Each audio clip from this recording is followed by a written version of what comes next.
This is Rugby Radio. Rugby Radio with Stuart Cameron.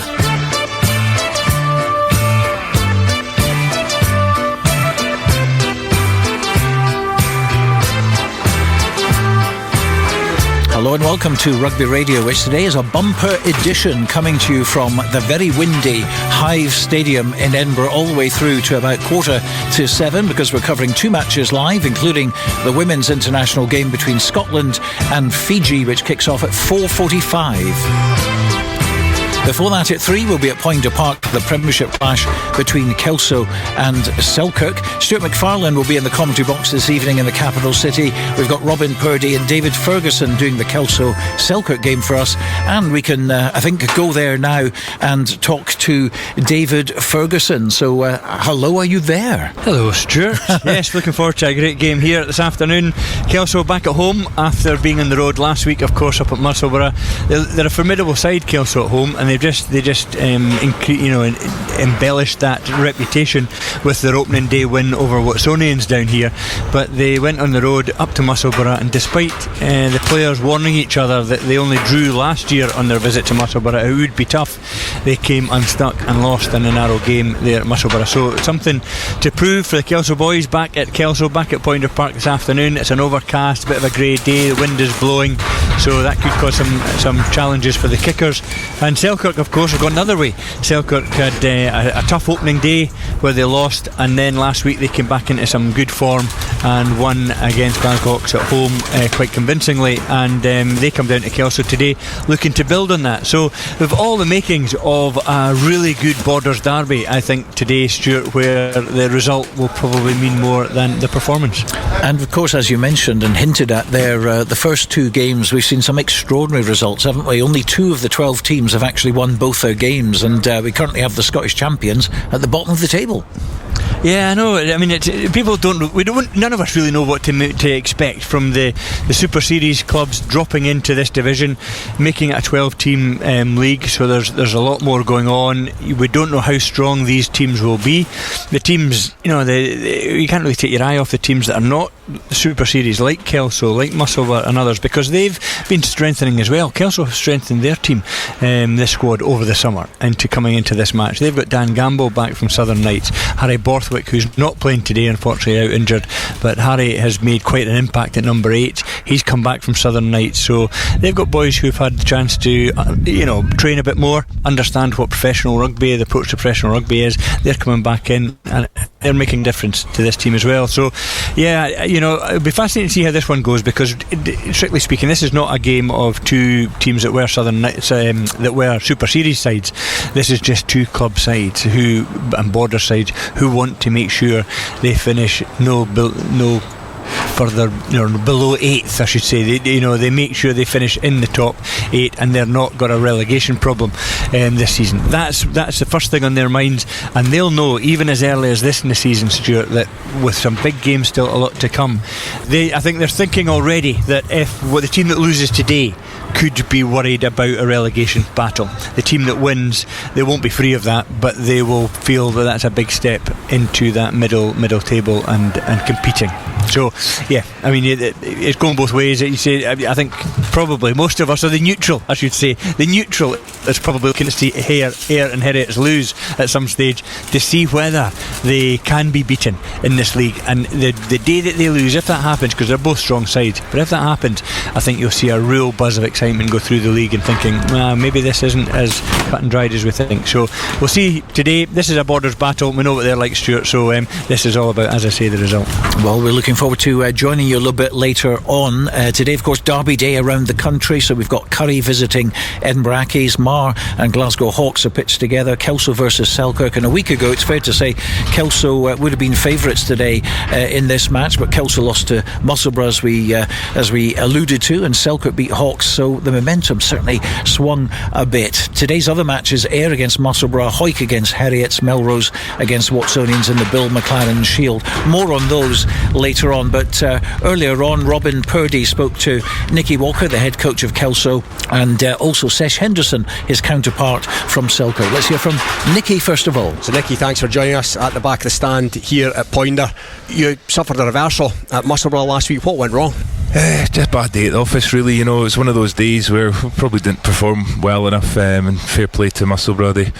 They turned up with a physical game plan and, you know, just did win on us in the end. And you know, we've been really disappointed with that performance, but you know, it's going to happen across the season. You know, there's going to be performances, especially, you know, away from home, where it's maybe going to go against you, and I think it's going to be a really competitive league this year. Hopefully today we can right the wrongs, and especially back here at home at Poinder, you know, we've talked about making sure we win our home games this season, and hopefully we can do that today. And you kind of touched upon it there, Nikki. Is that, you feel, going to be the nature of the league this season, where pretty much everybody on their day could beat anybody else? I think so, yeah. I mean, there's obviously a couple of teams at the top of the league that you would expect to win the majority of their games, but I think behind that, I think it's got to be a really competitive, exciting season. You know, I think it's got to be pretty close between relegation battle and, you know, actually making the playoffs. I think it's got to be really congested in that middle part of the table. And you know, we did talk about that last week, but you know, we knew we were going to be in a bit of a dogfight, and we just came out the wrong end. We know we're disappointed.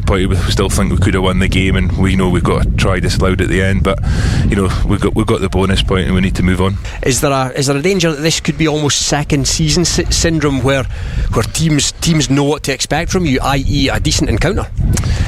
No, I don't think so, and I don't expect that. I think, you know, there has been changes, obviously, with me coming in and coaching and having different ideas potentially to, you know, what Bruce McNeil's got and Grant Shields, and, you know, to be fair, they've bought into my ideas and the players are buying in, but there's going to be a bit of transition time. But I think actually longer term, you know, we'll be a better club for what we're trying to do here now, especially, you know, what we're doing on Tuesday and Thursday nights, and you know, it might take a little bit of time, but you know, I'm hopefully not too much time, and hopefully we'll see some of the, you know, the benefits of what we've been doing in training today.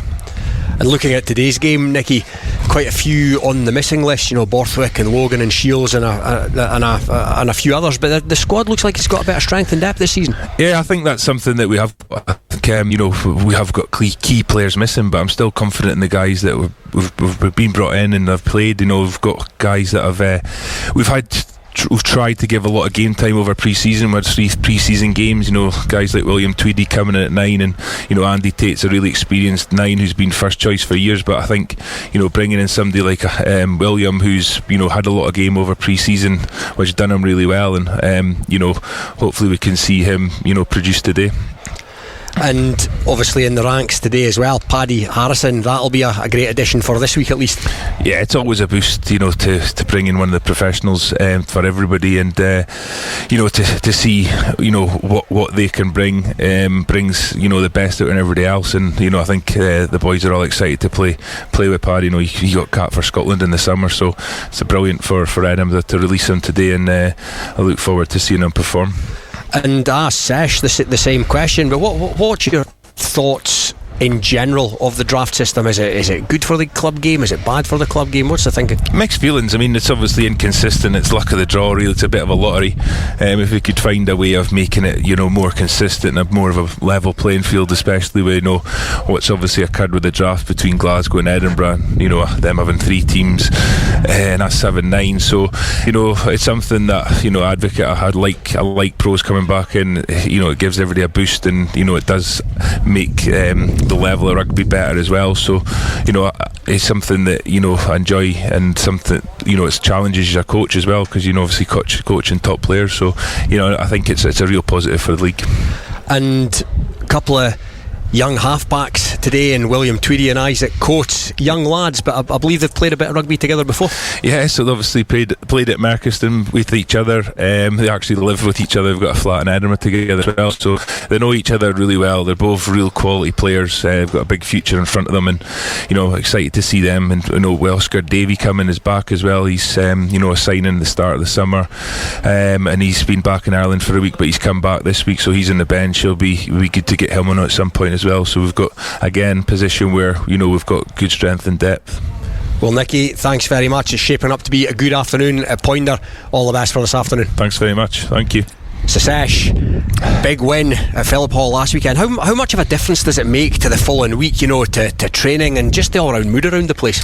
Well, it puts smiles on people's faces, but not only because of how the way we performed, and I think that this goes into next week's training in terms of the intensity, because the mindset is now just to improve. We need to improve. We need to bring lots more energy to today's game than last week's game to get anything out this game, because it's hard coming here enough without putting a lot into the game.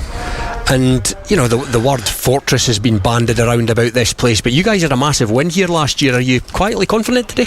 Well, I think if we bring the levels we did last week, then take the aim to another level, then why not? We've got nothing to fear coming here. We know what Kelso are like. If we stand off them, they're going to score tries. If we, if our defensive shape gets going really early doors and get that line speed, and we get our attacking shapes, structures in place, then we're confident we can score. And if we score and then keep, as I always say, if we get ourselves to the last 20 minutes, I really believe that we've got an opportunity here to win.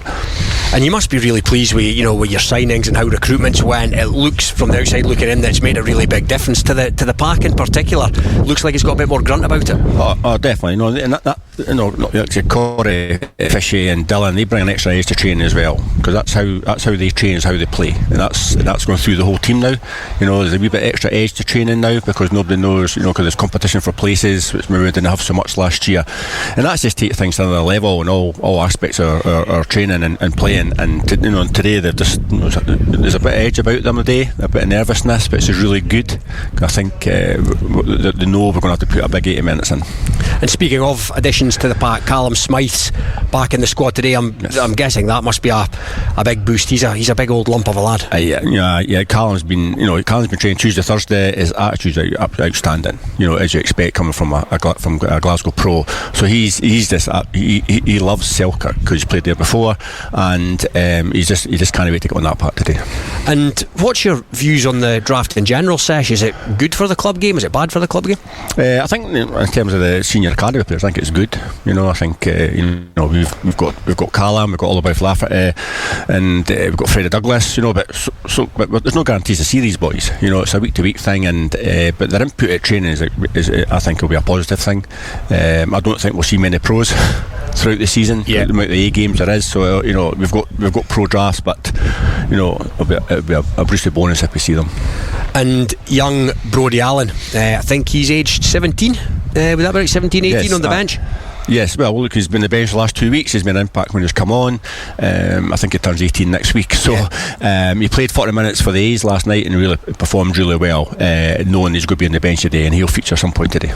Well, Sesh, all the very best today. Sure to be a great border ding-dong, no doubt. Thank you very much. Thanks, Robin. Thank you. Robin Purdie talking to Sesh Henderson, head coach of Selkirk, and before that Nikki Walker, now head coach of Kelso. And that game coming up at 3 o'clock.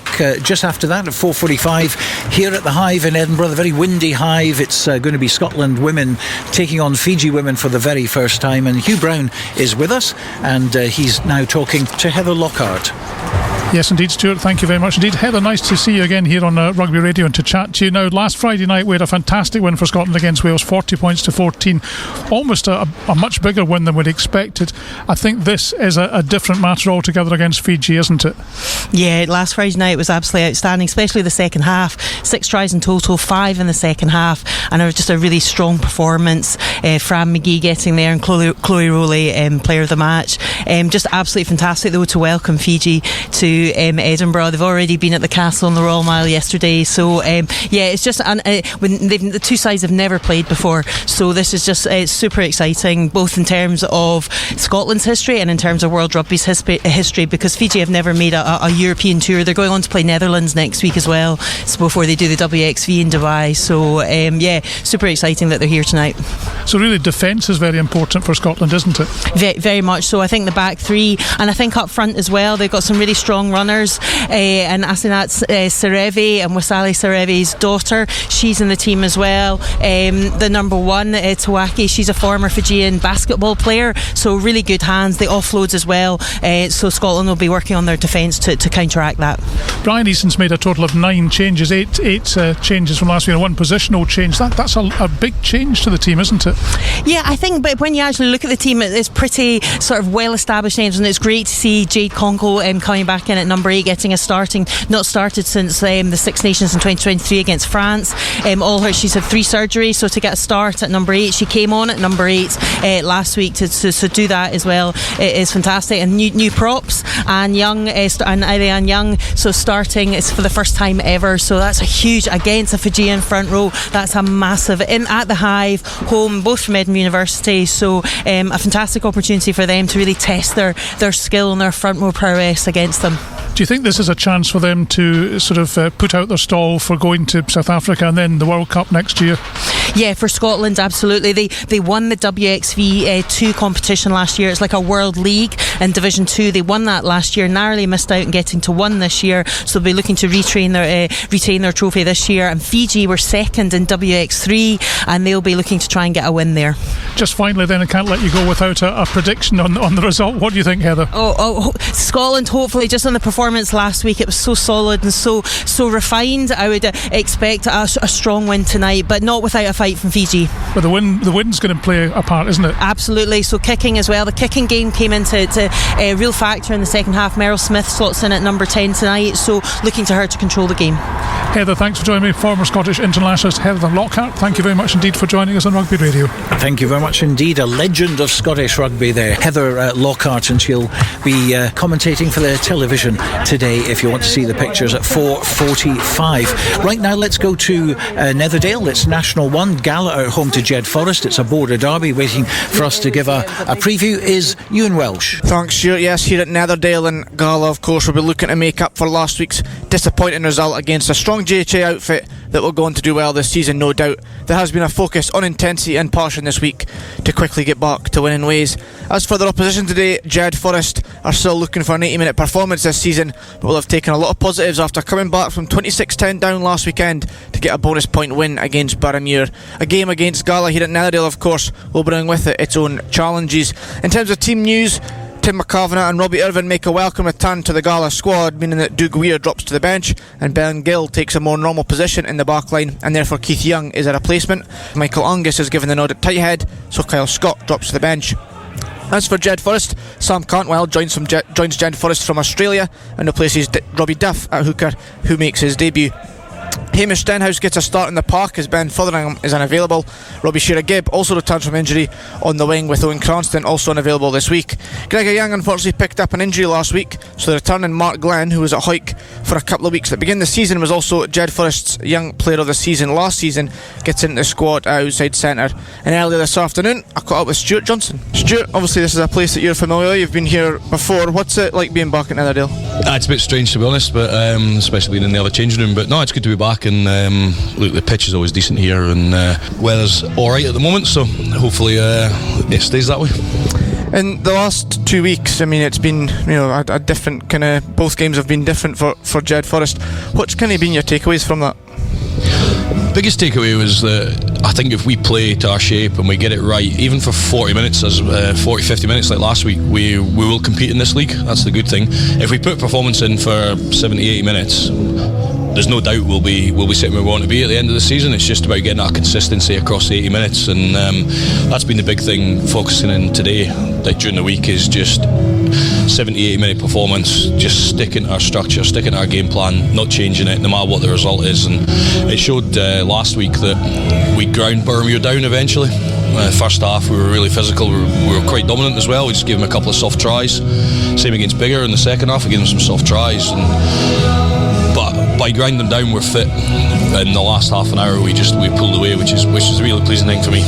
Yeah, because I mean it's a Jed side that, because of the way that last season went and a bit of a regroup this season, people were kind of unsure what to expect, and with the first couple of performances people were always going to be keeping an eye on how that looked, and I think last week especially, it was some great character shown by the team to get that result. Yeah, that's just exactly what I was saying there, that most teams you're 26-10 down with half an hour to go would have folded, and it would have been a 30-40 point game.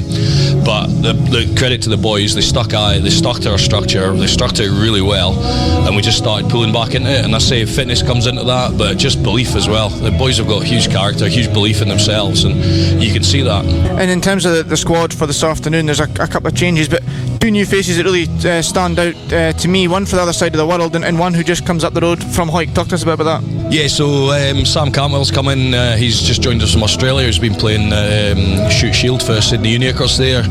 Moved back with his partner who's from the UK. So it's really good to have him on board and his experience. And he looked really sharp on Tuesday, Thursday night this week. So it's good just to get an actual hooker in.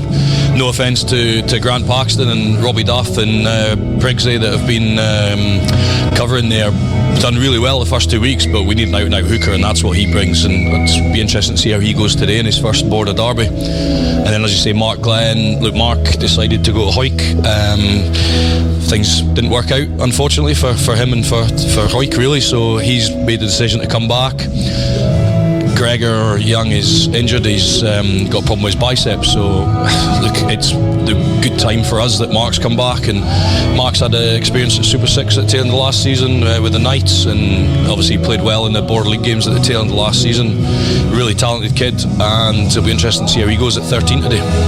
Obviously today at Netherdale, a Border derby against a team who are probably looking to right a lot of wrongs from their performance last week. What kind of challenge does that bring?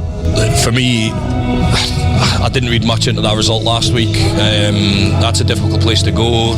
You can see the Gala side was a bit under strength as well. They brought in a couple of new faces again, or brought them back in, and Robbie Irvin and Tim McCann in the back row. So they'll be different here. They're back at home, but as you say, they're getting beat by 50 points hurts.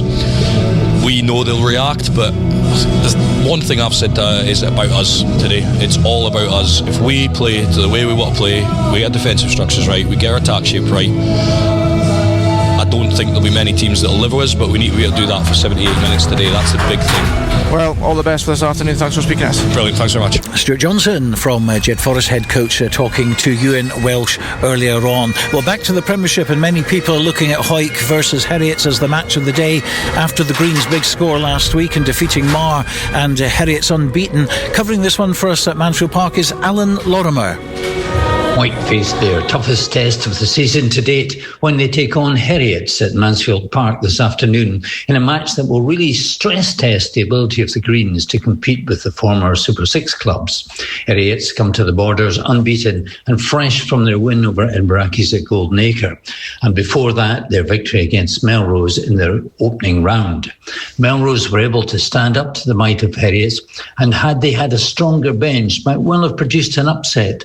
That performance by Melrose should give Hawick confidence that they too can take the game to Heriot and seriously worry the Golden Acre men, and especially so if they can bring the same defensive effort that contributed so much to Hawick's win over Marr last weekend. The Greens have the same starting 15 as last Saturday, and this continuity should help in producing a strong performance this afternoon. But Hawick know that they will be up against a Heriot side which is strengthened by the inclusion of Edinburgh professional Cammy Scott at standoff and former Edinburgh player Jack Blaine on the wing. Also named in the Heriot squad is Edinburgh Rugby Academy's scrum half Hamish MacArthur, who will replace the excellent St John Broad at some point in the game. Also on the Heriot's bench is Christian Townsend, who will slot in for Scott. Much will depend this afternoon on how the Hawick front row deal with the Heriot strong men, notably Euan McFarlane at tight head. This looks certain to be a titanic contest and a real treat for the Greens fans. Well, Melrose are at home to Watsonians in the Premiership, and the Bill McLaren Shield is on the line after Melrose pulled off that big result at Curry last weekend. Donald Crawford would have loved to have been playing in this one, but unfortunately he's on the long Melrose injury list, so instead he's covering it for Rugby Radio. There's been a good buzz this week down at the Green Yard since Melrose won the Bill McLaren Shield last week for the first time since 2018 up at Millennium Park against Curry. Back on home turf today against a Watsonians team who looks strong on paper, however they have struggled in the league so far. On the Melrose side, there's a few late changes. Declan Mulcahy has fallen to illness, so Kieran Clark moves to 13 with Hamish Weir moving from wing to fullback. Robin Sharp comes onto the wing from the bench, and Matthew Bertram comes in to replace Robin on the bench. In the Watson side, they've got a few unavailabilities this week, but Lewis Berg comes in at 13 to make his first start of the season. Chris Bell comes in at 10, pushing Jason Baggett, who scored all Watsonians points last week. He moves out to 12. Wet weather today, so it won't suit either team on a greasy Fiji surface, but that shouldn't stop it being a high-scoring game here at the Green Yards with a 3 p.m. kickoff. So he's got a prediction there, and he thinks that it's going to be a high-scoring game. It probably will be as well. Melrose playing against Watsonians today. Let's have a quick look at some of the other fixtures today. Obviously in the Premiership, there's Ayr Musselburgh, Enbrackies against Currie, Hawick against Heriot, Kelso versus Selkirk, Marr against Glasgow Hawks, and Melrose against Watsonians. The banging in the background, by the way, is the wind here at the Hive in Edinburgh. The canvas roof is taking a bit of a battering at the moment. It sounds like a building site outside, but that's what it is.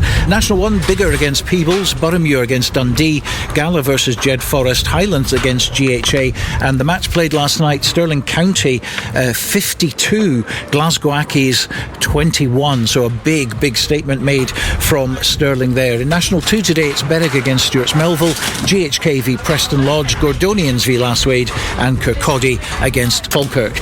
And after the break, we shall be live at Poynter Park.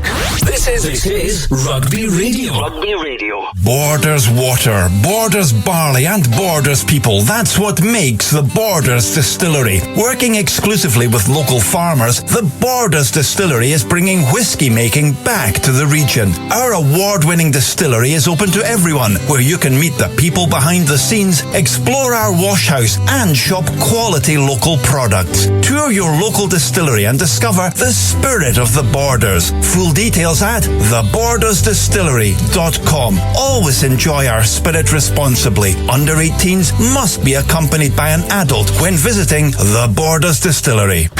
With over 30 years' experience in print and embroidery, BE Uniforms are one of Scotland's leading rugby teamwear specialists. We currently supply many great clubs across Scotland and the north of England, offering brands such as Adidas, Macron, Canterbury and BE Sport. We have a specialist teamwear team who collectively have over 60 years' experience in the trade, delivering quality teamwear and finding solutions to the challenges out there.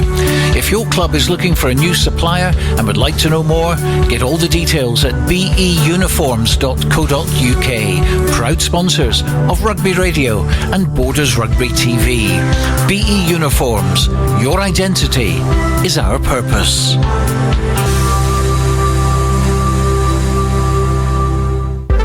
Based in Galashiels but covering the whole region and beyond, Borders Mortgage Hub is your one-stop shop for all things mortgage related in the Borders. Visit us at bordersmortgagehub.com or call us on 01896 807 008. That's 01896 807 008. Borders Mortgage Hub. Mortgages for the Borders in the Borders. This is Rugby Radio. Rugby Radio. Yeah, Saturday afternoon on Rugby Radio, and don't forget at 4:45 our second commentary game will be between Scotland and Fiji in the Women's International, the first time the two countries have met in the women's game. But for now, let's concentrate on the Premiership, and your commentators this afternoon for Kelso against Selkirk are David Ferguson, and first a very good afternoon to Robin Purdie. Good afternoon, Stuart, and welcome all to Poynter Park, where we have two teams coming in on the back of contrasting results. Kelso were fancied by many to pick up the spoils at Musselburgh last weekend, so they'll be looking to right a few wrongs today, while Selkirk come in this one buoyed by a resounding home win against Glasgow Hawks and bolstered this season by some handy-looking recruits. So both these teams have played 2-1-1, and any bookie would have had this a lot closer today than they would have done if you'd asked them at 3 o'clock last Saturday, one imagines. Looking at the teams, Kelso have Archie Barber at full-back, utility man Nick Stingle and Robbie Tweedy are on the wings. Frankie Robson's at inside centre with Dwayne Patterson outside him, while William Tweedy and Isaac Coates form a youthful looking 9-10 axis. Angus McGregor, Scotland cap Paddy Harrison and Dan Gamble make up the front row. Alex Orr and Keith Melbourne are the middle row, with Cammy Thompson, Murray Woodcock and the evergreen Bruce McNeil forming the back row. Selkirk have Callum Anderson at 15, Josh Welsh and Ben Pickles are out wide, Ross Nixon and Andrew Grant Sutty are at 12 and 13, and Aaron McComb is at 10, with impressive youngster Hugo Alderson at 9. There's experience in the front row with Luke Petty, Corey Tate and Bruce Riddle. The Boiler House is Andrew McComb and Jack Fisher, with Dylan Bronland, Taylor Wilson and Westic the breakaway trio. Enforcing the laws of the game this afternoon's Michael Bosman, with his assistants being Charles Sampson and David Chang Leng. And alongside me today is David Ferguson, who was also alongside me when these teams met here last season. And David, if they serve up more of the same this afternoon, then we'll leave happy. Yeah, no doubt about that. We remember how Selkirk came here and it was a ding-dong battle, tries at either end. You didn't know which way the game was going to go, and Selkirk were the ones that took it, in at the death. And I think Kelso will be, they'll not need their memories refreshed about that. I think that was a blow to them at that stage, and they're coming back here today off the back of a defeat last week away to Musselburgh. So I think the Kelso team will be pretty well focused on what lies ahead today, but Selkirk will have that confidence that they know they can turn them over here. Yeah, and would it be fair to say that it doesn't look the home banker that it would have done a week ago? No, I think that's right, and I think we've said it before. How often have we said Borders derbies, something strange can happen in those situations when they're up. They don't ever let up in a Borders derby. They'll never take the foot off the pedal because they know they've got to go home and face their fans, only just up the road. So from that point of view, I think this was always going to be a difficult game for Kelso here at home, and they know they're going to have to fire a lot better than last week, that's for sure. So we're just about to get underway. Traditional kits on show. Selkirk in their predominantly navy attire. They've kicked off. They're attacking what you'd class to be the bottom end here at Poinder, and it's been gathered in, and that's a strong first carry by Tweedy, the Kelso winger, right up to the 22. Of course, the rules are such now that he could have marked that, but he's trucked it up, and Kelso set up the platform just inside their own 22. It's back to young standoff Edinburgh Academy player Isaac Coates, and he's punted it down at the paddock. Speaking of punting, here's Callum Anderson, and he's tried to grab it through, but it's ricocheted off a couple of legs on halfway, and Bruce McNeil has knocked it on. Hugo Alderson's in his face already. Kelso, you might imagine, might try and get under his skin this afternoon. Bruce McNeil, a veteran of many Border derbies over the year. Early mistake, it did come to him, in fairness, at 100 miles an hour, and David, yes, frenetic a start as you'd expect for a Border derby. Yeah, and as you know, both clubs will be wanting to try and get some control, and control only comes if you've got possession. So they quickly give away possession there, and that creates that frenetic sort of start. So I'm sure Kelso, Selkirk, I'm pretty sure they're lined up both sides of scrum in the middle of the park, great chance to attack. The last thing I want to see is them kicking it down there and handing ball straight back to Kelso, but you often get that first 5-10 minutes, don't you? Yeah, as the teams play the percentage game, but David's right, it's bang centre field, all right on halfway. First scrum of the afternoon has gone down, just been reset to be fed by Hugo Alderson, and it's gone down once again, and the long arm penalty comes the way of Lockhart, and they've elected to run this. It's Anderson, he tries to go in the ropes, and that's a good offload to Ben Pickles. The Ben Pickles was scragged by the ankles, but they're up towards the 22 now, and that's a dummy and little show and go there by McComb, who's hauled to the deck however by the Kelso defence after he'd created the space. So Selkirk now through the forwards, centre field, and there's a gap opened up for Corey Tate, and he sailed through it. Corey Tate looking for support, finds it in the shape of Alderson, and Hugo Alderson goes under the sticks. And David, quick as you like, Selkirk into gear. They are, and just what we're saying, hold on to the ball, and they did that. Selkirk backed themselves, they held on to the ball, they moved it with some cracking offloads, there. I think Callum Anderson had a cracking offload over the top, and they just kept the ball, and little, asking questions.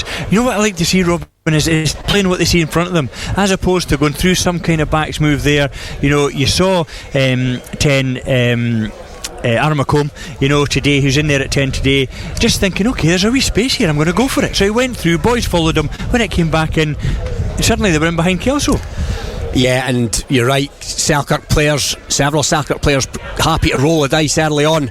Hugo Alderson, hugely impressive against Glasgow Hawks last week, has turned his own 5 into 7 from bang in front, as you'd expect of a kicker of his quality. So little more than 2 minutes on the clock. Kelso are about to kick off.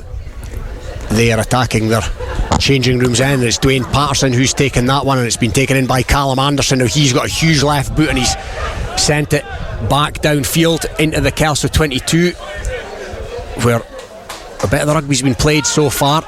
That's a decent clearance, but it's not going to make touch. So Aaron McComb, not his best kick, not what you'd call a Gary Owen. It's been marked by Dwayne Patterson.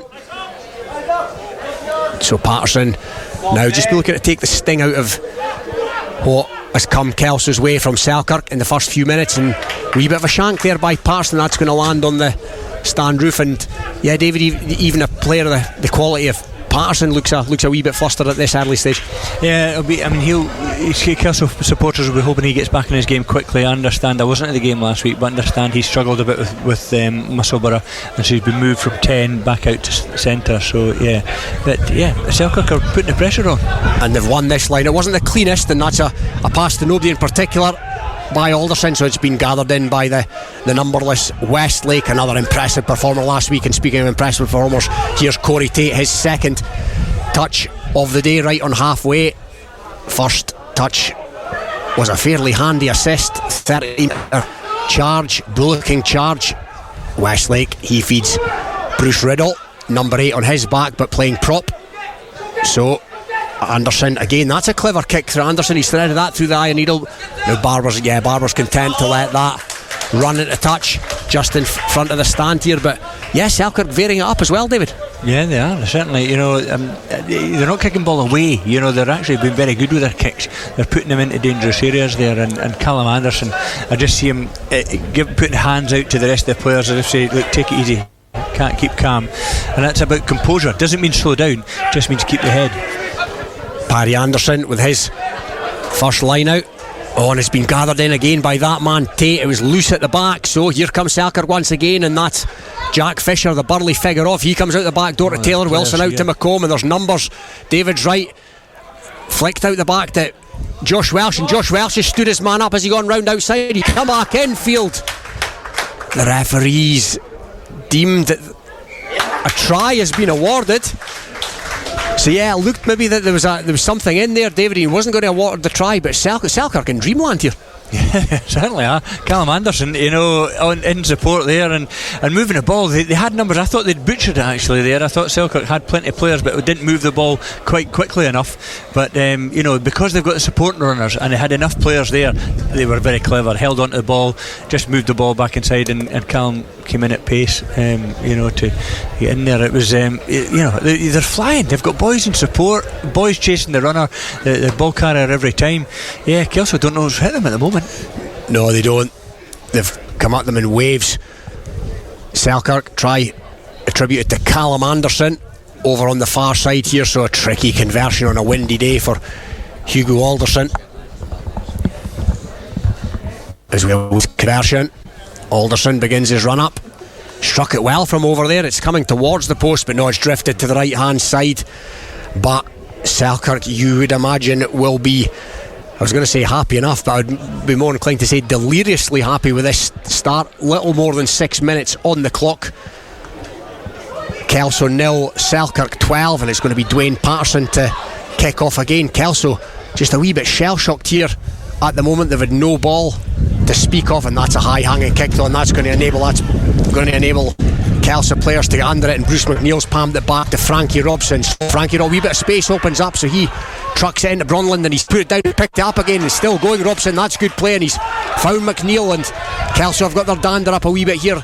A referee's arm is out as well, so they're playing a free ball. They're minus a scrum half, so shrill of the referee's whistle will tell you that the penalty has been awarded. Dwayne Patterson toyed with the idea of taking it quickly.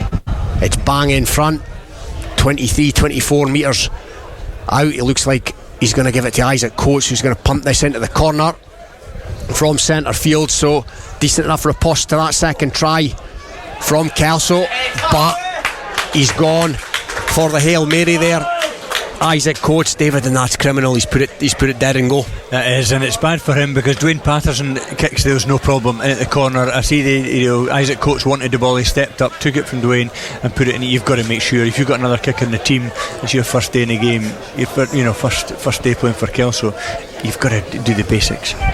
Yeah, and I mentioned pre-game, David, these are young halfbacks for Kelso today. Now Angus Coates, Isaac Coates rather is an academy player, but this is men's club rugby at the end of the day. Yeah, and he was playing Southern Knights. He's been playing a decent level. He had some run outs for them, and he's a quality player.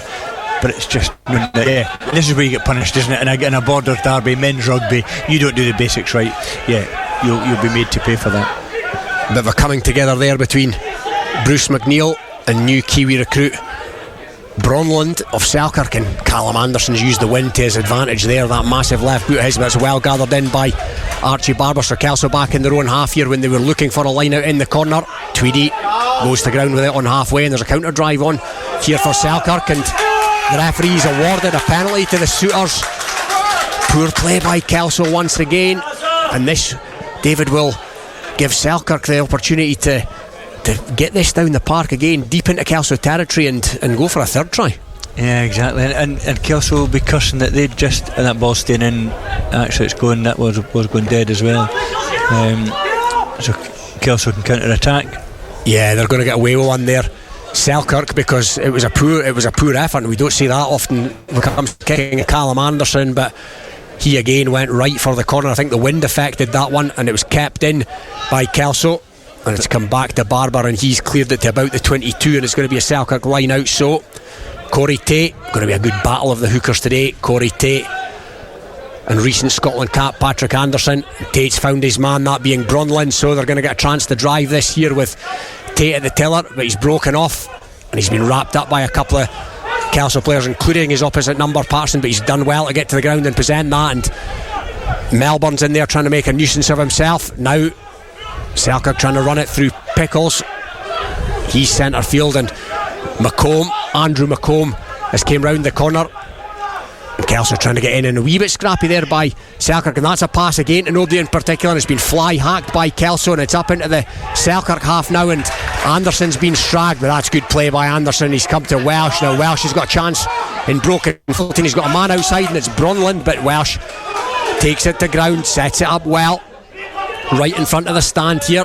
Westlake, plenty carries by him last week, and he's had a few touches so far today. Alderson to McComb, and McComb's put that down towards the 22, and it stayed in field. So Barber comes back inside to Tweedy once again.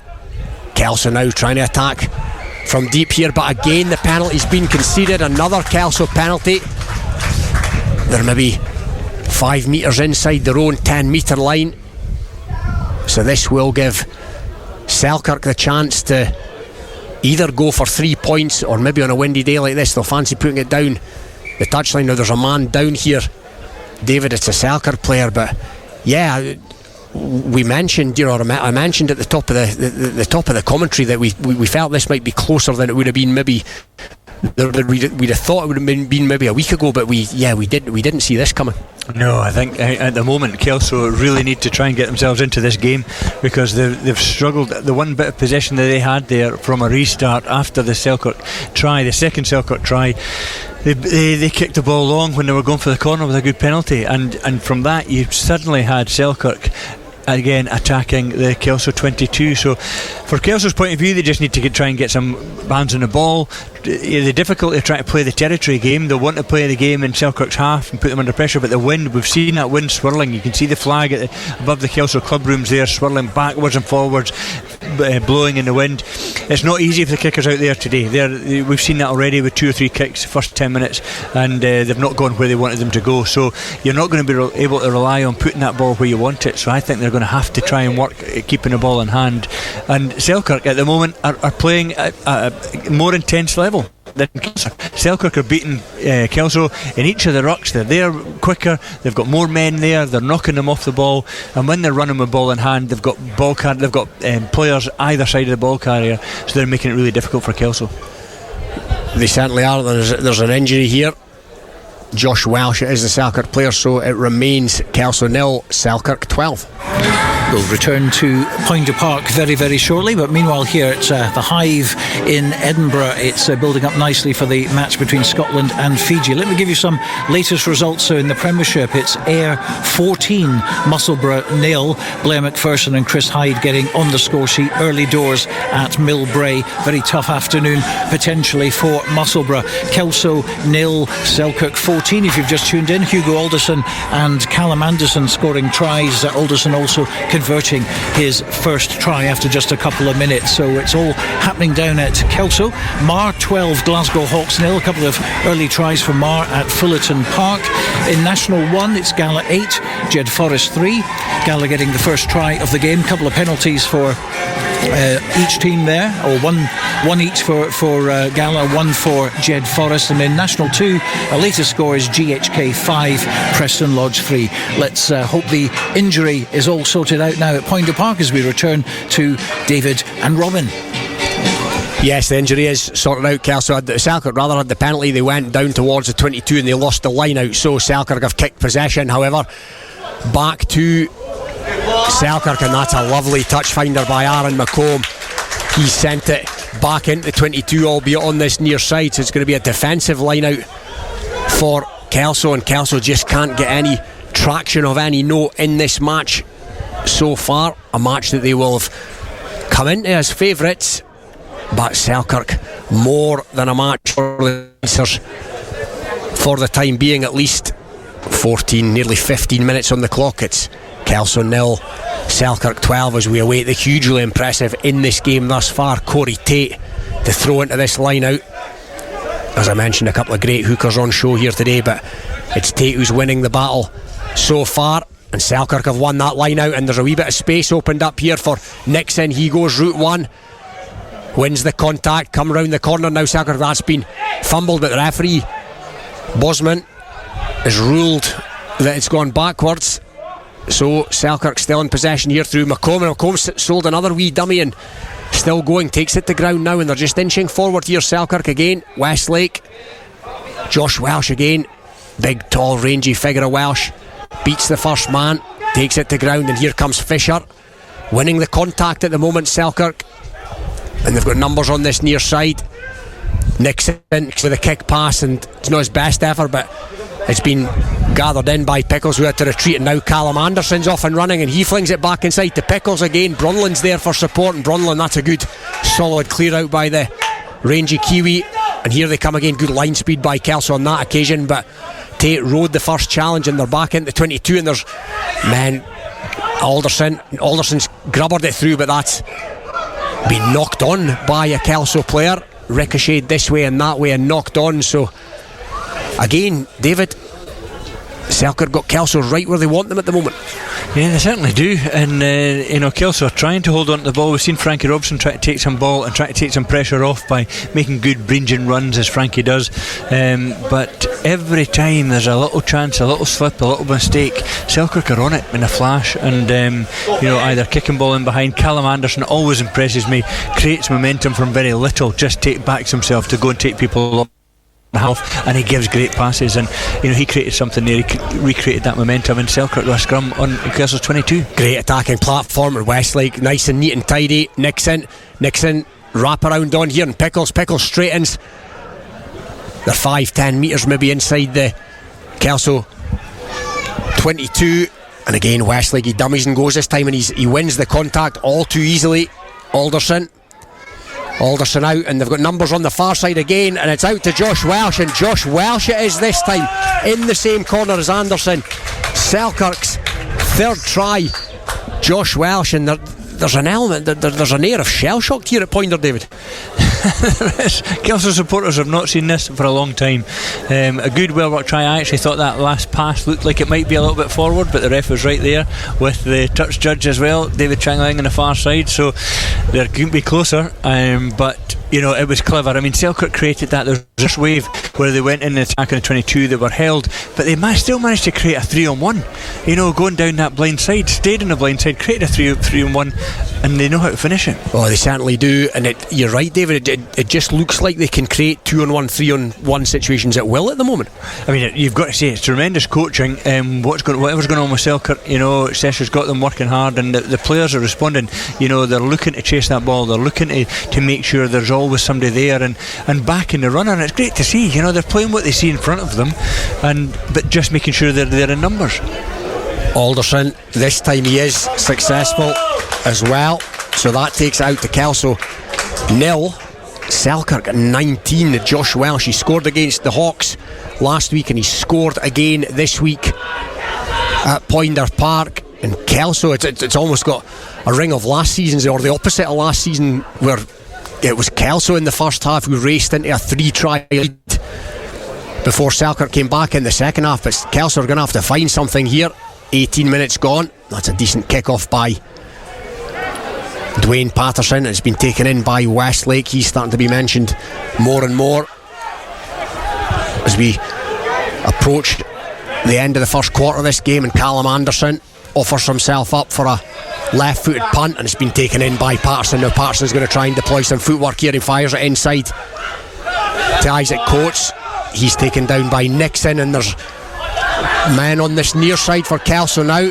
It's Nick Stingle, great utility player Stingle, and Barber's going to have to come in and play scrum half, but no, he's had to secure the ball first, and they're minus the scrum half here, and it's squirted out, and that enables Andrew Grant City to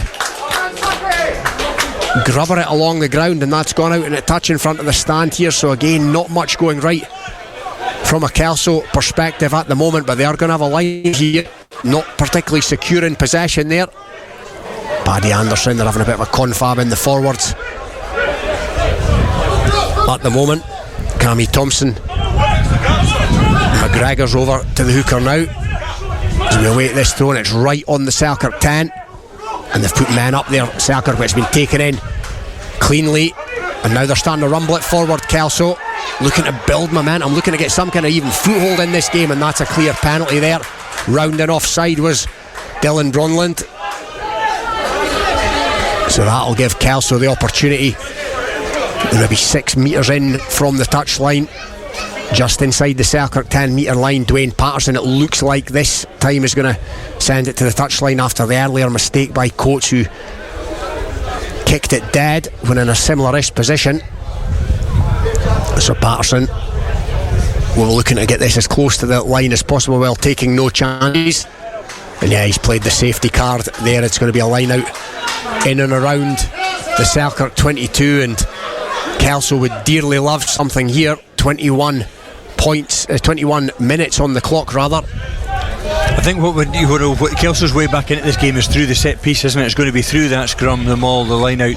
You know, I think that's where they're going to have to try and pull Selkirk in and try and get some possession. And they've won possession. The big mitt of Keith Melbourne, he rose highest at that line out, and they're just starting to trundle forward now. The crowd just starting to get their voice heard as well. Again, Bronland in there making a nuisance of himself. A body's been hauled out of there, and here comes Frankie Robson. Frankie Robson bounced off the front. The first challenge up towards the 5 metre line, and they're piling round the corner now, but that's dummied, and there's a man over here, and there's space here, but Barber's not going to need him. Barber's scooted round in for the first Kelso try in 20 minutes, and David, very much what Kelso required. Yeah, it was, and you know, they've gone to the forwards there. It's Archie Barber that's finished it, but really that came from the forwards work. 2 really good line-outs. Safety, they got a penalty for the first one, went again, took that one, kept the ball in really well, sucked lots of Selkirk players in, so that when they did move the ball, because Selkirk know that Kelso have a really good maul, that you don't want to let their forwards get on a bit of a front foot, because they can really murder you there. So they were sucked in, and then when Kelso moved the ball, they did it really cleverly, moved it quickly. Archie Barber, they kept their width. Archie Barber at the fullback, staying out nice and wide. He still had a winger outside him, but he didn't need him. He was able to go through the gap, and that's the pace they've got, that Kelso team. But you can't go too early. You can't play rugby too early. You can't move it to the wings, too early. And Selkirk have shown them that in this game. Yeah, you've got to play you've got to earn the right to go forward and have the ball and earn the possession before you can start to play rugby. And they earned the right there as we await the Patterson conversion. Tricky conditions. Kickers here at pointers, it will be throughout the country this afternoon. Struck that well, Dwayne Patterson, but it's drifted to the right of the stick. So Kelso 5, Selkirk 19.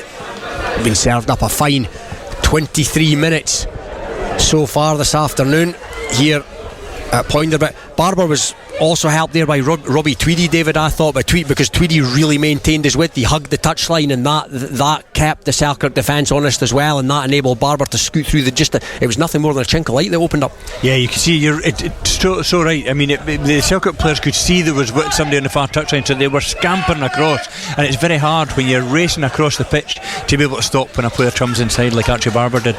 Kelso, they've lost Dwayne Patterson there. I see a change. He looks injured. Oh, now that's an interesting one. We'll keep an eye on that. He didn't look too bad. I think he looked like he was holding his ribs a little bit there as he was coming off there, Robin. But and he did look like he was in a little bit of pain. Sat down at the side there, and Oscar Davies gone on. Yeah, Oscar Davies has come on, so that's a blow for Kelso. There'd be a blow for any team to lose a player of Patterson's calibre. And it's been kicked off by Selkirk, and a couple of phases later we're going to have a line out almost equidistant between the Kelso 22 and the 10 metre line, and it's a Selkirk line out. Corey Tate about to throw in. Some good line out forwards Selkirk this afternoon. McComb, Brundlin to name but two, and that's been taken in by McComb, the co-captain. And Selkirk now get another opportunity to build. Bruce Riddle, another top performer last week, takes a couple of Kelso players to haul him to deck, and it's Andrew Grant Sutty now as they try and get up towards the 22. Better defence by Kelso. Alderson to Westlake, good line speed again by Kelso, that's more like it from them. But Alderson's at the base of this again. Selkirk looking comfortable in possession here. McComb to Nixon. Nixon again, another grubber through, and that's going to be a line out. And again, I mentioned before, David, just nothing panicked, nothing rushed by Selkirk here, and they're more than happy to vary it up. If it's not on, they'll put it, the clever little grubbers, they're content just to hem Kelso in here. They are, and they're being helped by the wind. You can see the trees on the far side here as we look across. They're blowing there across in Selkirk's favour into the faces of Kelso as Selkirk play away from the changing rooms here, and that wind is helping them. So they're being clever. They've got clever players to use that wind, pop the ball in, and it just runs another 10-15 yards than it might have done normally. Nice neat and tidy line out from Kelso there though. They've rumbled it up to the 22 as they look to exit this latest situation that they find themselves in. But still trying forward here, goes to ground now, not coming back with any degree of speed though, and they've lost the ball because the referees signalled for a scrum, and it's gone the way of the suitors. So again, the try aside, not much going right for Kelso in this game so far. And you mentioned it before, David, Selkirk are looking well drilled, they're looking well coached. They are, and they've served notice, that's for sure, in this first quarter, that Kelso are going to have to work for everything they get today. It's not going to come as easy as it has done in some games where they move the ball nicely, they dominate up front, move the ball, their backs got lots of space and run. That's not going to happen today. They're finding themselves in a game, and as I said earlier, they're going to have to earn the right to play. They've got to get on the ball and hold on to the ball and cut out the mistakes, and at the moment they're not managing that. You're right, I think it's right in what you said there, David. The wind, it's swirling about the place-ish, but I would agree with you in that it's in Selkirk's favour in this first half. That's to take nothing away from Selkirk and how well they've played. However, in this first half, 26 minutes on the clock, Kelso 5, Selkirk 19. Selkirk tries for Hugh Alderson pretty much in minute 1. Callum Anderson, Josh Welsh, the counter from Archie Barber, which was unconverted as we await this scrum. The front rows come together just outside the Kelso 22, and it's a solid scrum from Selkirk, and they've been awarded a penalty as well.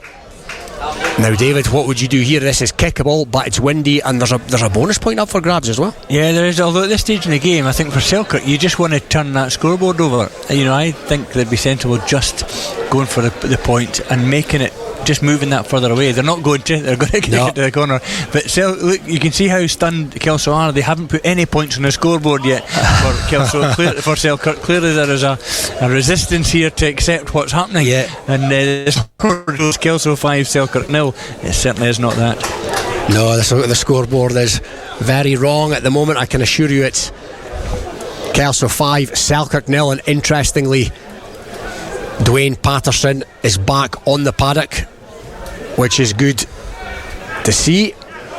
And the line has been taken, it's right off the top from Bronland, and here comes the burly figure of Fisher round the corner, and he's up towards the shadow of the post, Jack Fisher, and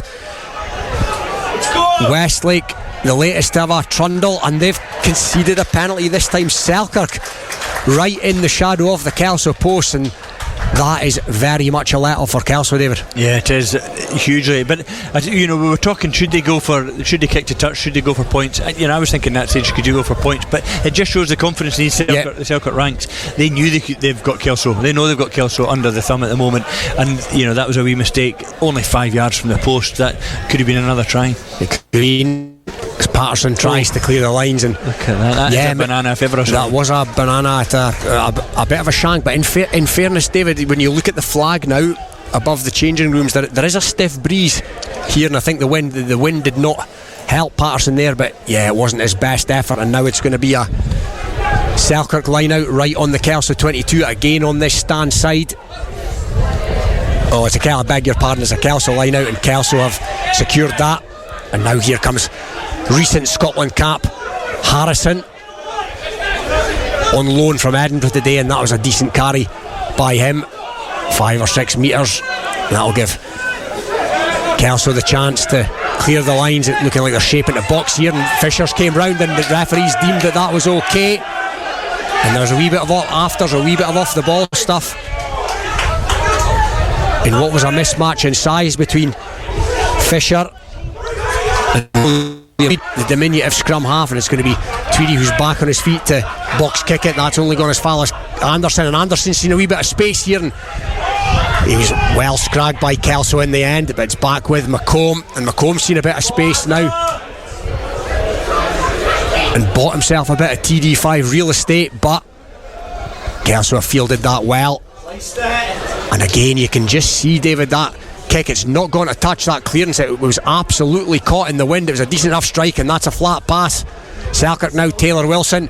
Pickles try going the outside. That's a decent challenge by Stingle, and has been knocked on by Anderson, and now Bruce McNeil's picked it up and he's bundled into touch. So yeah, the referee was playing an advantage there, but again, Kelso, it's amazing what Selkirk rather, David, it's amazing what confidence does to a team. Every single one at the moment look comfortable on the ball. They all want to try and exploit gaps, and they're just so up for it.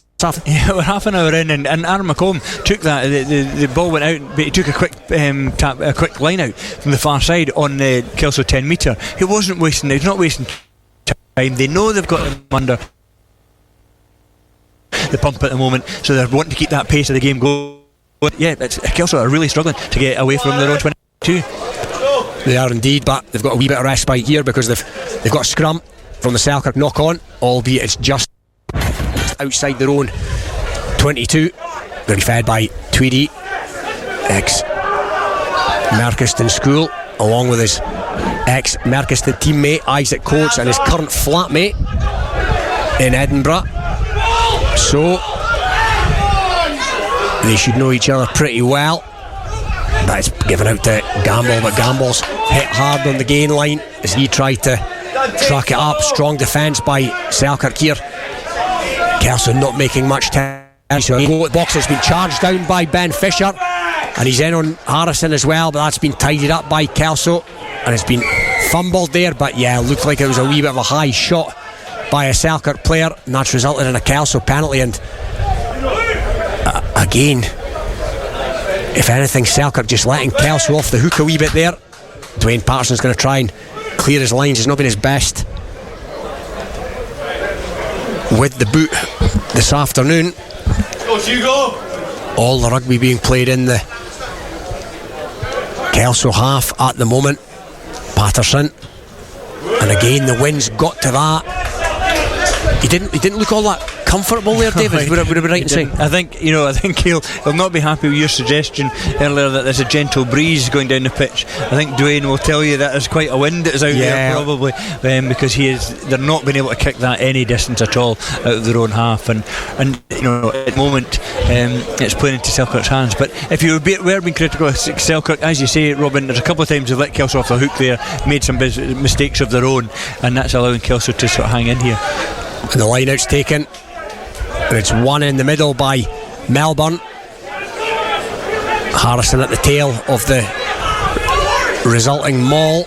Still moving here for Kelso. That's better up towards the 10 metre line, and again the crowd just have something to cheer, and there's a wee bit of space opened up from the back, and there's afters again going on between Petty and his opposite number. Gamble hits it up, good tackling there, Corey Tate, and they've made a mess of that again at the base, Selkirk. So Kelso, good shot on Frankie Robson there by Brunlin, and Brunlin's tried to steal that, but it's come back on the Kelso side again. Thompson, Riddle's jackling over that, and the penalty. So more pushing and shoving and jersey pulling going on. Melbourne, Petty's in there, Brunlin's in there. Selkirk players very much with smiles on their faces as they walk away from that slight melee. But after all that, it's a Selkirk penalty just inside the Kelso half at centre field. Now they're with the wind here. We're just waiting to see what they're going to do with the penalty. 2 balls on the field. One of them has been dispatched. I thought he was taking a penalty. Yeah, now. Yeah, they're going to have a crack at the post here, David, from just inside the Selkirk half. It's going to be Alderson, who has got a meaty just boot on him. The Kelso half. So just inside the Kelso half, yeah. But they can feel that wind behind them, and in the last 20 minutes that wind has been pretty strong, and but it's not so easy. You kick them with the wind behind you, the ball has been going all over the place a bit, as you say, Robin. There's a bit of a swirl out there, so it won't be easy, but if he keeps this straight, I think it will beat that crossbar by some distance. Yeah, it's a harder shot than the one that he missed, that he didn't take before, and it's a decent strike, and through the stick she goes with plenty to spare. Hugo Alderson, a couple of conversions and a penalty to go along with his opening try this afternoon. He takes the scoreline out to Kelso 5, Selkirk 22, 35 minutes on the clock, and Kelso would dearly love something before half time here. It is maybe a 15 to 20 point wind, as that wind impacts on the restart there. It hung in the air and it gave Patterson's runners a chance to get under it, but it has came back on the Selkirk side, back to McComb, and McComb, decent nudge by McComb, but it's been taken in by Coates. Now Coates brings it back towards the contact, deploys the footwork, and he's tackled by a combination of Brunland and Andrew Grant Sutty just on halfway. Now it's back with Gamble, decent carry by him. Patterson to Melbourne takes a couple of Selkirk defenders to drag him down. Patterson, he's got a wrap around with Coates, and that's a lovely flat pass out to Tweedy again hogging the touchline. Now he's jinked back in field up towards the Selkirk 10 metre line now, better in possession here, and just as I say that, Kelso knock it on. They fumbled it as the clock inches towards half time, and other than Barber's try, just nothing seems to have gone right for the Pointer Park men, David. No, it's not at all. You thought they were building up into Selkirk. They're a little bit after. They're making sure that Kelso know they're making mistakes. I think Kelso don't need any reminder of that. A good few phases there. They moved the ball well, and but Selkirk are at them. Selkirk are making a mess of everything out there. Every ruck they're in, they've got players in, and some of it's legal, some of it's maybe not, but they're getting away with some of that, and they're just making it very difficult for Kelso. So Kelso are not managing to get any kind of rhythm to their play at all, and they'll be so disappointed, so frustrated when they go in at half time in a few minutes time, because Selkirk have really had the upper hand right through this first half. They certainly have, forwards and backs. Solid scrum as well, picked up by Westlake. He goes straight to 10. Now there's a wrap around here with Welsh, and there's a wee bit of space opened up again, and now it's Pickles, and Pickles is trying to stand up a couple of them. He tries to kick it through. Barbers goes down on it, and he's bundled into touch. Archie Barber. Kelso players calling for a knock-on, but nothing doing. Michael Bosman having that. Oh no, he is going to maybe. I think he's maybe had a word from the AR on this near side. Charles Sampson, David. Yeah, I think he did, and I think the assistant referee on this side has suggested that was a knock-on. I think it was a Selkirk foot. I think the boy kicked it forward, but certainly attempted to kick it. He did try to kick it, yeah. Ben Pickles, but again just looking fairly dangerous every time they touch the ball. I don't think enough's been said about how great Selkirk's recruitment has been this summer. They look a different team, particularly in the forwards. Well, yeah, I'm impressed by that. You've got players, but what you're seeing today is a real desire right across every player in that team who just wants to be on it. They're not wanting to give Kelso any metre at all. They're fighting for every bit of space, and it's right across the Selkirk team. So yep, and they've held the Selkirk player up here. And it's Selkirk holding up Frankie Robson, and so the players stand. Yeah, this looks like more like the Jed handball at the moment than a rugby match, and it's gone to ground, and you can see it coming a mile away. It's a Selkirk scrum. That's great defence. It is. I mean, as I say, Selkirk, plenty of players in there. Kelso tried to stay out of that so that it wouldn't be seen as a maul, but I think the players got fed up and decided all to pile in, and the Selkirk players have managed to hold Frankie up for a good few seconds there. They were not letting that ball out. That was a good 20-30 seconds that you're just looking at every part of the game, Robin, at the moment, where Selkirk are just looking the more dominant side.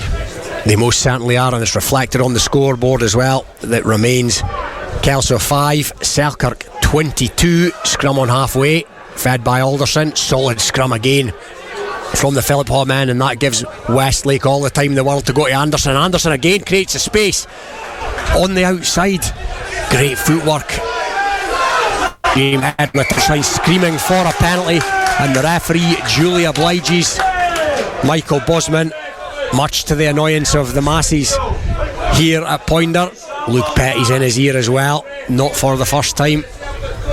Has Petty been in the referee's ear in his long and illustrious career? And it's going to be Alderson this time who's going to put it to the touchline. Or no, the referee is signalling that no. I think Andrew McComb's kind of half hoping that he goes for the sticks, but Alderson, he's his own man and he puts it down the park. Now there's running repairs happening to Aaron McComb here. He had to have a spell on the sidelines last week as well. He doesn't look in the best of health. I think it was a hamstring injury last week as well, and that appears to be what's being worked on at the moment as we await this line out.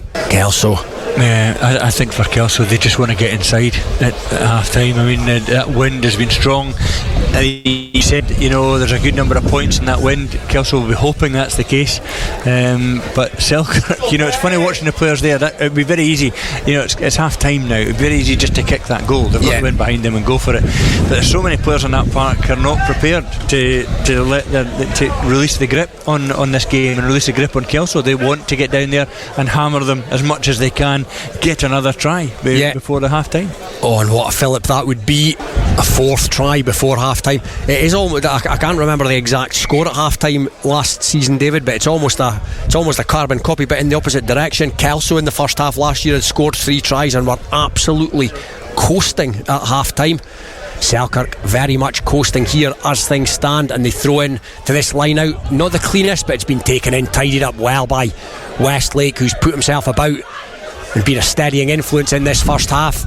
Corey Tate, that's another standout performer, but he's driven backwards a wee bit by Bruce McNeil on that occasion. But Alderson again, options either side. He comes to Taylor Wilson. Wow, lovely offload by Wilson to Bronlund, and Bronlund charges up the near side. He flings it in field, but no, a toe nail in touch by the looks of things. But again, David, soft hands, forwards and backs, footwork, it's creating openings. Yeah, it is, and as you say, it's a lot down to that recruitment. I've been really impressed by Dylan Bronlund today. He's came from Southern Districts. Looking at your stats here, Robin. So Australia, but from New Zealand. I mean, he's got the long hair, the Kiwi flowing locks, interesting hair cut he's got. I don't know if it's, but he can't miss him. And it's not just the hairstyle. He's involved in everything here, and there was playing blindside, playing with the 6 on his back. Yeah, he's the number doesn't make it doesn't mean anything, does it? He's all over the park. He looked like a winger there as he was going down, dancing nicely down that touchline, and it took a good tackle to stop him. About 15 metres left to get into that corner, and I mean you've got to ask questions about Kelso's defence, how they're managing to be opened up as easily as they are at times. But Selkirk, you've got to hand it to Selkirk, because they're moving the ball out of contact really quickly, and they're changing the point of attack. They've got men in support every time. That work rate is really there. Guys getting off the ground to go and support, which means they've got options, and that's what's catching Kelso out. Options are plenty. Yeah, you're right, David. If you're to say Siri, show me a typical Kiwi club rugby player, it would throw up a picture of Dylan Bronlund. There's a bit of mullet in there. There's some dreads in there. He's running about with the socks down, and he's all action. Yeah, it's just great to watch from a Selkirk point of view, that's for sure. If you're a Selkirk supporter here, they are having a ball in this first half down at Poynter Park. You can see the faces of the home support and a very good crowd, a great packed stand here for a good Borders derby, a good number of people on the far side as well. Kelso supporters and the Kelso faces are certainly not looking happy. As a line out has been just about won 5 metres from their own line by Kelso. They're going to try and set a platform to exit here. I think they just want into the sheds as quickly as humanly possible. They try and truck it round the corner, and again Bruce Riddle making a nuisance of himself, and he goes in for a second bite of the cherry as well, and it's the other Bruce McNeil who picks up for Kelso and tries to exert some authority. Kelso Park been second fiddle to Selkirk so far, and Isaac Coates has seen enough. He kicks in a touch, and the referee's whistle blows for half time. And yeah, as I mentioned, David, we thought this could be a game. We thought it could be close. We thought Selkirk weren't going to roll over and over their tummy tickled after last week, but we just didn't see this coming, I don't think. No, and I think they stunned certainly the Point of Park here. 2 tries in the first 6 minutes from Selkirk, Hugo Alderson and Callum Anderson. That set the tone, and that really knocked the stuffing out of Kelso early on, but it also gave a real confidence lift to Selkirk. You could see that, and everything they were going for after that, everybody wanted to be involved in it. Waves of players looking to attack, and in defence, swarms of players seemed to be meeting every Kelso player who was coming forward. Every player that got in the ball, he was meeting 3, 4, 5 Selkirk players, it seemed, and it's just been too suffocating really for Kelso that first half. But Selkirk have finished well. They've finished well and taken the chances. 22-5. I'm pretty sure that there'll be Kelso fans here thinking, no, we can do that. Second half, we can come back, wind at our backs. You're talking 3 converted tries, and they're back. They'll be into the lead. But at this moment in time, it's going to take an awful change in the performance levels from both teams for that to happen. 2 very different sounding team talks coming up, you would imagine. It's half time here at Poynter Park. Kelso 5, Selkirk 22. Well, it's unpredictable as it was last week as well. And let's find out what's going on at Netherdale, because Euan Welsh is there. It's another derby in National 1. It's Gala against Jed-Forest. Come in, Euan Welsh. Yes, half time here at Netherdale. It's the hosts who lead by 10 points in what has been a Border derby that has lacked a fair bit of quality. It all got underway after just 3 minutes when Rutherford for Gala Harris Rutherford slotted a penalty to give the hosts a lead. However, just a few minutes later that was cancelled out by an Aaron Weatherhead penalty for Jed-Forest. There wasn't a try on 11 minutes for Gala as Jack Easson went over, much to the delight of the home support, although it was unconverted, giving the hosts an 8-3 lead. There was then a penalty for Jed-Forest, but when they lined up the kick, it just came off the boot slightly wrong for Aaron Weatherhead, so that was missed. And then not long before half time, Gala managed to get a second try, and whilst it wasn't converted, Gregor Collins' try takes the score out to 13 points to 3 in favour of the hosts. So I think Jello will be pretty disappointed that they've not been able to get a try on the board. They have had just as much ball as the hosts. However, Gala have used the ball much better. They've managed to get out the pitch much better when they've had the ball in hand, and at this point it really could go either way. Half time here at Netherdale, Gala 13, Jed-Forest 3.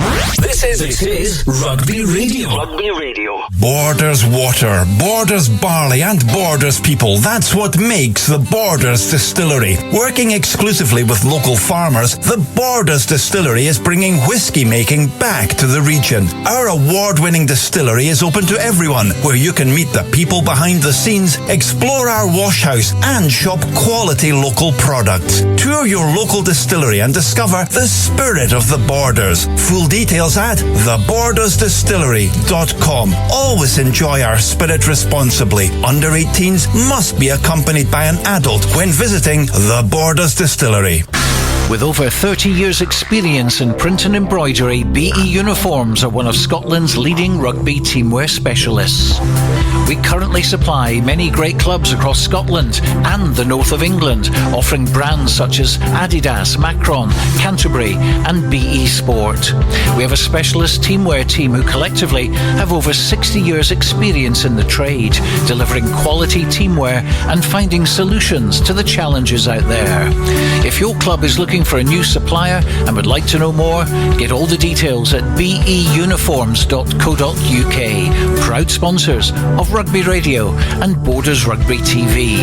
BE Uniforms, your identity is our purpose.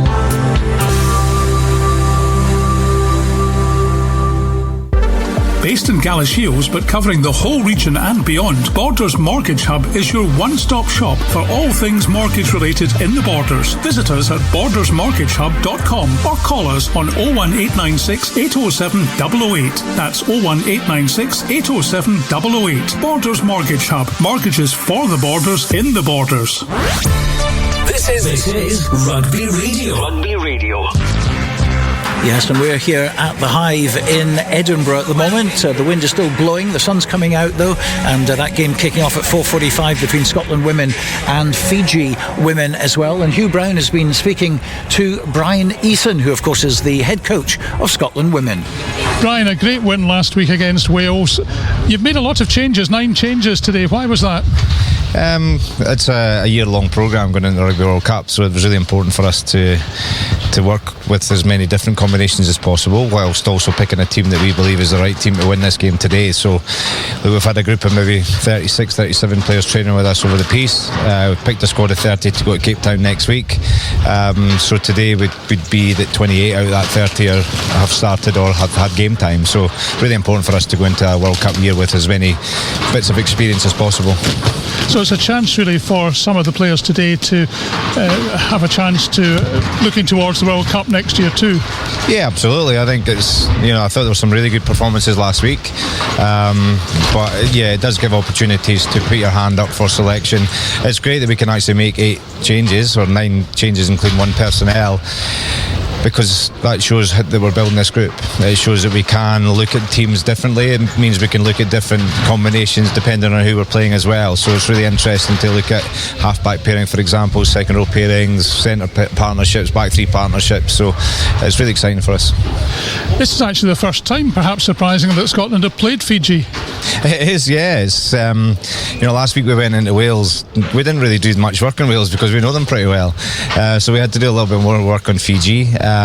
We have painted a picture. We know what to expect. We know where their dangers will come from, but we know what opportunities they'll give us as well. But it's really exciting. It's great to see a country and a team like Fiji here, and it's going to be a different challenge for us. What are those challenges? What we've got to look out for in the Fiji team? They've got a very big front 5. Their set piece will be pretty good, and you look at a day like this, I would imagine there'll be quite a few more set pieces. Ball will be flying around a little bit. It'll be quite tough. Lineouts will be tough. There may be a few more scrums, so their front 5 will be looking forward to that, I'm sure. But they are very Fijian. They do like to throw the ball around. They do like to play when it's on. So we've got to be really disciplined. We've got to be disciplined with the ball, but we've also got to be disciplined without the ball and make sure that we know we'll get bent at times. We know there'll be line breaks at times, but it's how quickly we can get back into structures, back into systems, and it'll be a different challenge, but really looking forward to it. It's very windy at the Hive today. We can hear it in the background. Is that going to affect things like the kicking, obviously? Yeah, obviously. I mean, I think it's really going up and down the pitch as well. So I would imagine that, when we're against it, we'll have to open 2 sides of attack. We'll need to, have options up short sides. It's not going to be one you're going to go wide with. So it's going to be difficult going against it, but it's how we keep ball. But then, obviously, with it, it's about how you use it as well. It's not playing too deep. It's being able to put pressure on opposition with our good kick game, our good kick chase game. So yeah, the wind will have a fair say in this one today, I've no doubt. And your prediction for the game, Bryan? I'm predicting another good performance from us. Genuinely, this would be, if we win today, that'd be 10 out of 13 for us, and that's a big change for this group. It's we're bringing a little bit of confidence at the moment. There's a bit of belief around the group, and rightly so. There's been some good performances. Scoring 6 tries last week was good for us as well. We've really worked hard, I suppose, pre-season on our attacking, the way we want to attack and how we can change our attack a little bit. So the prediction is for a good open game without the wind. All the best to you and the team. Thanks for joining us on Rugby Radio. Brilliant, thanks for having me. Cheers. Bryan Easson talking to Hugh Brown a little bit earlier on today. That kick-off at 4:45, Scotland women against Fiji women, live right here on Rugby Radio. Exclusive radio coverage of that match. Well, it's half-time around the country. How about this one? Are you ready? Ayr 56, Musselburgh 0 at half-time. Hawick against Heriot. Let's join Alan Lorimer. And the half-time score at Mansfield Park is Hawick 7, Heriot's 27.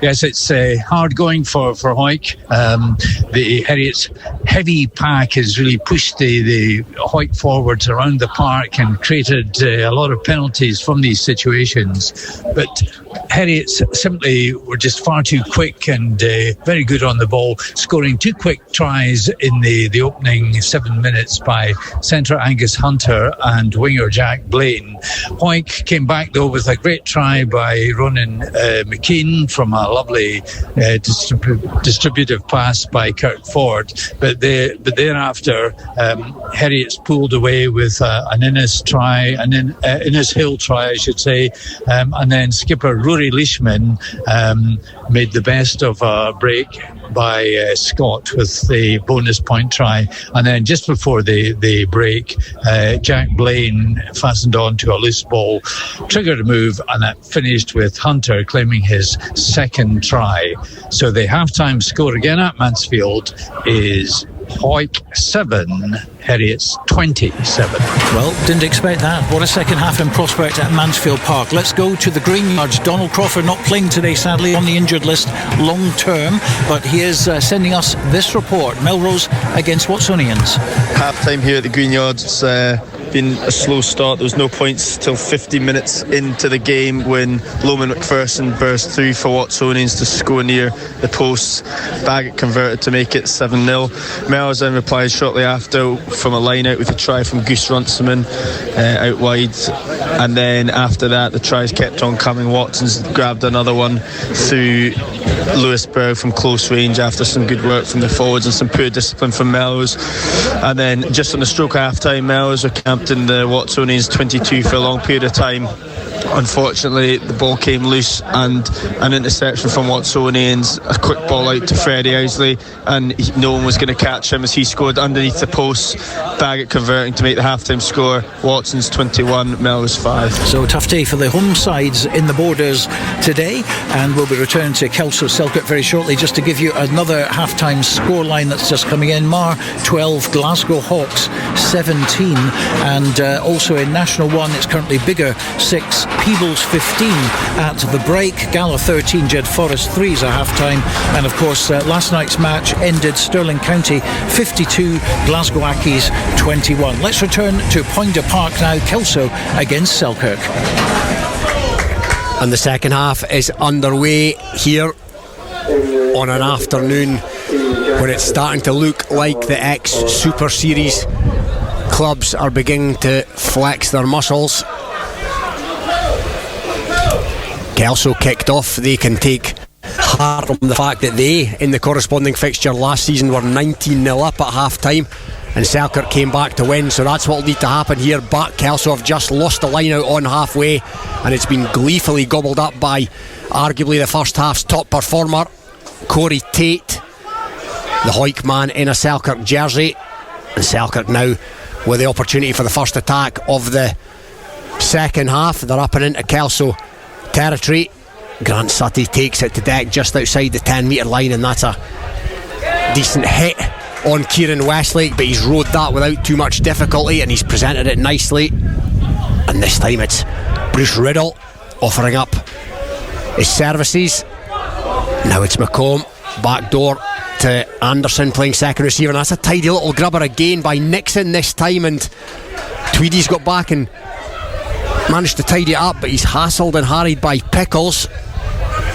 Great to head back and fully firing after an injury ravaged campaign last season. The box kick comes in from Will Tweedy, this Kelso youngster playing at scrum half. Now Callum Anderson, he's kicking into the wind, and he's got good purchase on it, but it's been taken in this time, chipped forward by Kelso to nobody in particular other than Aaron McComb. So Aaron McComb's back on his own 22. He weighs up the situation. He's going to try and run out of defence here. McComb, Kelso, Selkirk coaches rather screaming for a high shot, and there looked to be another one on there, and Corey Tate's having an absolute field day out there this afternoon. Good flat pass by Westlake, and Kelso playing with advantage here, and Pickles fancied a crack on the outside, but he's been well tackled.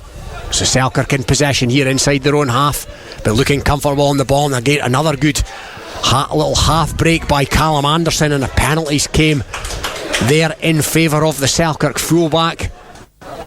David, much as the first half started, has been very much the same in this second half, with bullocking runs by Tate and Selkirk looking comfortable on the ball. Yes, they are. It'd be fascinating to be in the dressing rooms even at half time to hear what was said to both, because Kelso really need to pick it up, but at the same time I'm sure Bruce McNeil was saying we'll have the wind at our back, let's not get carried away, let's not panic, let's get on the ball. Whereas Selkirk will be saying something similar. There's still a long way to go in this game, just let's keep the ball in the hand, keep it getting past, do the simple things well. And they're finding with that kick that it is more difficult, but at the same time it's not easy with the wind behind you. We've seen kicks there from Kelso early in this half, and they've not gone with it. They've not asked any questions of the Selkirk defence. Selkirk have been able to run it pretty easily. Is it too early to say that the next score is absolutely key? No, I don't think so. I think it was really difficult for Kelso to come back if Selkirk was to score again, and I think if Kelso was to score, then you could put back there. But if Kelso were to score, then it really is game on. And Kelso won that Selkirk line out, and that kick's gone into the box, but it's gone out on the full by Kelso, so just another mistake there. Bruce Riddle up in the chest of Keith Melbourne there, trying to get under the skin of these Kelso players. It worked in the first half. Decent enough try by Archie Barber in the first half for Kelso, but other than that they've not flung many shots, so to speak, and it's right on halfway. Selkirk line out now. This time Tate makes no mistake. He does. As soon as I say that, the referees deemed that was marginally squint. A few Kelso worthies in the stand here did call it, and the referee has agreed, so it's going to be a Kelso scrub right on halfway in what has been a reasonably error-strewn start to the second half. Yeah, that's a wind again. That was a fine, the throw was fine, but the wind took it, carried it to the Selkirk side, and I would think the hookers will be looking not to throw that ball up high, let it float. They'll be wanting to try and arrow those a bit better, because the wind is making it difficult. Yeah, it's blustery as well as the general breeze, but it's definitely in Kelso's favour in this second half. 5 minutes gone. Kelso attacking the car park end in this second half. Kelso 5, Selkirk 22. First half tries for Alderson in the first minute, quickly followed by Callum Anderson, then another smart try by Josh Welsh for his second of the season, countered by an Archie Barber try which wasn't converted. So good shunt on by Selkirk there. They made a real mess of that Selkirk scrum, and Selkirk have made a real mess of Kelso scrum. Else conceded the penalty. A wee bit of pushing and shoving in there. Petty, Dan Gamble renewing acquaintances in this second half.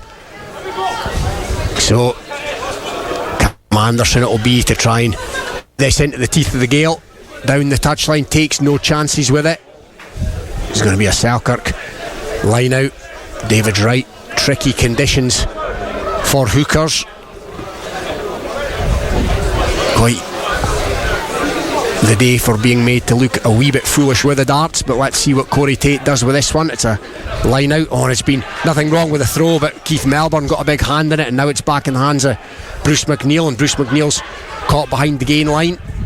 Wasn't a clean ball that came to him, in fairness. So Kelso now inside their own 22. Back to Coates with the wind behind. Josh Welsh takes it in and goes to Anderson. Anderson, does he see a bit of space? He's chipped into space and it's been taken in though by Nick Stingle, and it's been stolen, beautifully jackled by Selkirk. So now there's open prairie in front of Pickles. That's a tackle on him, and he's knocked it on. Hear him, scare him stuff, pushing and shoving going on, but the ball was lost, and it looks to be an injury to a Kelso player over on that far side. The medic was on pretty quickly, and I don't know what was said in there at half time from a Kelso perspective, David, but they do appear to still be at 6s and 7s. Yeah, they are. I mean, you've got to give Selkirk credit. You know, Kelso fans, Kelso supporters will be, you know, criticising their team, and they'll be really hard on Kelso just not playing at the level they expect. But you've got to give a lot of credit to Selkirk. They are, you know, they're suffocating them every time there's a Kelso player trying to go forward. There are players round about. They're working really hard. And there's a great example there. Callum Anderson, ball comes to him in his own half. As you say, sees a little bit of space, dinks the ball, you know, about 20 metres into the Kelso half, goes and gets it. He goes after it. Nick Single gets the ball to Kelso when Callum Anderson's on him. He tackles him, they go down, he gets back to his feet, he strips the ball off him and then passes the ball back to Selkirk and continue the attack. There's that kind of work rate we were seeing right across the Selkirk team, and the confidence to do it that is just proving too much for Kelso at the moment.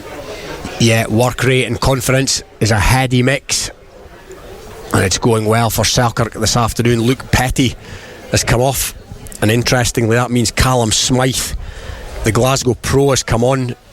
He absolutely bounded onto the park like a spring lamb, right up for the occasion. Just trying to get an eye on who this injured Kelso player is. The medic was on pretty quickly, which would suggest, in fact, I think the Selkirk medic is on as well, the doctor, which would suggest that this is not looking too clever.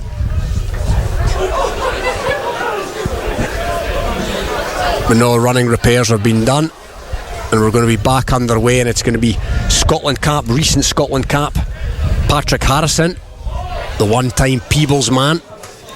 Kelso have won that now, so they're trying to build through Frankie Robson, going straight from the centre,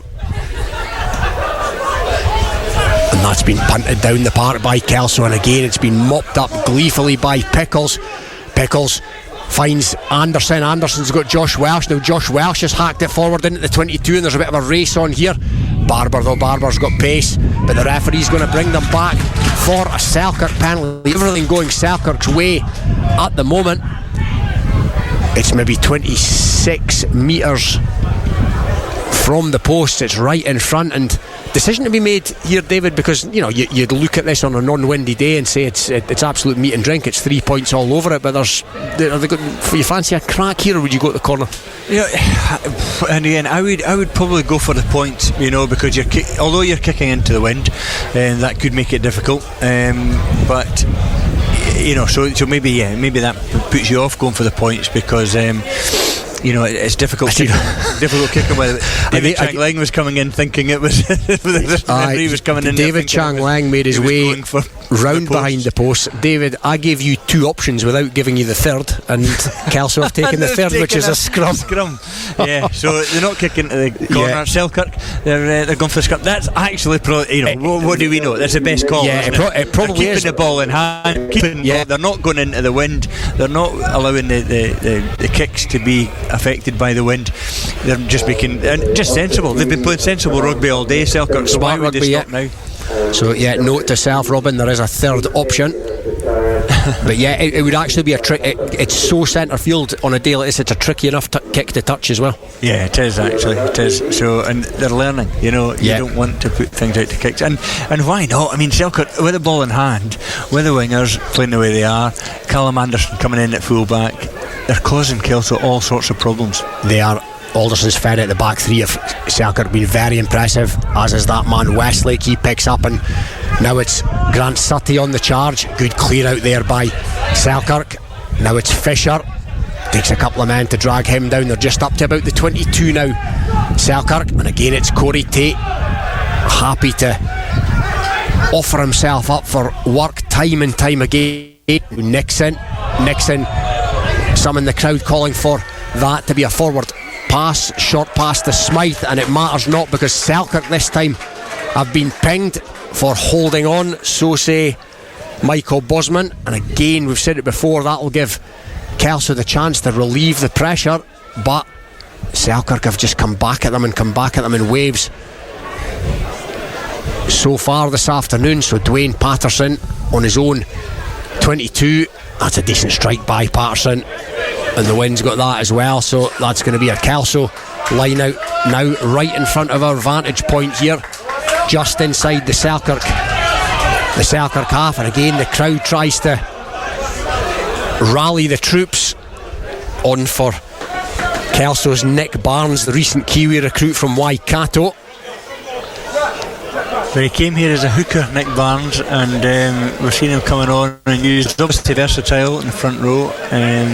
Patrick Harrison still at hooker. This will be a fascinating thing. He made his Scotland debut in the summer, and here he is at point of park under the cosh. And good to see.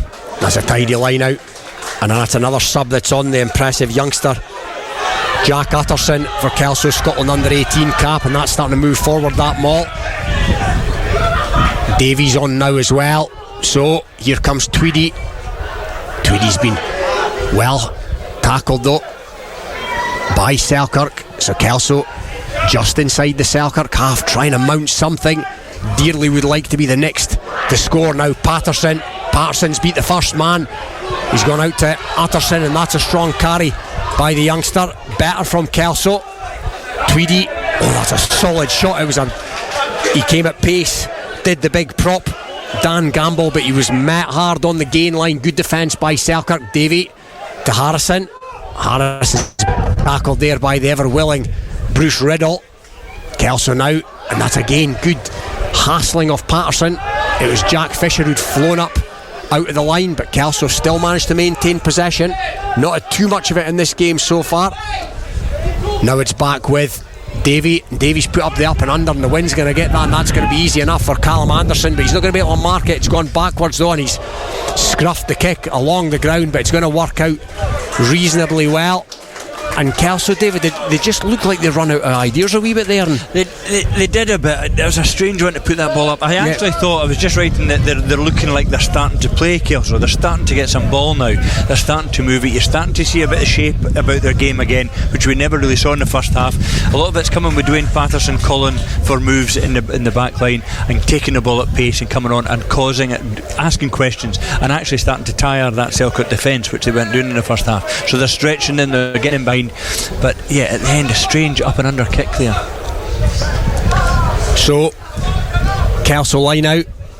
Paddy Harrison, it's 5 metres outside the Selkirk 22. 55 minutes on the clock. It's still Kelso 5, Selkirk 22. The scoreboard is up and running now. Bronland has mopped up what was a messy Kelso line out. So Selkirk now back in possession, albeit deep inside their own territory. And it's going to come back to substitute that's on, and that's been charged down. That was Ethan Wilson with a kick. So it's back in Kelso possession now. So just outside the 22, Davey to Robson. Robson had a dummy runner in the shape of Tweedy, and a penalty's been awarded to Kelso. Now are they going to take it quickly? Tweedy thought about it. It's kickable, but Dwayne Patterson having absolutely none of it. He's already shaped to Patterson, and into the 22 she goes. Not that close to the line. He was maybe a wee bit conservative there, Patterson, but of course they didn't want a repeat of their first kick to touch. It's a strange one. You could see how that kick didn't go straight either. You know, he's on there, he's not that far from the touchline, yet still it's floating and going backwards and forwards in the wind. It's a strange one. It's not easy to control the wind even when it's at your back. So Kelso line out. Harrison, and that's gone right to the middle. That's tidy ball for Kelso, and here they come now through Davey, and it's out. Coates has moved out to the centre. The pass evaded him, but it's not gone forward, so still they're in possession. Selkirk calling for a knock on, now calling for a turnover, and the referee's deemed that Selkirk have knocked that on, so Barber's gone into Craft, and he has a crack round the corner. He's tackled by Riddle. Kelso through Tweedy, scrum half Tweedy. That's another decent carry by Utterson, who's been busy since he came on.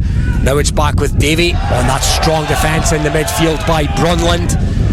Some of the Kelso faithful calling for that as an illegal shot, but the referee says no, and going to go back for a previous scrum. No advantage coming, and Selkirk defence resolute enough, David, and Yeah, I just mentioned it before. Again, Kelso just starting to, the more and more they go through the phases, almost the less comfortable they look and the more pressured they look. Yeah, I mean, they are going through phases, so they're building the phases, so that you can see that's really helping, because they weren't doing that in the first half, and they're managing to do that in the right part of the pitch, inside the Selkirk 22. They're going through the phases. Still, some of those passes, floated passes, they're swirling around and they're not easy to catch, so that's an effect. But they're building a good head of steam here. They've got to finish now, Kelso. If they're going serious about getting back into this game, there are only 23 minutes to go, 17 minutes into the second half. They've got to score now. They come away from here without scoring, then I think that's going to be a massive boost for Selkirk. They're weathering the storm at the moment, but Kelso really need to sort of turn that bit of promise, bit of possession they've had, bit of building the phases, they've got to turn that into 5 or 7 points. Yes, you do feel that they need something fairly swiftly. They're still 17 points adrift. Kelso 5, Selkirk 22, 58 minutes gone. And this is an attacking scrum, and McNeil's beat the first man, but he's tackled hard by Brunland again, who's been resolute in defence. But round the corner they come. Kelso still in possession, but they've lost possession. It's been picked up by Selkirk through Fisher, and now there's a man over for Selkirk. That looks like Anderson. That's out the back door. There's a breakaway. Pickles back in field. No, the referee's brought them back for a forward pass. I wonder what was going on. There was 4 Selkirk players there waiting for the ball, and only 1 Kelso player back. Yeah, and that. But I think the Kelso players must have stopped. Yeah, they'd maybe stopped there. But either way, David, they broke away Selkirk. Another beautiful out the back of the hand pass. I think it was by that man Callum Anderson again. He's been tremendous in possession this afternoon, and that almost, there's a long way to go still, David, but that might be a Kelso let-off again. Yeah. In fact, that could have been game, set and match. Yeah, it would have been. I think it would have been. At this stage now, we're just almost on the hour mark. If Selkirk were to score now, you'd say that's curtains for Kelso. Kelso are still working hard. They've certainly been better in the second half, as you'd expect. They've got the wind behind them. It's a strong wind out there. You can see from the flags and the trees blowing in that direction, in the direction they're attacking. But that's a bad mistake for them to lose the ball and be turned over just there. 5-10 metres out from the post, right in front of the post, and built their way back in. Kelso, they're just not putting it together today at all. And they're looking better in the second half, but they've still not got any kind of finish about them, and if they don't have that today, they're needing 3 tries. They're needing to get back into this game to get ahead, and they're not showing signs of getting them at the moment. No, it's hard to see. You're right there. It's hard to see where the 3 tries are going to come from in a 20-minute spell, unless they up their game fairly significantly. But they've got a scrum here inside the Selkirk 10-metre line, so they have a chance. Fed by Tweedy, and Tweedy's at the base now. McNeil leaves it. Davey, Barber, good tackle again in the midfield on Barber, who'd come round on the angle. That was Nixon, never shy of putting his body on the line. Nixon, that's a better carry from McNeil, evaded the first. Taylor Wilson, Davey, but Davey's been caught in there. He'll need to get that back, and he's done pretty well. So it's his flatmate William Tweedy. He's put up a little kick. Now that's an interesting choice of tactic, and it's been marked by Callum Anderson, and Anderson's taking it quickly here.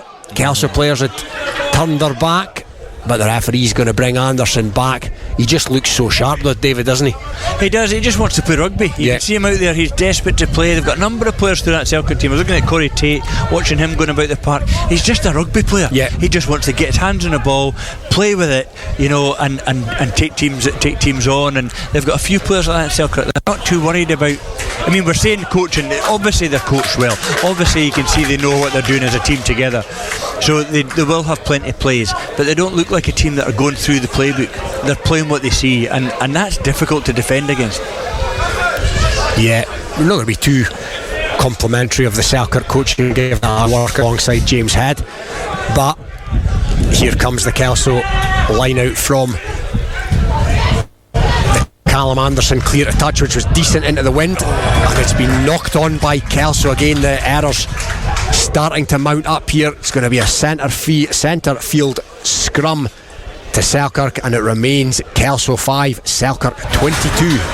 Thank you to Robin and to David in that high-scoring game down there at Point de Parc. 22 points to 5 at the moment to Selkirk. Still waiting for a score in the second half, of course. Back here at the Hive, as you can hear, the wind is still blowing the stand to bits at the moment, but we'll give you some latest scores in the Premiership. Are you ready for this? Ayr 70, Musselburgh 0, and just to rub it in, Ayr have made 7 substitutions in one go. 70 points to 0 at Millbrae. Still waiting on Embrackis and Curry. Nothing coming in from there at the moment. It's Hawick 7, Heriot 27. That was a half-time score. Still waiting for updates down there. Marr 12, Glasgow Hawks 24 is a latest score, and latest score from Melrose was the half-time one, which was Melrose 5, Watsonians 21. On to National 1. It's a thriller at Hartree Mill at the moment. Bigger 16, Peebles 18 in that one. Gala 13, Jed-Forest 9 is a latest score, and in National 2 it's Berwick 3, Stuart Melville 19. Doing well, Stuart Melville, with their 1-2, that's 3 tries for them now in that game. GHK 8, Preston Lodge 13, and Kirkcaldy 17, Falkirk 33 was a half-time scoreline in National 2. Let's return you to the relative quiet in comparison of Point de Parc. And just as you join us, Ben Pickles is in possession on that far side. It was a Selkirk scrum, and it's ended.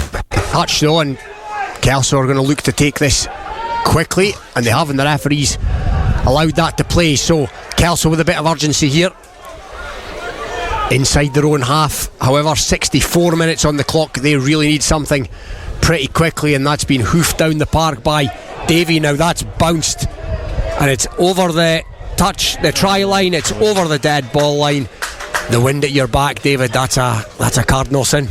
It is, but it's so difficult. He's got away with one. Penalty for Selkirk being offside, so Kelso have got away with that. But it is difficult, you know. People think, you've got the wind at your back. It just actually shows how well Selkirk played it in the first half. They did so much right in that first half, and they played it well, and it made it look like it was a massive advantage. Actually, second half, Kelso have shown that it's not always an advantage. You've got to really know how to play the wind and use it properly. Yeah, which Davy didn't do there. It was he sent it from way inside his own dead in goal, but the referee brought them back for an offside, as David said, and that's enabled Dwayne Patterson to kick it from his own half into the Selkirk 22, his best kick of the afternoon so far from hand. So Kelso with a chance to mount something here. I can't remember too many occasions where they've pounded the Selkirk line, scored a decent enough try in the first half, and that's gone right over the top of that line out and into the grateful mitts of Corey Tate. Andrew Grant Sutty goes into his opposite man, Dwayne Patterson. Kelso now trying to steal this ball back, but Selkirk through Alderson. It goes back to Callum Anderson, and Callum Anderson stuck it straight in the air. It's gone up at 90 degrees, and it's been taken in by Utterson, who's been impressive since he came on. Now Kelso on the 22. Davy, long pass out to Barber. Barber tries to stand up Pickles on the far side, but Pickles has policed him pretty well. Kelso still in possession. Davy, he goes to Gamble. Gamble's tackled in midfield by his opposite number now, which is the substitute Callum Smythe. Penalty, by the looks of things, coming Kelso's way here, so they're playing with a free ball. Kelso up towards the 22 now, but still not looking like you're going to cut through. And just as I say that, Bruce McNeil comes at 100 miles an hour and makes 10 metres, maybe 15 before he's hauled down. Good acute angle by the big and experienced campaigner Patterson.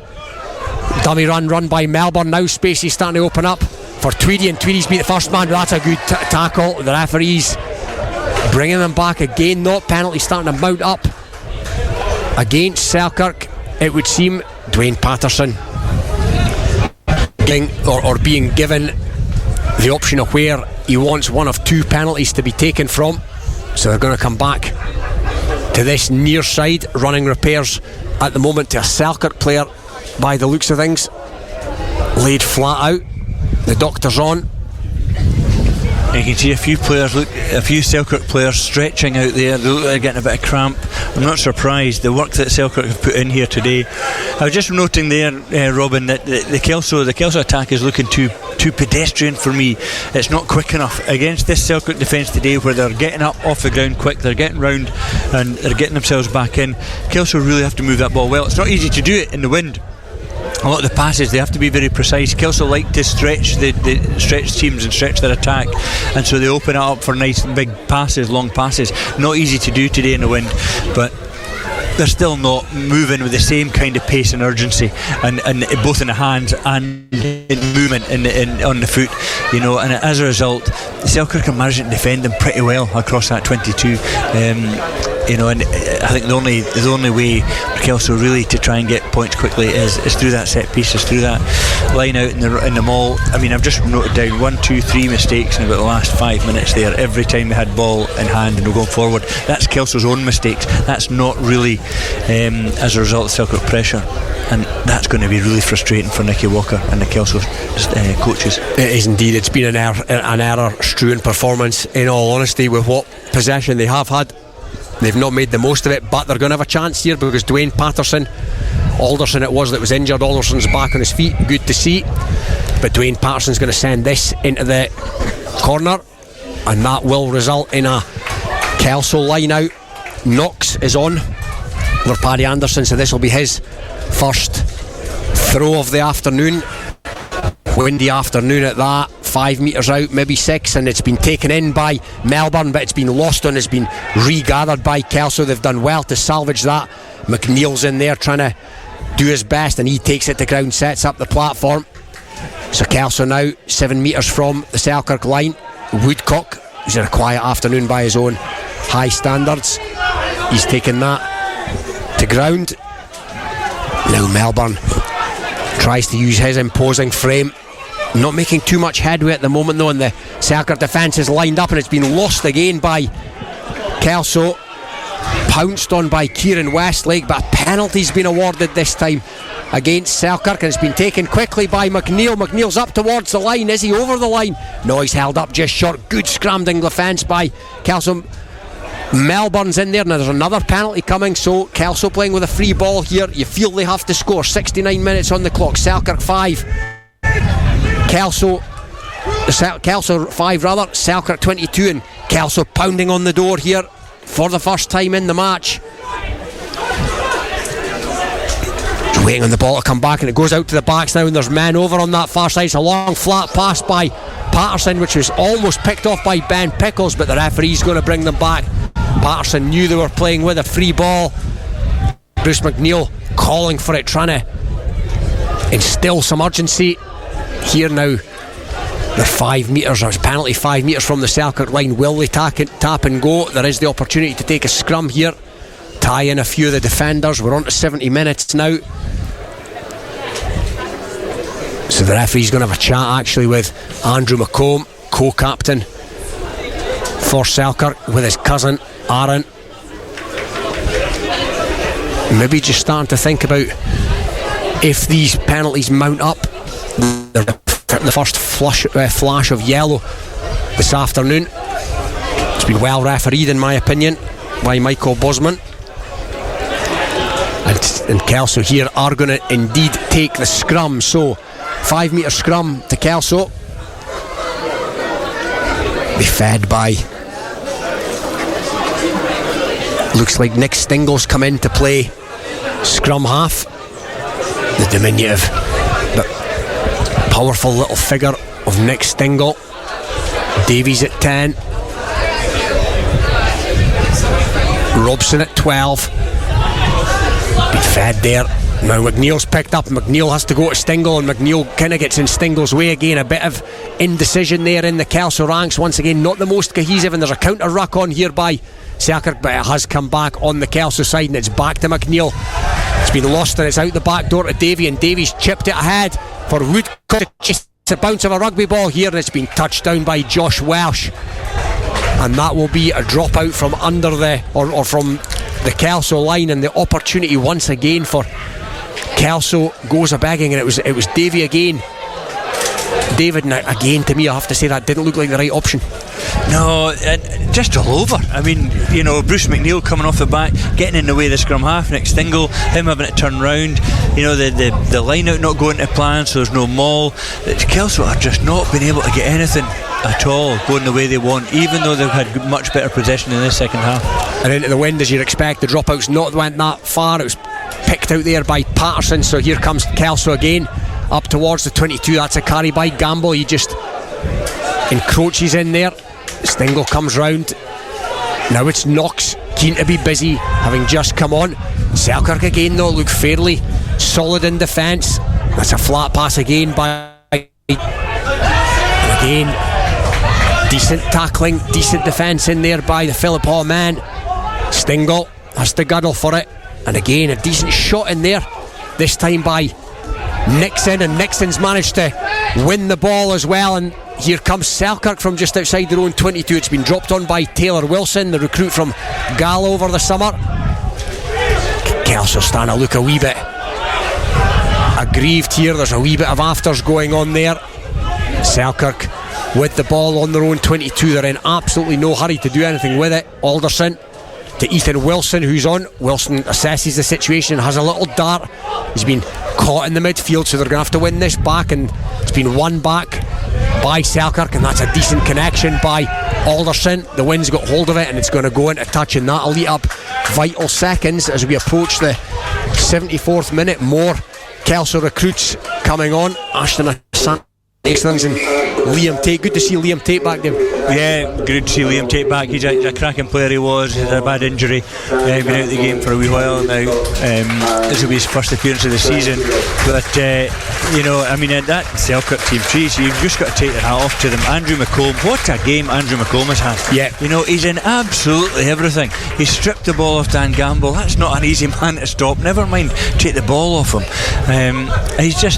He really is pushing that team on today, as is their 9. I think scrum half has a cracking game with Hugo Alderston, and they've just got so many boys that are really standing up right across that pitch in Selkirk colours today, and everyone is getting in behind him. But Andrew McComb for me has been, he's that type who has that presence today that Bruce McNeil often has in a game when nobody can get near him, and you wonder how he managed to control so much, and he keeps coming up with the ball. Andrew McComb has been like that for me in the Selkirk colours today. He's gone very well in the second row alongside Jack Fisher as well. He's been a revelation since coming through the door from Boroughmuir Bears in the summer. That line-out's been won by Kelso, so here comes Frankie Robson on the charge. Again, he's been policed pretty well in the midfield there by his opposite number Nixon. So here they come again. Kelso trying to make inroads up towards the Selkirk 22, and they've just got a wee bit of momentum there, and it does indeed encroach into the 22. So Stingle again comes to Knox, but Knox is chopped down at source. Good defence again by Selkirk. So Davey again and again, huge hit in the midfield there, this time by Callum Smythe, who's been keen for work since coming on in the second half. Great play by the Glasgow professional, and Atterson almost been Kelso's top performer certainly since coming on, if not across the piece. And it's been knocked on in there, but the referee again is going to bring them back for what is against a mounting up Selkirk penalty count. And no, the card is going to come out here by the looks of things. Who's it going to be? Somebody's going to have a leave of absence, and it's going to be their last act. That looks like Nixon, David, I think, coming to the touchline. He's giving it the old Italian footballer who me ref, but it is you, and off he comes. He was checking with the assistant referee whether it was him that was coming off there. Yeah, I mean, it's funny, the ref was standing a good 10-15 metres away and just sort of seemed to flourish the yellow card at the whole Selkirk team. Yeah, and it's all gone very flat here at Poinder. It's been a while since I've seen it like this.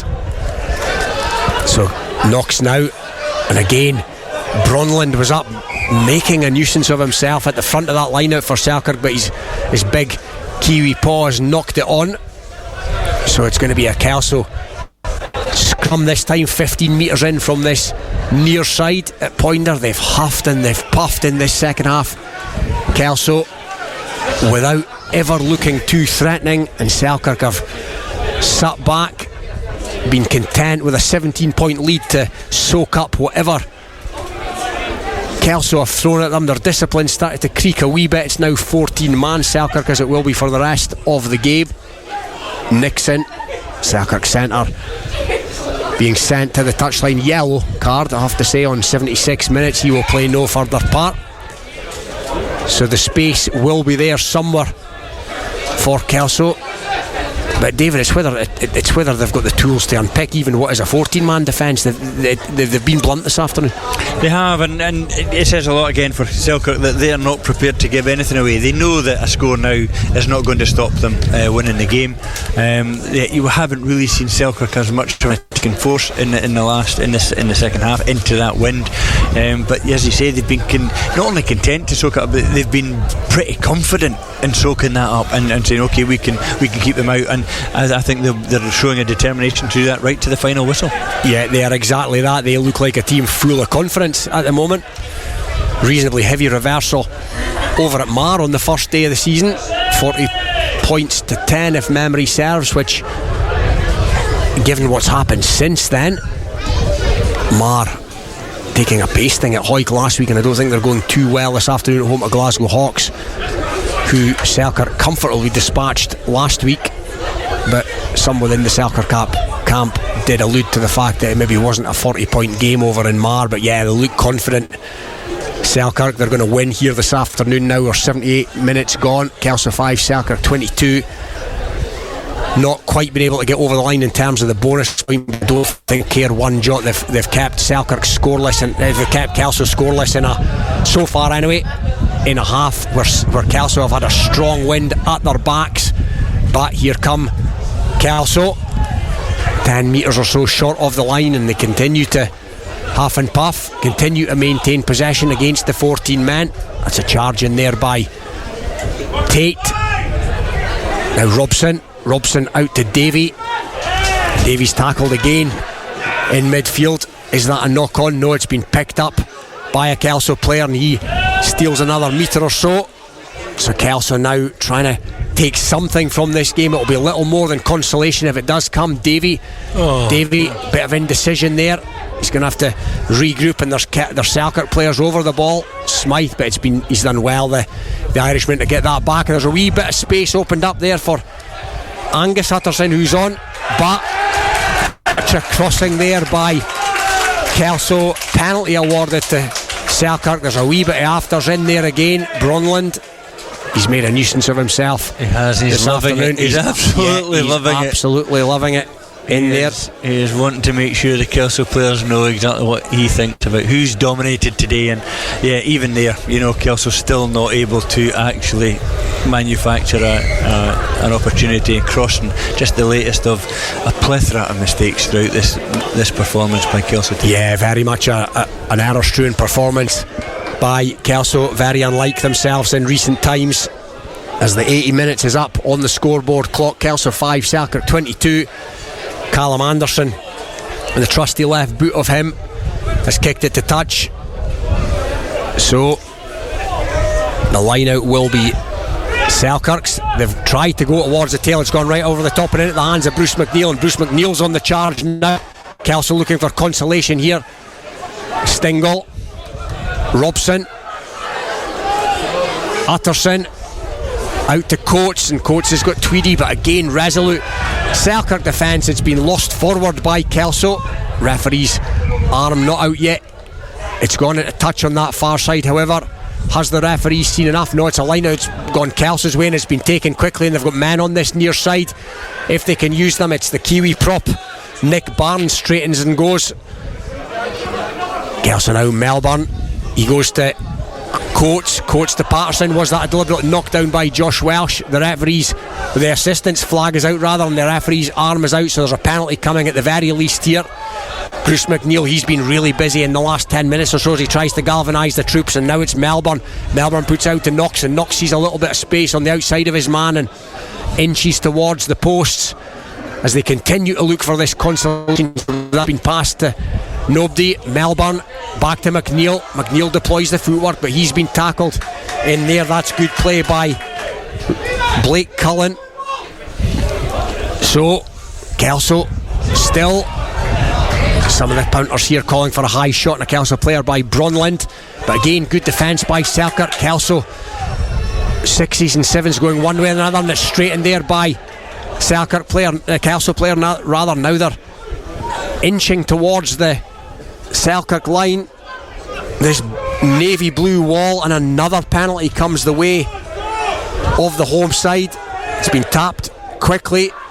Robson within 5 metres now of the line. Selkirk looking to keep this second half scoreless, which would be no mean feat given the wind that Kelso have had at their backs. 82 minutes on the clock now. Thompson, the latest to hit it up. Has Melbourne seen a little bit of space, inching towards this Selkirk line. Kelso, Frankie Robson towards the posts. Referee's having a look. He's not got it down, however.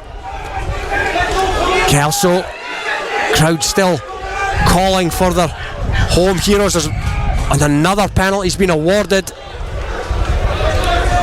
Bruce Riddle and Dwayne Patterson having a coming together. They're trying to get the ball back here. Callum Anderson's got it behind his back. More stuff akin to Jed handball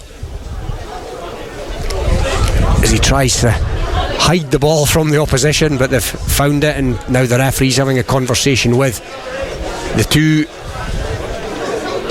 Selkirk second rows. McComb and Fisher, outstanding performers in what has been a real brilliant rearguard act in the second half, but Fisher is going to see out the dying embers of this game from the touchline, if he even makes it to the touchline, given how little amount of time is left in this game, because he has been yellow carded and they've tapped and gone here. Kelso against the 13 men. You'd fancy them here to come up with something, surely. They're a metre or so short of the line. They've got Bruce McNeil's dropped deep, but it's gone to Utterson. Jack Utterson again. Kelso players, and Kelso players round the corner, finally got it down. It's none other than Bruce McNeil that's come up with a ball. Who else scored 2 last week against Musselburgh, scored against Selkirk here this season, and David, he's come up with a consolation. Yeah, you have to say, I mean, people wonder, Bruce McNeil, how he manages to keep playing, 41 years old, but of that Kelso performance, he again has been a standout. He's made mistakes like the whole team have it, but he's been the one who's continued to get them on the front foot. He keeps coming off the scrum, he keeps picking the ball up and making it hard for Selkirk, and he just hasn't had the support really from players round about him today. But he's still, at 41 years old, Bruce McNeil's still the one that's driving him on and giving him a bit of hope, and so it's no surprise to see him scoring the try. We've seen Kelso playing in the last few minutes as we expect to see Kelso play, but sadly it's only been the last few minutes of this game. Yeah, they're up the ante in the last few minutes now. Interestingly enough, there's life left in this game. 85 minutes on the clock. Kelso 12, Selkirk 22, and there's a break on again by this time Liam Tate, and he's up and over halfway, and he's got Brunland and the crowd screaming for a high tackle again against Brunland.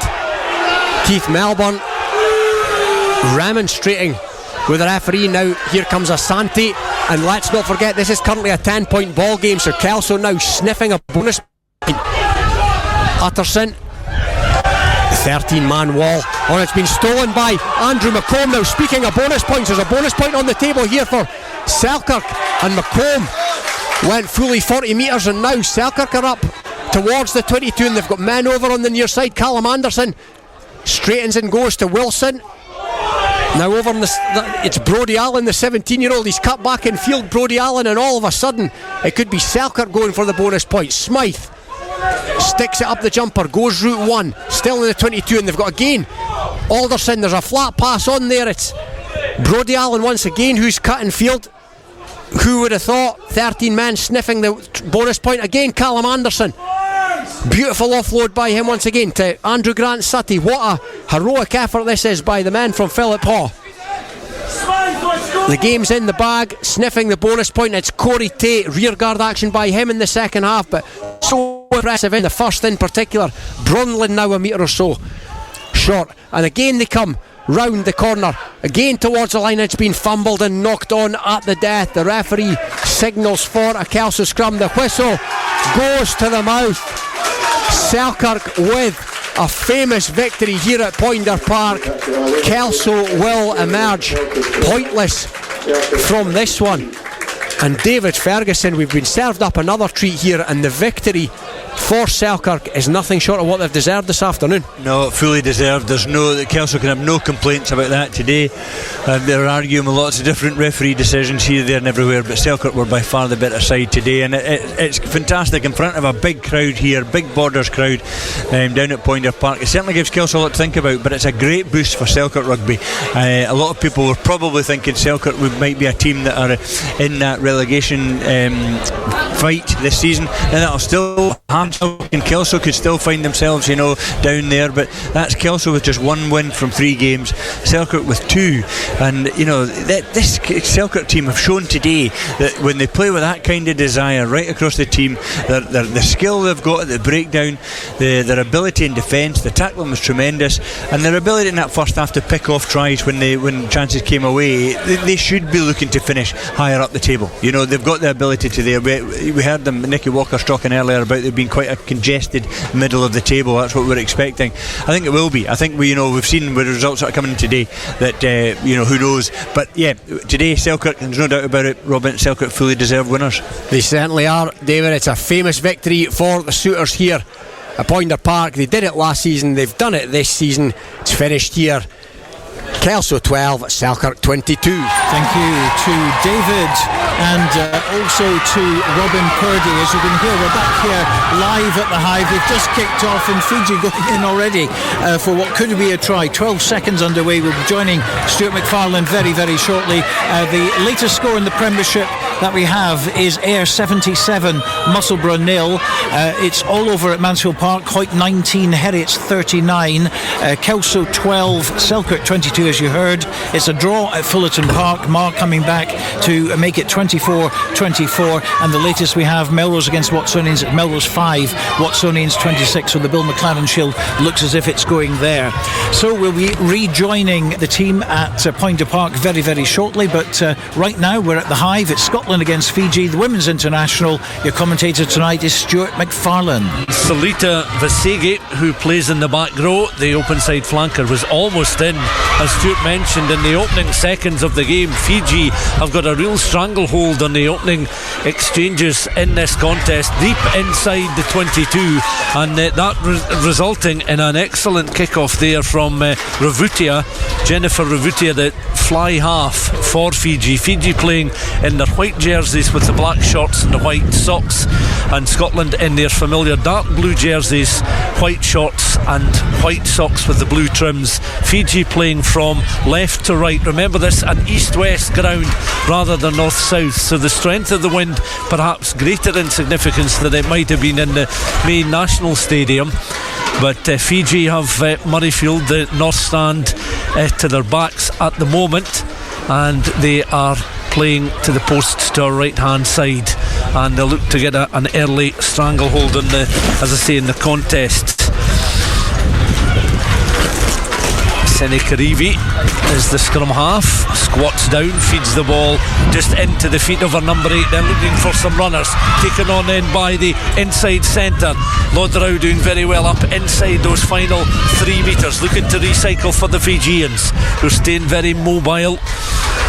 Signs of the Fijian national flag dotted around the Hive this late afternoon, early evening. A blustery September afternoon in Edinburgh, as Fiji are still camped inside that 22 in the final 2-3 metres, recycling ball, trying to gather. They're close to the pads of the left hand post, the sky blue pads, and of course the orange post here, as it comes now towards one of the lock forwards, who's wrapped immediately in a Scotland tackle, and then she's now protected almost by the pads of the right post there. But some really solid defensive work there as Nakisa, the lock forward, who is alongside Sarevi, daughter of Wasali Sarevi, who herself is a former American internationalist who started international life with Fiji back in 2022. Those are the 2 lock forwards for Fiji, and on this occasion Nakisa it was that was on the angle and the posts, and a well organised Scottish defence protecting that Scotland line. A goal line dropout and a chance for Scotland just to draw breath, and they play that one down the heart of the pitch there, scampering after it. Now that an indication of the strength of the wind, because that bubbled well into the Fijian half of the field. Lovely little chip kick there from Tizolo, the fullback for Fiji, but that was well covered there by the Scottish defence. Fiji coming through, a big physical side, of course still smarting after that heavy defeat to Australia back in July, after a victory and defeat to Japan earlier in the summer. And they've got some giant figures, particularly in the front row. We'll give you the full Scottish side when they get the first available opportunity. Ball goes loose there, and Navosa was trying to grab the attention there as it's playing a little bit of football here from the Scots. Navosa, the right winger, couldn't gather possession of the ball there. It found its way to Lisa Thompson. Thompson then really didn't have any option but to initially play it just with the side of the right boot. A second kick then taking the ball into the 22, but trundling into touch. She was scampering after it, but there was just too much in that second kick, and the ball goes out of play down to our left hand side and provides Fiji with an opportunity to throw the ball in. These lineouts are going to be tricky as the gusts are coming in increasingly regular intervals now.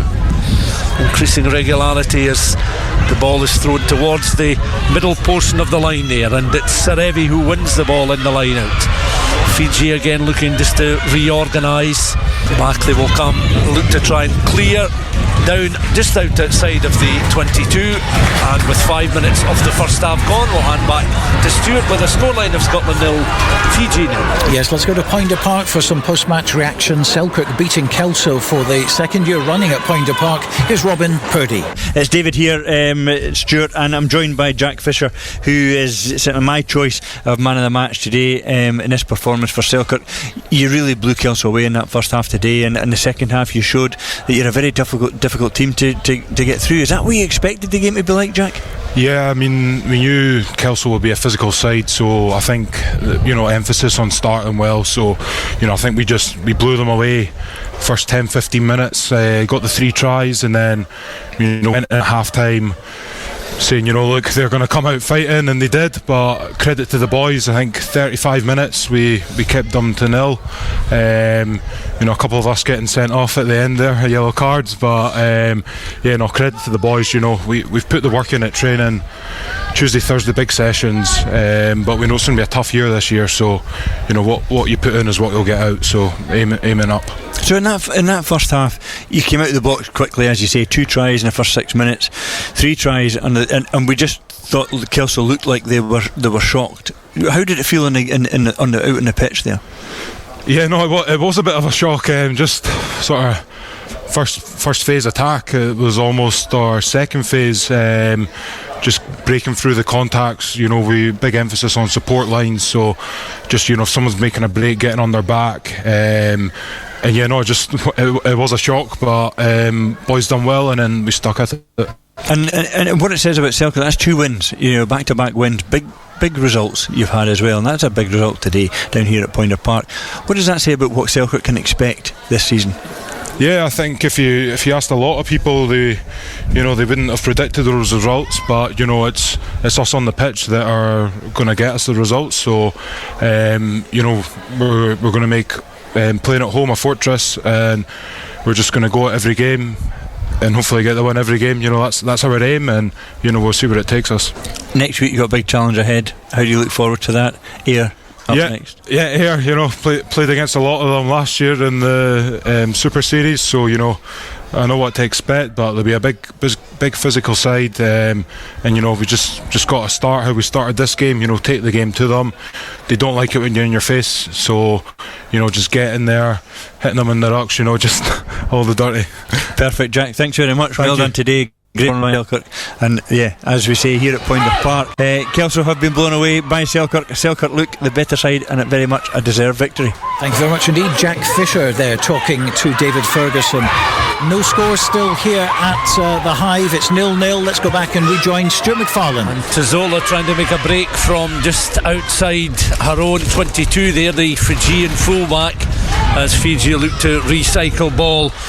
And Sene Karivi, who's playing at scrum half, is going to be a busy figure as it's hoisted just outside of the 22.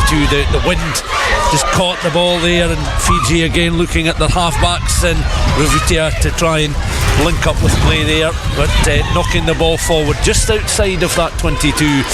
And Fiji having started like an absolute rocket with the kick down into the edge of the 22, and a marvellous break from Wasega out the open side flanker, almost resulting in a try inside 30 seconds. Since then, Scotland certainly soaking up some pressure, but the last 3 or 4 minutes they've been able to really force Fiji onto the back foot, and Scotland now have a scrummage here. Mario Latos, the German referee, just watching on as Scotland look to feed the ball into the scrum. Katie Mattinson looking to feed the ball in back from injury. Takes it from Conkle at number 8. Inside centre is Lisa Thompson, so using the midfield. Scotland though, a handling error between that 10 and 22 after getting through a couple of phases there, but unable to get themselves into the 22 and cause some real damage against this giant Fijian side. They certainly have a big physical presence, and it results in another scrummage. And for any Vixiologists listening this afternoon, there's certainly plenty salt tires dotted around the Hive. 3 of the 4 stands in the Hive with spectators occupying seats, but also some of the Fijian flags, the sky blue flag with the Union Jack in the top left hand corner, and of course they have the state coat of arms towards the bottom right.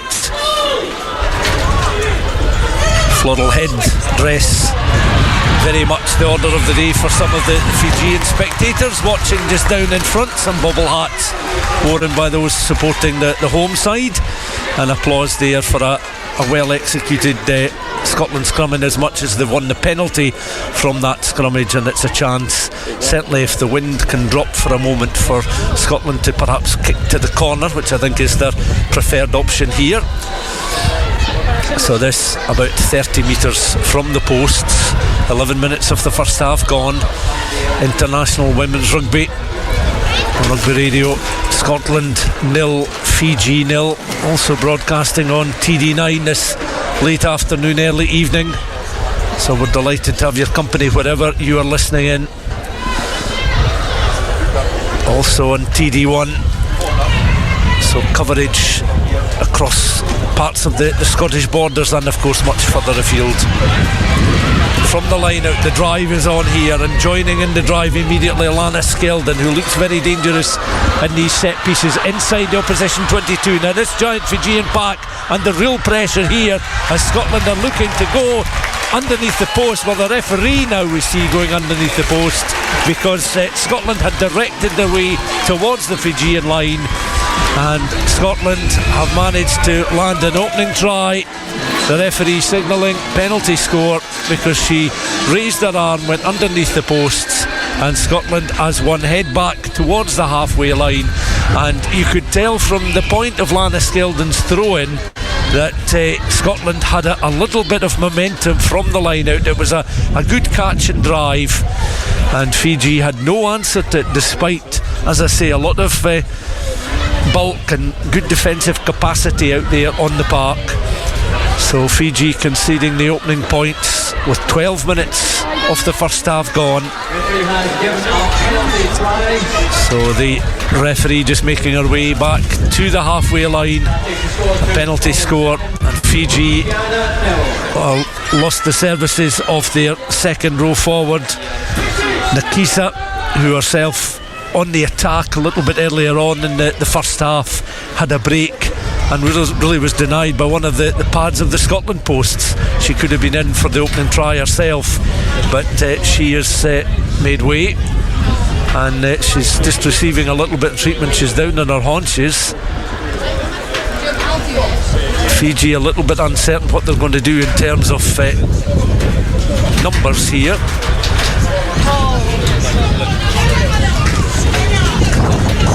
So there's still a stoppage in play until the referee signals that we're good to go again. Fiji, of course, yellow card shown, so there will be minus a player for 10 minutes due to the offence which led to the penalty try. You can see now Nikisa, the lock forward, receiving a pretty heavy strapping just around the ears and the forehead, so she's obviously taken a knock in trying to prevent that Scotland score.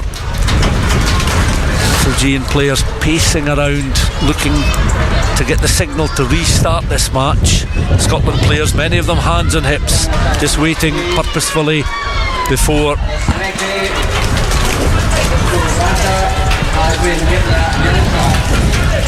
so just getting confirmation of which of the players. So it's actually Koravata, the tight head prop, who was shown the yellow card. So Nikisa, strapped up, can go back on. Meanwhile, Koravata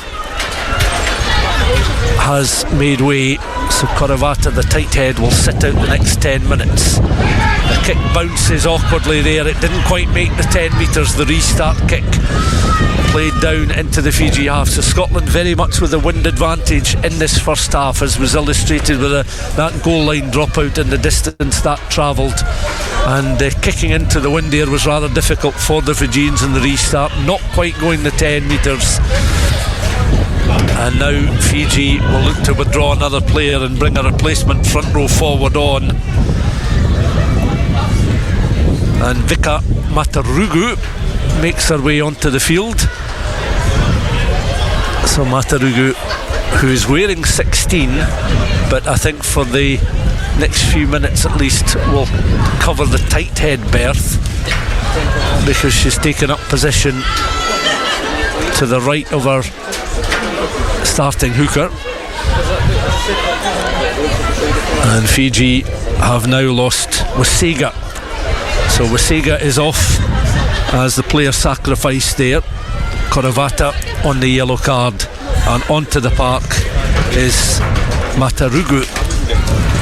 Meanwhile, Scotland are now looking to Katie Mattinson to feed the ball into this scrum. Of course, it's right plumb on halfway because the kick didn't go the 10 metres.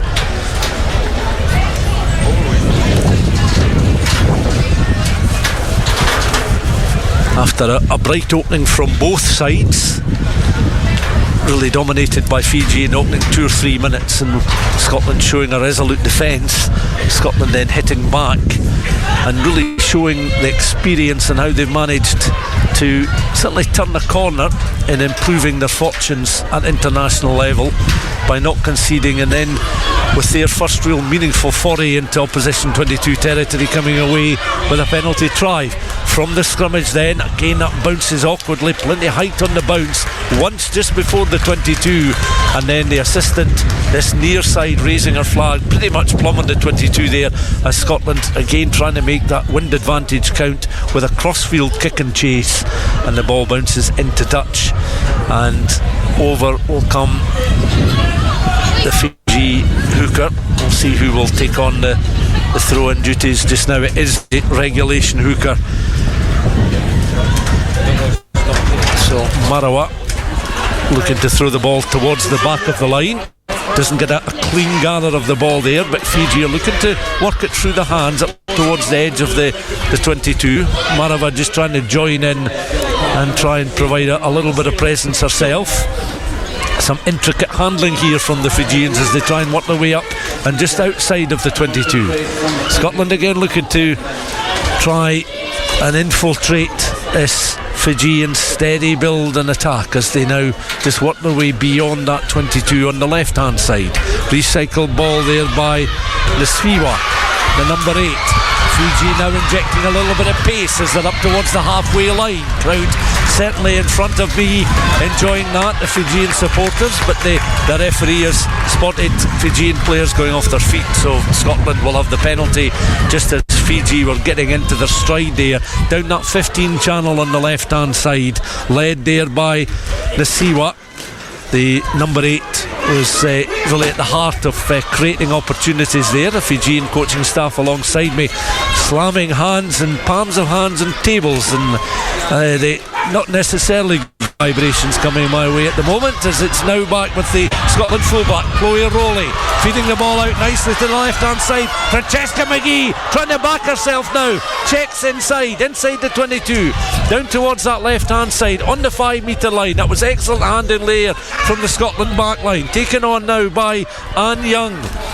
Young looking to try and press and probe. The loose head prop recycled again. Conkle now takes the ball on inside those final 5 metres. Scurrying in is the scrum half Mathinson up almost towards the line.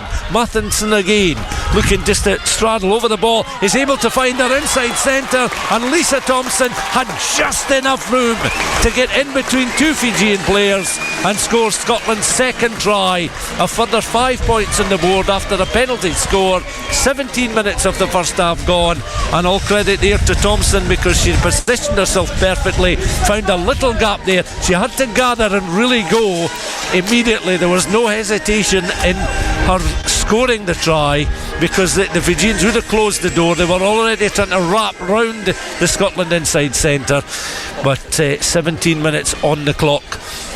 And perhaps no great surprise that Meryl Smith has asked for the index finger of a teammate just to rest on the top of the ball here, as the ball is now placed on the tee, and this the first kick from a tee in this match, and this to add a further 2 points for a Scotland side leading by 12 points to nil. Here she goes then, that's just going to sneak in past that right hand post, and they all count, and that's a further 2 points for the Scots, who are now leading by 14 points to nil.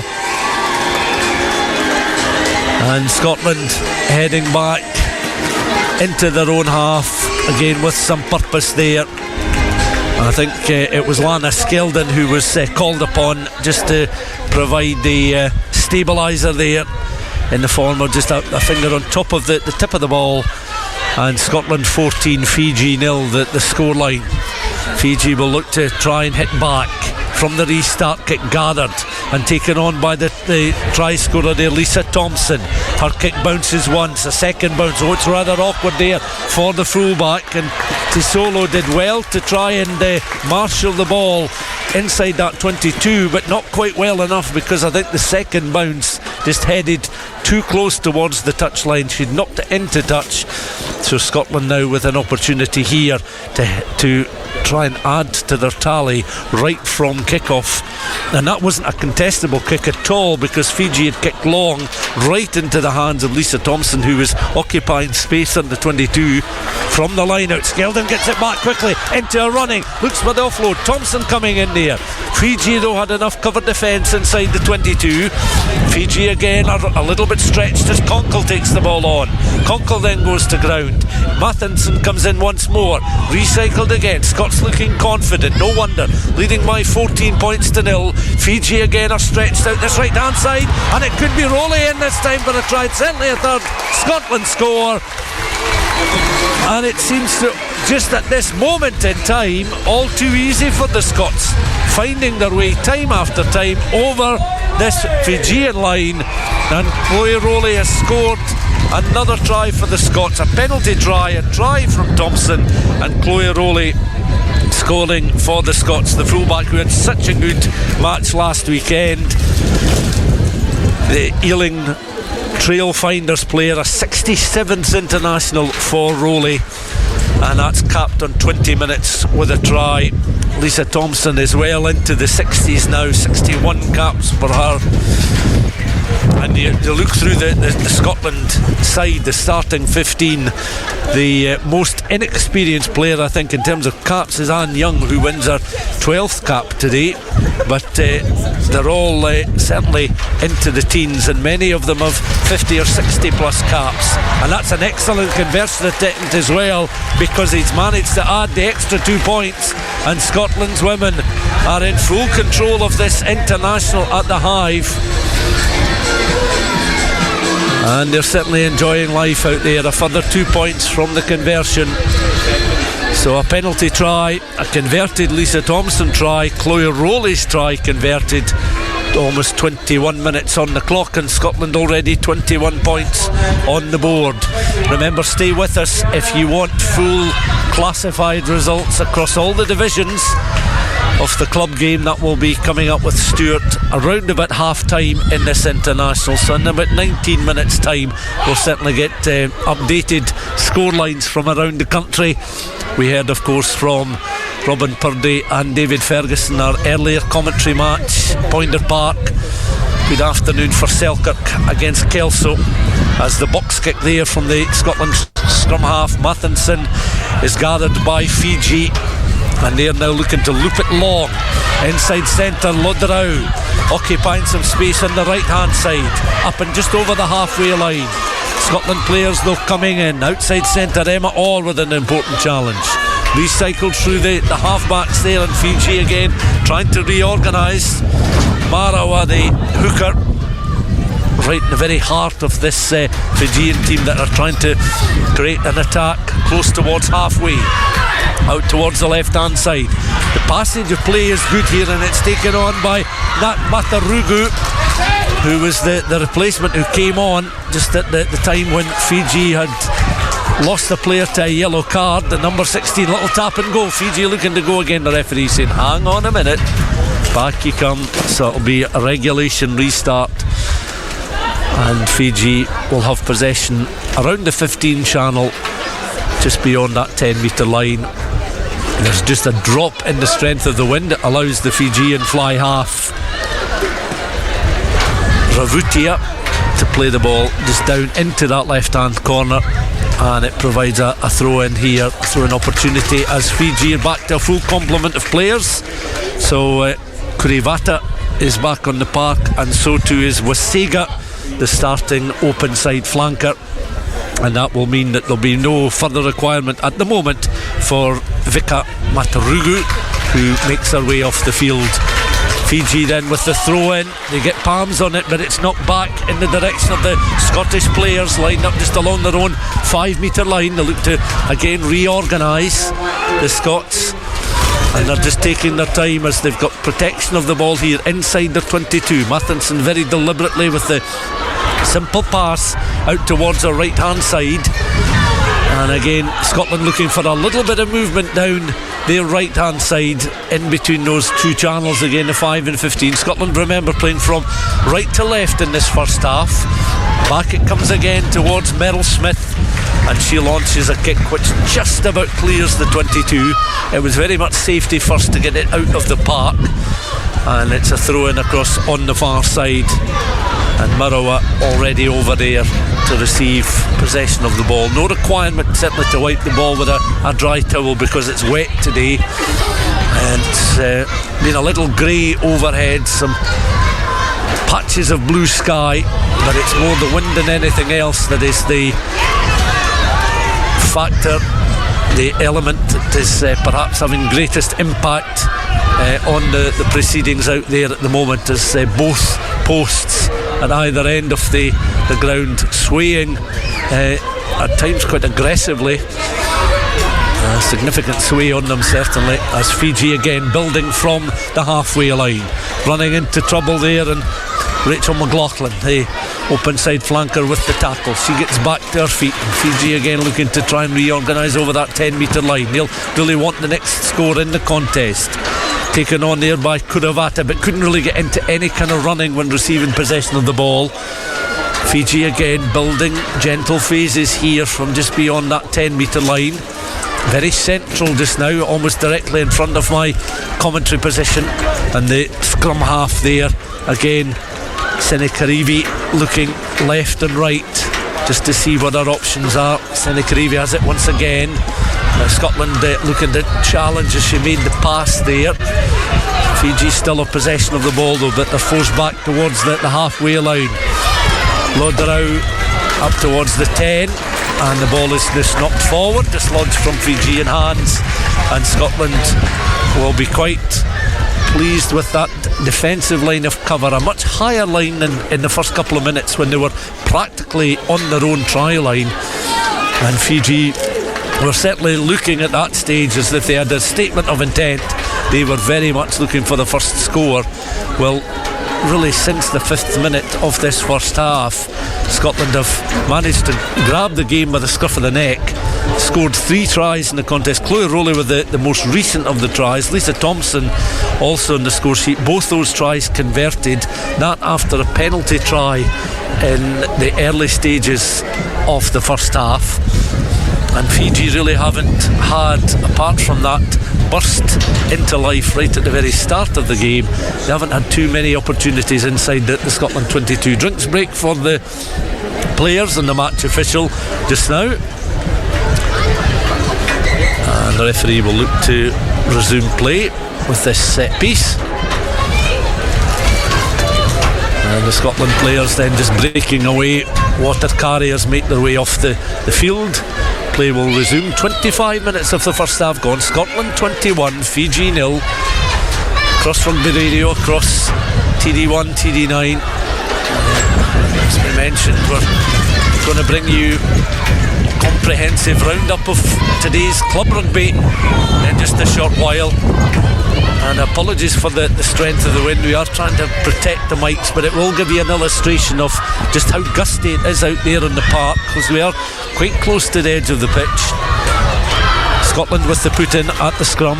Mathinson then on towards our fly half partner Merrill Smith. A little bit of hesitation there from the Scots. Emma Orr though is able to get into running very quickly from a standing start up towards the halfway line. Mathinson comes in again, hoists a box kick which should bounce into the 22. Plenty of height on the bounce on the artificial surface. Fiji though just take their eyes off the ball there as the pass was coming not at a great deal of knots there, the rate of knots rather, and it was knocked forward. So Fiji just misunderstanding there, not quite gelling at the moment, especially when they're under no great pressure, and I think that will certainly frustrate the Fijian coaching staff just along to our left hand side. Scotland 21, Fiji 0 the scoreline. Of course this coming after the Scots have enjoyed some good results in recent times. And you think back to their victory last weekend, 40 points to 14 over Wales, and of course defeating Italy by 17 points to 10 back on the 20th of April. A week later losing to Ireland by just 3 points, 15 points to 12. You think back some years to when Scotland played Ireland, I think 73-3 to Ireland was the final score one afternoon in Cumbernauld some years ago. How they've come on since then. Conkle on to Mathinson then. Scotland from this scrummage inside the 22 because of the handling error. The momentum of the attack just dropped ever so slightly as Scotland was trying to work the ball round on that right hand side, knocking the ball forward in the process. 28 minutes of the first half gone, and Scotland certainly in a comfortable position with 12 minutes until the interval. Hugh Brown alongside Stuart Cameron. Of course we heard from Bryan Easson speaking to Hugh earlier on. Hugh will be speaking to representatives from the Scotland camp at the conclusion of the game, so listen out to his interviews as they come. And of course will be mentioned Sarevi and her connections, a daughter of Wasali Sarevi, of course, who graced many a pitch, including the Greenyards. Had a visit to Melrose during the tail end of his international career, and had the pleasure of meeting him. Thoroughly pleasant individual, and certainly a hugely enthusiastic man when it comes to all Fijian sport, where they'll be very proud to see his daughter out there representing Fiji, and of course an ex-American internationalist as well. As Scotland have been able to deal with a kick downfield from Fiji outside the 22 and have possession of the ball again. Long float pass out there from Orr out towards this left hand side, and Francesca McGee up towards the 22, but Fiji were across very quickly, and McGee was almost devoured in the Fijian team tackle. Mathinson again on, this time towards Smith, looking for some movement. Centre field just outside of the 22. Mathinson goes in once more. Smith has it, now looks for the little offload there. That was a very sharp pass that Orr couldn't take, and now Fiji are trying to run half the length of the field to go underneath the posts to respond with a scoreline, and that's an excellent try there from Melina, the left winger, who cut infield and ran more than half the length of the field with the Scotland players in her wake. And with 30 minutes of the first half gone, the cheers and squeals you can hear in front are from a very appreciative and excitable Fijian support who are delighted to see their team getting points on the board. Suddenly the Fijian flag flies once again, and Fijian will now have 5 points on the board. They reduced Scotland's lead to 21 points to 5. It was a wee forward roll there as partial celebration of the try, but you have to say that was Andita Malinia with the score for Fiji. The left winger cutting infield, kept looking over her shoulder as if she was chased by school bullies in the playground, but she was able to escape the Scottish defence and in for a score, and she'll certainly remember that one as Fiji now look to try and add the extras. 31 minutes of the first half gone, and I'm just looking at the assistant referees. Well, I think one of them had a flag raised there as they're now heading back towards the halfway line. It was pretty much plumb in front of the posts there, and Fiji will certainly be happier now to finally get some points on the board. All it came about, I think it was Emma Orr who delivered a really sharp pass with a lot of pace on it, and Scotland players couldn't gather the ball in. It was loose, and the sharpest to that loose ball was Adita Malinia, and she was able to get into running very quickly, crossing the halfway line, backed by a vociferous vocal Fijian support, and was then underneath the post then for the visitors' opening score. This very gusty afternoon here at the Hive. A sharp restart kick taken a bit chest height there by Loderau, knocking the ball forward. 21 points to 5. Yeah, there only seemed to be one of the two assistant referees' flags raised. Tried to catch both of them. They were well apart, and there was a number of Fijian players just sort of almost in line with the two assistants as they ran from the try line. So 21 points to 5 is the scoreline. So they'll be disappointed not to have added the extras there, I would have thought. Lana Skeldon with the throw in for Scotland from the restart. They've been able to make hay once more as they're down within 5 metres. Skeldon then again goes in, looking for possession of the ball here. Skeldon, I think the ball is now tucked under her left arm as she's swaying from right to left. She's got Matheson in behind her, the scrum half. Matheson on in towards Lisa Thompson, who's already landed a try. McGee again wrapped in the tackle, looking to try and offload. Matheson in on that 5 metre line, straddling the 5 metre line as she digs the studs of her boots into the turf once more, just to the right of the posts. Again looking for Conkle this time to try and work a position. The Scotland number 8, 21 points to 5 the scoreline. We've got about 7 minutes of the first half left to play, and Scotland have, by the looks of it, won a penalty again, 5 or so metres. I think Fiji possibly trying to play the ball just on the deck there, and the referee certainly signalling that Scotland, when the play resumes, because the Scotland player is down, looking to receive a bit of treatment here. I think it could be the second row forward, Louise McMillan, who's just down on her knees at the moment. So once again, water carriers and support staff called upon, and they come on in their pink bibs onto the field of play and running across to the Scotland huddle. Of course, there was no CB or no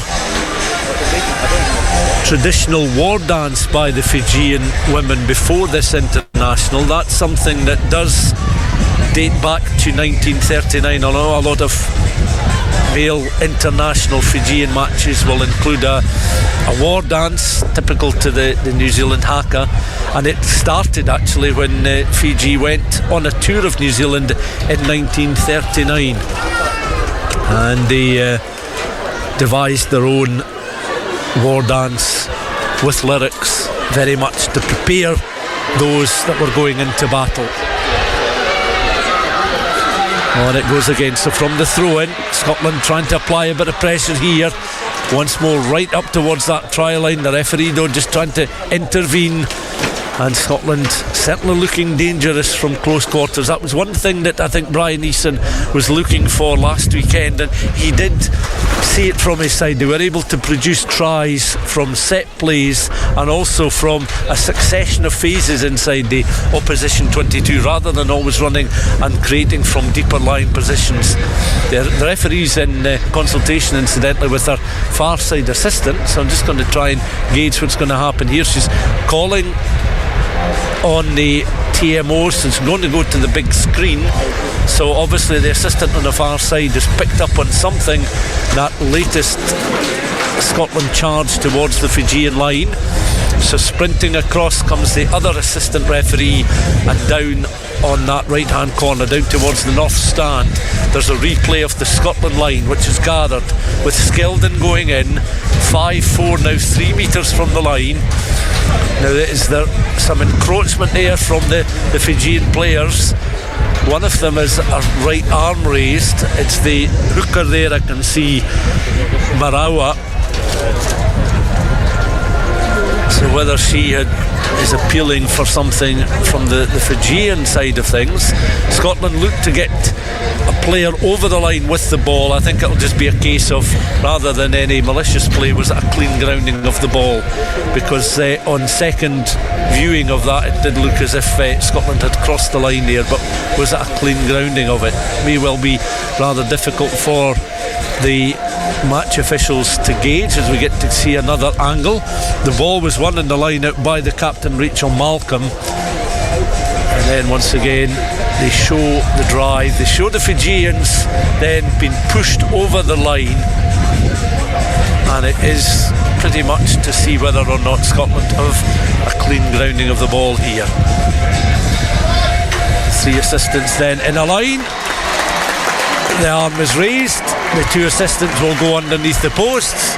Scotland have another try on the board, and after some deliberation, Scotland have a further 5 points to add to their first half tally, with 6 minutes of the first half left to play.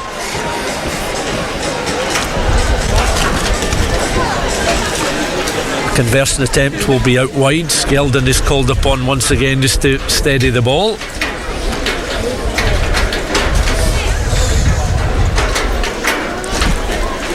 This is the trickiest of the kicks so far for Meryl Smith, out on that far side, in between the 5 and 15 channel, inside the 22. She has some wind in her back, but it's just all about getting the right angle. Now she's deliberately, I think, gone for a flatter kick, and well, that's an excellent kick.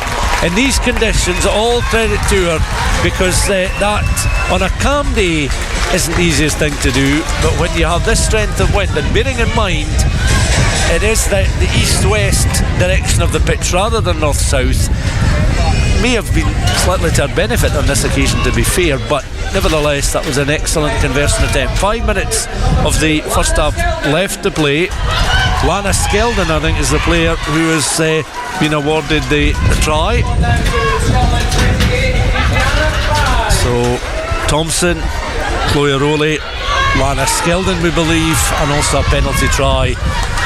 The scores coming for the Scots. The response from Adita Molina with that try, the left winger, reducing their ears.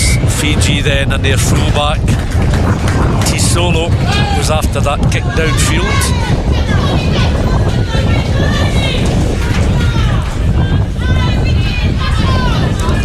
Referee has spotted the infringement. Fiji will have the restart incidentally on the halfway line.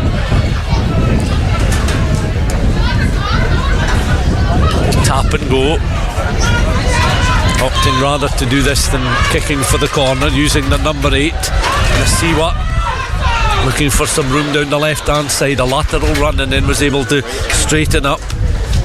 Senekariva, the scrum half, goes in once more. Senekariva again, just over the ball and looking to recycle for the Fijians. A fly half there, Ravutia, and the ball bounces awkwardly there. It was almost dislodged from Fijian hands, but their fullback Solo was able just to gather possession of the ball under a bit of Scotland pressure.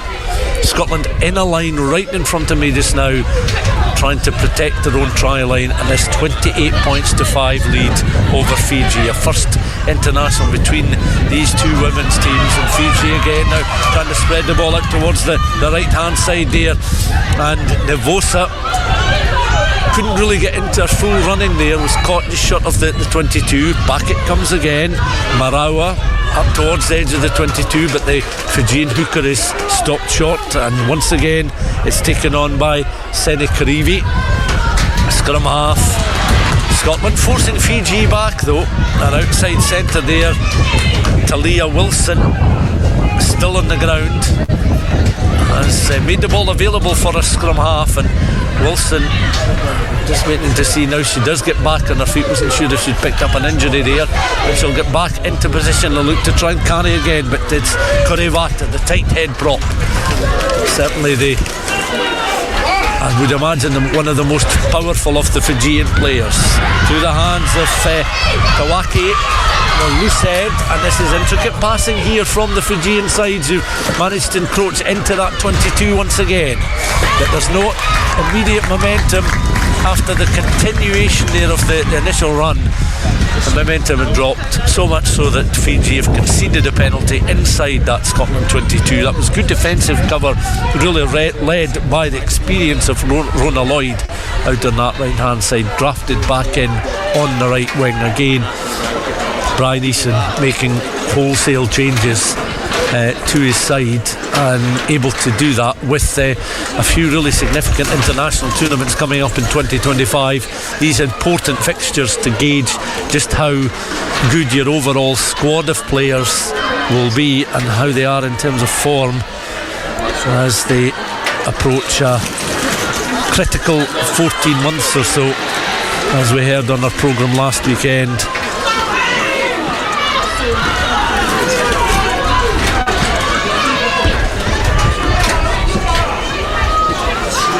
Fiji again having to give chase as the ball is launched downfield, and once more an aerial kick with pace from the Scots, not dealt with cleanly from the Fijian players that were back in numbers just outside of their own 22. Another sort of unforced error there, a knock on.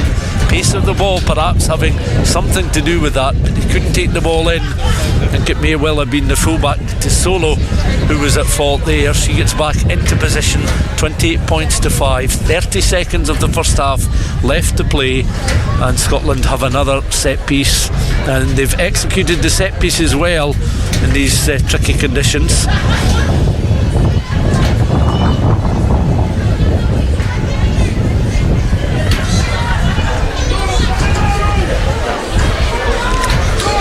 Scrummage then after that knock on. Fijian replacements now, those that have been warming up, just lining up, aware of the time and aware that half time will pretty much come just at the end of this phase of play.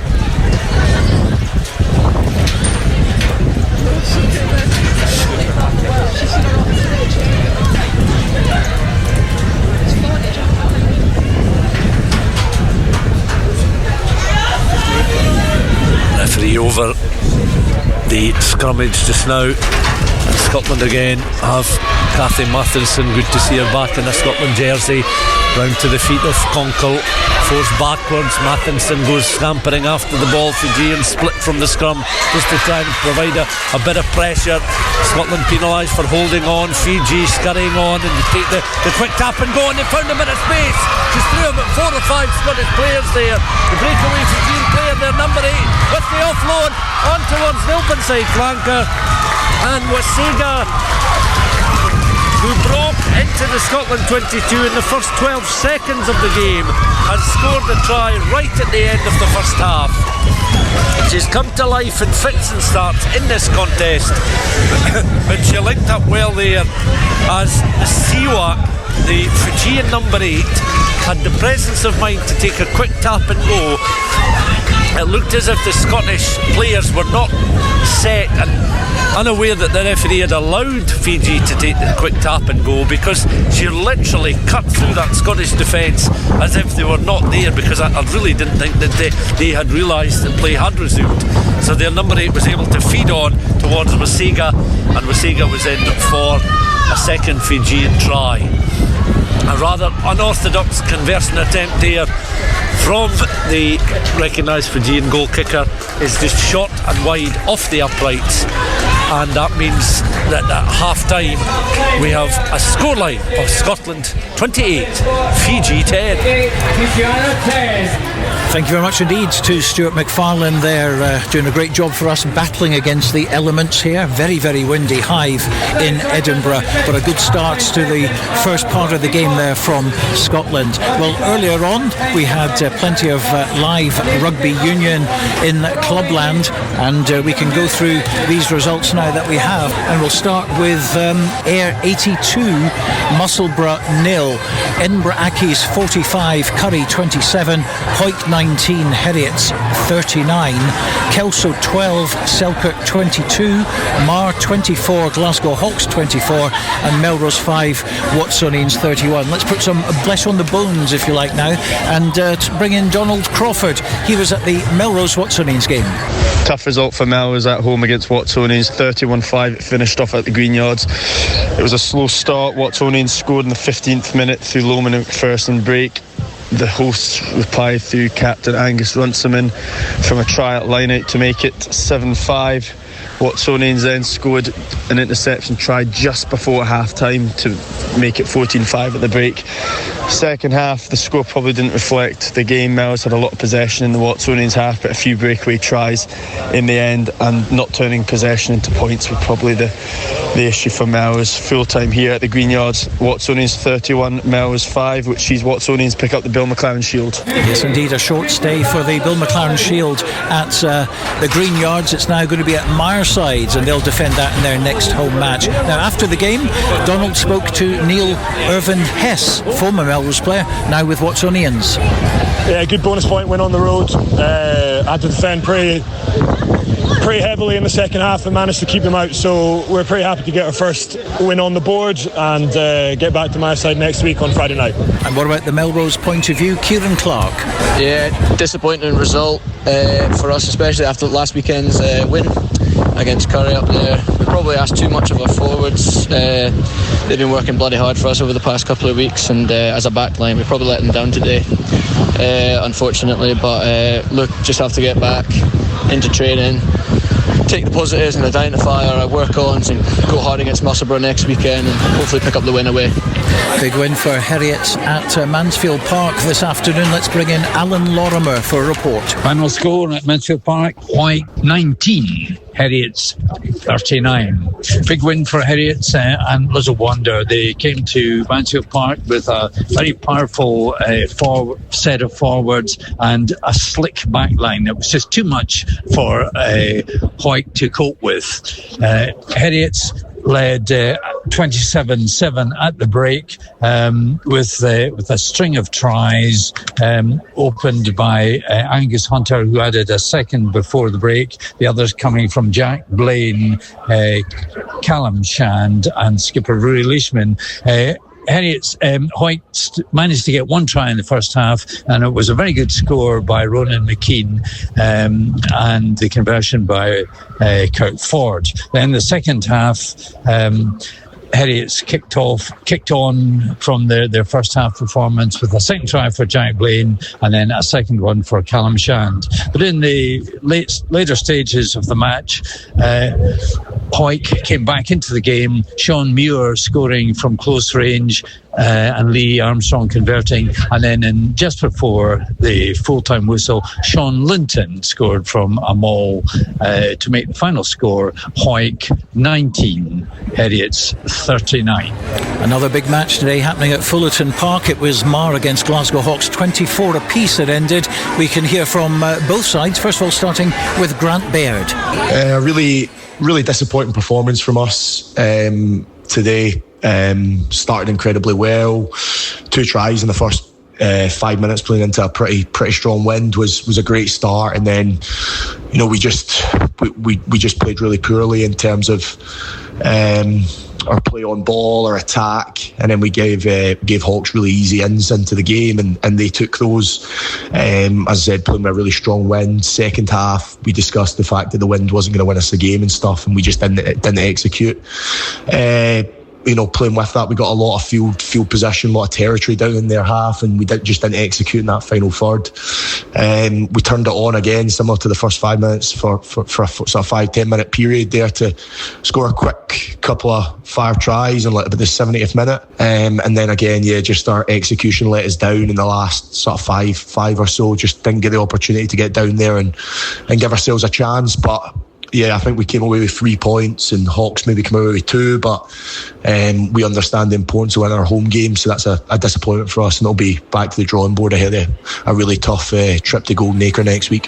Yes, Marr, of course, we're down 24 points to 12, but did get back to draw that game, and as Grant Baird said that, he's captain, obviously, of Marr.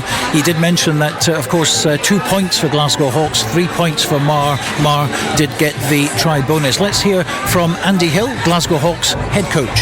Probably disappointing to come away with a draw at Fullerton against Marr, but at the end of the day, it was probably a big step up in terms of obviously result, but more importantly, performance based off of what happened last week. There was a reaction for the boys even after going 2 tries down at the start. They dug in and got ourselves into a position where we probably should have won the game, and even towards the end, where I think the clock was in the red, with the chance where we were picking and going, and right in front of the post, we had the chance maybe for a drop goal or to go through a few more phases, but unfortunately we get penalised and we're not quite sure what for. But it's one of those parts, it's a learning part for a young team where if we're in a position to just drop back into the pocket and take those easy threes, they've probably been sitting here with a win, but a positive step in the right direction, hopefully. Andy Hill, head coach of Glasgow Hawks there, who bounced back from defeat against Selkirk last weekend. Well, the biggest result, no question about it today, Ayr 82, Musselburgh 0. Musselburgh were coming off the back of a win against Kelso, of course, 21-17 last weekend. We caught up with Grant Anderson, head coach of Ayr. Yeah, we're pleased with the scoreline.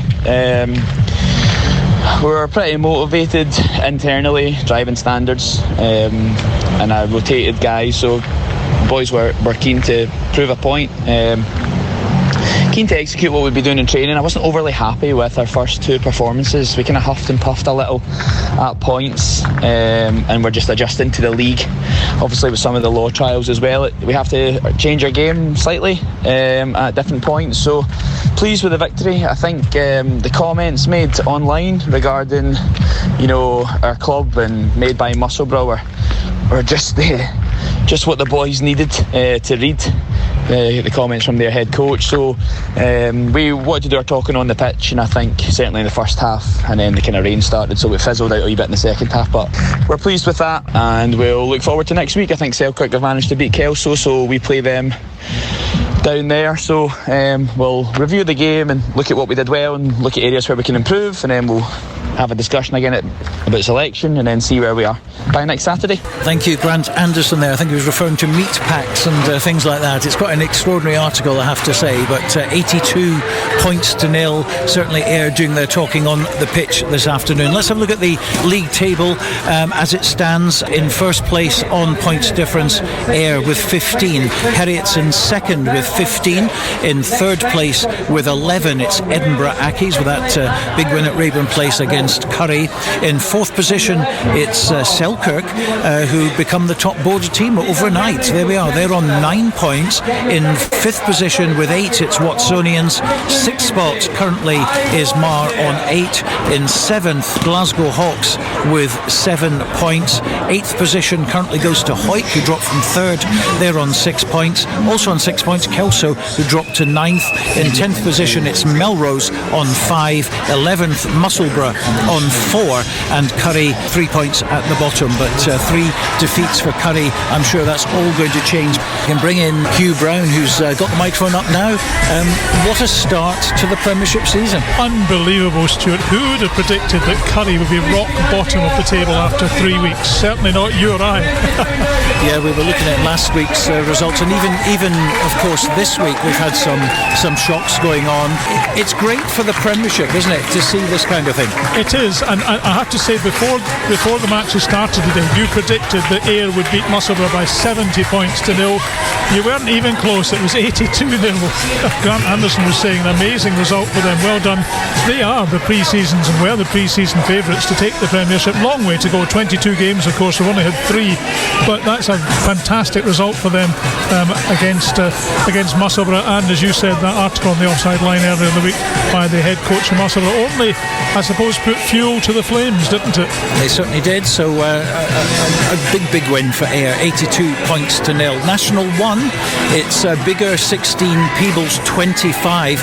Peebles' first win of the season. Don't forget they got promoted from National 2 last season. That was the big derby, of course, between those two clubs who haven't played in the league for many years. So Peebles coming away with a great win for them over there. 25 points to 16. The other result was Gala 20, Jed-Forest 14. Another derby at Netherdale. Gala bouncing back from a big defeat on the road at GHA last weekend. Jed-Forest getting a losing bonus on that one, so another point for them puts them up to 8 points. Still waiting on the result from Boroughmuir against Dundee. We don't ever seem to get Dundee results through, but Highland did get defeated today. Highland 14, GHA 26, so GHA remain unbeaten as well. And of course next week GHA are at home to Stirling County.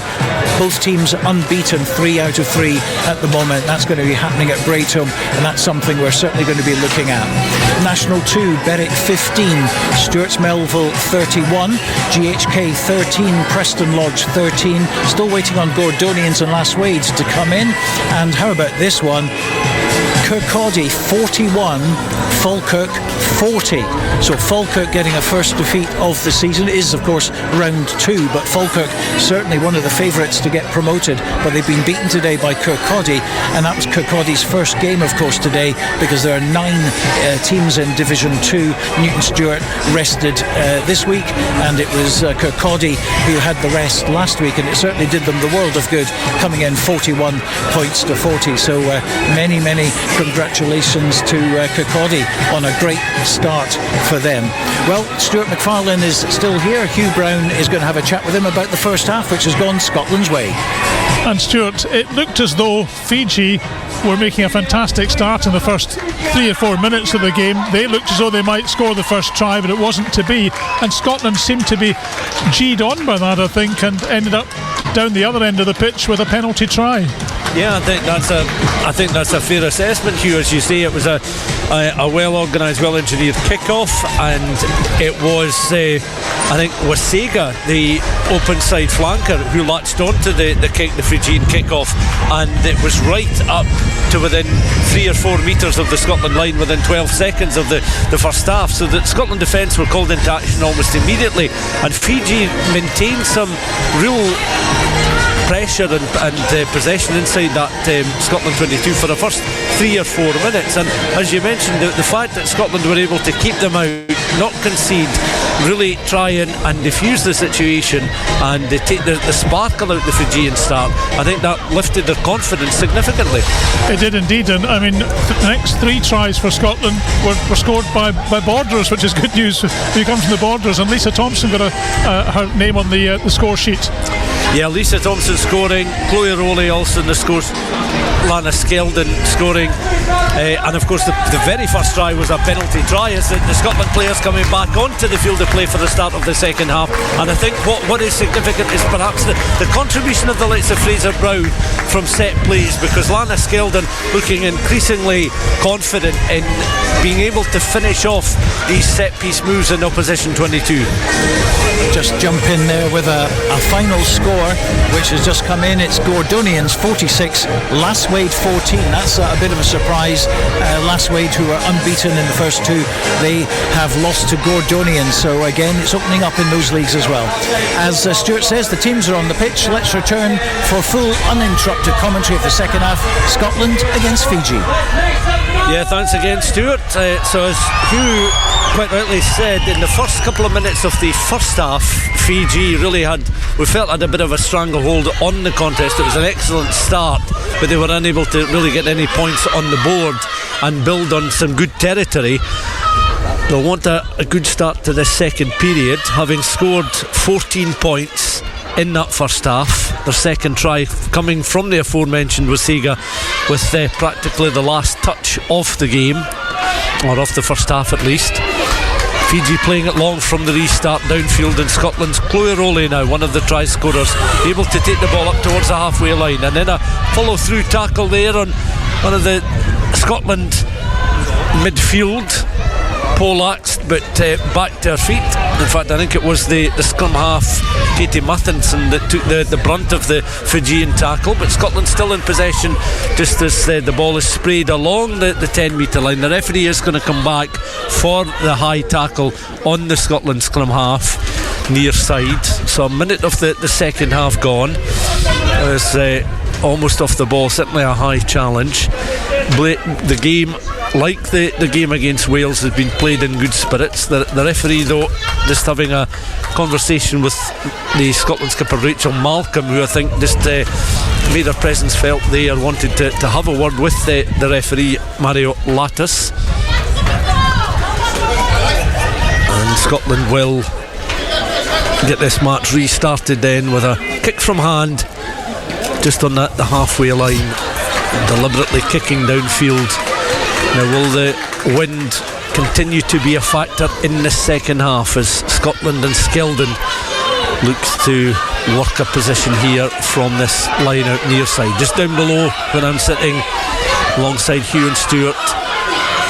And again, that's well executed line out. Now it's back through the hands of the midfield, taken on an inside centre. Lisa Thompson receiving it from Smith, recycled from Mathinson once again on towards Chloe Rowley, looking to inject a little bit of pace into it on the right hand side. Now Rona Lloyd was crowded out pretty quickly, but Mathinson in again inside the 22 on that 5 channel, taken on by Louise McMillan, who picked up a knock in the first half but seems to have shaken it off. Mathinson again on towards Conkle, in behind Conkle is the skipper Malcolm, up towards that 5 metre line, looking to recycle ball here. The Scots trying to go once again, phase after phase. This is where Bryan Easson will be looking for an end product, and Lana Skeldon coming crashing through there was challenged brilliantly there by Masiwa, the number 8, and Fiji once more looking to try and close the door on the Scots. Scotland recycle again into those final 5 metres, and again a long outreached arm touching down for the Scots. 3 minutes into the second half, a telescopic arm just appearing and a full grip of the ball from the left hand. Scotland in for the first try of the second half. We will get confirmation of the scorer, but I could see the ball in the hands of a Scottish player, was crowded round her by Fijian players, but was able to get a clean grounding. And the try has been awarded to the Scotland skipper and blindside flanker Rachel Malcolm. So that takes Scotland beyond the 30-point mark inside the opening stages of this second half. The look to add the extras with the conversion. The kicking has been important because again that's kept the scoreboard ticking over with maximum points. Can it continue into the second half?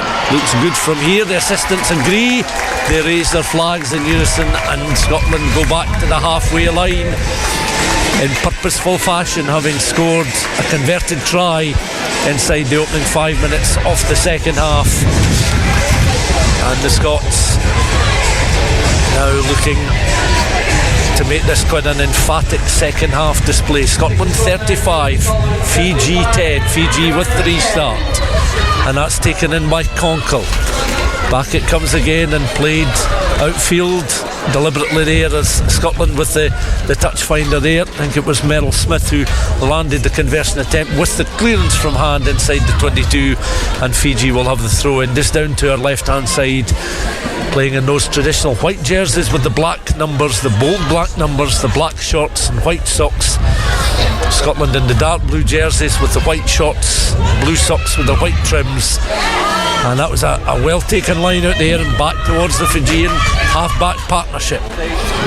Looking into the midfield. And again, Ravutia with the fly half with the pass. Ball allowed to bounce there. Tizzolo trying to take the ball just beyond that 10 metre line. The number 8 now, Nawisa, is able to pick and go, but she's literally thrown to the ground there. Scottish defence showing quite a bit of strength there. Fiji looking to ping it just over the heads of the Scotland players. Rowley doing ever so well there, and then coming through there was Loudrow, who just managed to interfere with the Scottish attack there, close the door, and Chloe Rowley's looking very alert. Scotland now trying to spread the ball out towards that left hand side, up towards the halfway line. Now a grubber kick through into the 22. Fiji have just got their full back to try and trap the ball. They can't trap the ball. Scotland continue to play excellent football. They're going to be in underneath the post, and that was an excellent Scotland score. Down that left hand side, Francesca McGee playing a bit of football herself. Now we saw that come really to good effect against Wales at the start of the second half in that Welsh game. It was prodded forward. There was an isolated figure in Lucia Tizzolo. The Fijian fullback had to scurry across the 22, didn't have the pace to match Francesca McGee, who was into her full running there. Got a final touch on the ball. It bounced favourably 5 metres from the line. She gathered the ball and had the presence of mind to touch down underneath the posts. That's another Scotland try. 6 minutes into this second half. Remains rather gusty around the hive, although perhaps not quite as strong. And again, that's another conversion landed by the fly half, Meryl Smith. And now with 7 minutes of the second half gone, another converted try for the Scots.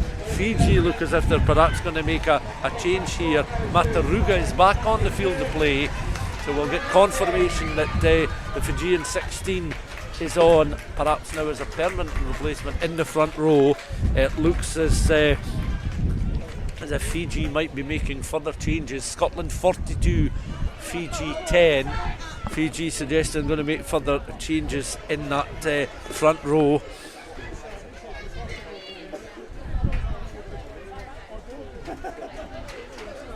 Ruban Akadevu, I think, has also come on the field to play as a replacement front row forward. Tiana Ruban Akadevu.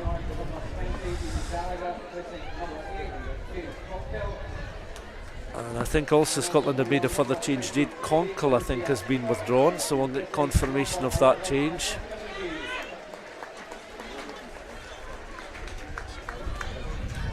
Bryan Easson, knowing that his side have a 32-point lead in this game, will certainly look to utilise his full bench perhaps as early as possible. Fiji with the line out, and again trying to use the number 8 there, Nasiwa, but she was unable to take the ball in. Passage of play breaks down, but suddenly Fiji now looking at some fresh legs and perhaps fresh minds to open up this Scotland defence. Fiji again, that's a nice little touch and well taken on there by the open side flanker. There was Siga, but just couldn't get the ball out towards the left hand side, and Malila was on the shoulder of the open side flanker. Had she been able to gather the ball in there, I think she was in for a score. She slams the palms of her hands on the hive turf here, or rather artificial grass, as the Fijian left winger takes a step or two back just outside the 22. She knows that was a great opportunity to try and add to the 10 points already scored by this Fijian women's side. 9 minutes of the second half gone. Scotland 42, Fiji 10. Scrummage then, and not for the first time, Fiji knocking the ball forward. They've done so under no real pressure at times inside their own 22 when Scotland have played the ball long, usually with the boot of the scrum half, Katie Mathinson. And Fiji though have done well from this scrummage, and again they're looking for reinforcements to come in. Centre field picked up again by their scrum half, looking for movement on the right hand side. Nivosa just peeling off her wing, the right winger, to a more central position, still 5-6 metres short of the line. And Fiji penalised for taking the ball in and unable to release possession of the ball there. So Scotland 42, Fiji 10. Fiji can get no further than 5 metres from the Scotland line. A breather for the Scottish women, a chance for them to regroup, but a bright start to the second half with 2 tries in the second period. And amongst the try scorers, the skipper Rachel Malcolm on the score sheet. Scotland then gathering themselves, gathering their thoughts, kicking long. Fiji looking to make a further 2 changes here. Rapika Tove and Eva Marie Nabura on now. So Eva Mira Nabura and Rapika Tove on the field for this Fijian side. Not certainly looking forlorn by any stretch, but they'll be very disappointed to have conceded as many points. Will not want another heavy defeat as was inflicted by the Australian side back in the summer. Of course, we mentioned that scoreline, 64 points to 5 back on the 6th of July in Sydney. Scotland in this forum though, still with half an hour to play, will fancy that they can perhaps offer up something similar. Fiji now looking a little bit more assertive with ball in hand just now as Tia Wilson taking the ball on for Fiji once again, and that was really Nabura and Tove having come off the bench, getting involved in an attack, swept from that right hand side out to more of a position on the left. Fiji, a couple of players just losing their footing, picked up nearby Nabura again. Nabura running into 2 Scottish defensive players, one of them back on their feet is Meryl Smith, the fly half. Back again it comes once more, and Matarugu looking dangerous, the number 16 for Fiji, a replacement front row forward, can play it tight as well as Hooker, and Scotland again playing the grubber kick back into Fiji territory. It's beginning to open up and get a little bit ragged just in the last couple of minutes there. 51 and a half minutes gone. Fiji, little intricate passage of play. This confirmation, I can see even Gallagher on for Scotland, so that may well have been the change that involved Jade Conkle leaving the field, and also I think Francesca McGee may have been withdrawn as well after Francesca McGee's try. So Rowley, Thompson, McGee, Skeldon, Malcolm, and a penalty try, all part of the Scottish attack this early evening. 42 points to 10 the scoreline. Ball allowed to bounce just on the edge of the 22. Another thundering challenge coming in there as Fiji once more looking just to try and disrupt the Scottish attack. An attack that again is led there this time by Rowley. Gets back to her feet, so too does Sarah Bonner down this left hand side. Scotland now beginning to inject some pace into their attack again. One-on-one situations, they are looking so dangerous, but they can't get round the Fijian defence on this occasion. They are appealing to the referee.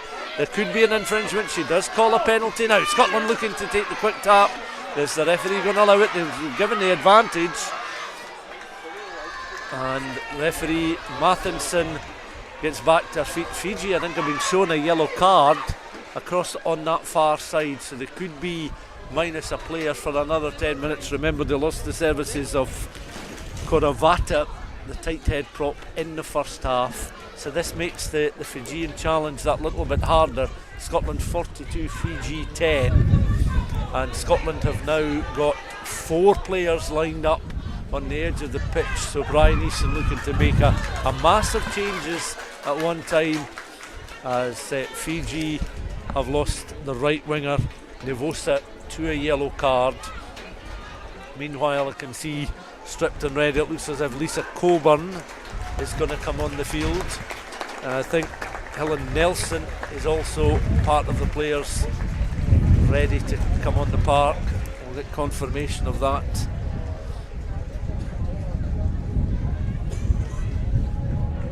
Helen Nelson, certainly the first of the players stripped and onto the park. I think they may be coming off one at a time here. 42 points to 10. We talked earlier on, right at the very start of the commentary, about the what's known as the CB, the traditional Fijian war dance. Of course, it's also known as the Tivovo. Goes back to as I say, 1939. Very much part of Fijian culture when they take part in sport, but the Fijian women were happy to go into a huddle, raising their left arms and a defiant cry before taking to the field. Ellis Martin and Lisa Coburn also onto the field of play then, so further changes. I think Christine Belial's also on, so that would make certainly the 4 changes. I can certainly see now Lana Skeldon being withdrawn. I think the front row as one has been changed there.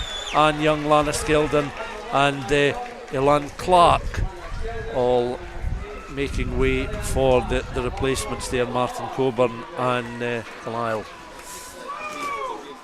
As Scotland again now inside that 22, looking for these reinforcements to make an immediate impact, and it's with Nelson. Nice little touch back infield there towards Thompson. She's wrapped in the tackle. Fiji still determined figures as they're trying to protect the line. McMillan goes on a rampaging foray deeper into that 22. Long loop pass out there by the Scotland fly half. They've 2 players across on the far side. It looks as if one of them is Evie Gallagher, who may well have finished it off herself on that left hand channel. Again, Meryl Smith with the floated pass out towards the left hand side, and they literally were queuing up there. There were about 2 or 3 Scottish players that could have finished off that move. We'll get to see it again. I think it was Gallagher who did finish it off. She was one of the players in the middle of the 3. Evie Gallagher it is, who's on the score sheet. 55 minutes gone, and Scotland ever closer to the half century of points, and that again was just the positioning of the attacking players in the midfield. And I'm just looking to see, I think the final touch actually went to Lucia Scott, because Gallagher was about to cross the line, fed the ball out to another replacement, Lucia Scott, and it was Scott who was able, with a little forward roll, to celebrate a Scotland try coming off the bench. So the Scotland replacements certainly doing well. It's getting rather grey overhead, as I can almost feel a suggestion of a little bit of squally rain blowing in our direction. The Pentlands are beginning to disappear under a mist which is gathering with intent just around the edge of Edinburgh, and the Pentlands, the peaks of the Pentlands, of course East Kip and West Kip, part of the stretch of the Pentlands that you can walk, which sits just behind the stand directly opposite me, are beginning to disappear as the evening is taking a bit of a turn in terms of the weather and the conditions. Scotland 47, Fiji 10, approaching an hour gone in this Women's International from the Hive in Edinburgh, with Scotland protecting the posts which sit just in front of the north stand of the main Murrayfield Stadium. Sliding in there was Milena, and or Melania is the correct pronunciation of the left winger there. She was gathering the ball in for this Fijian side, trailing by 47 points to 10. But their supporters remain very vocal as Fiji go again looking for options to get inside the Scotland 22. Under the legs and picked up there by Nabura. Now can Nabura make some inroads into that 22? It was again rather unconventional there from the Fijians, with one-handed offloads and little scoops underneath the legs of the players, just to try and buy a little bit more space.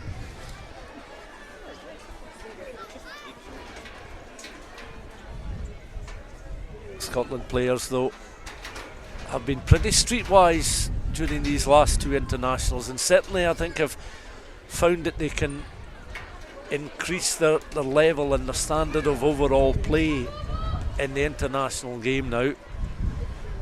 And that has perhaps come as a consequence of investment. A lot of these players, of course, playing their club rugby down south, and perhaps being exposed to a higher level of club rugby week on week, month on month, sharpening the players individually and of course collectively, and that's perhaps then showing now for the first time as more players going professional and the standard at this level beginning to increase.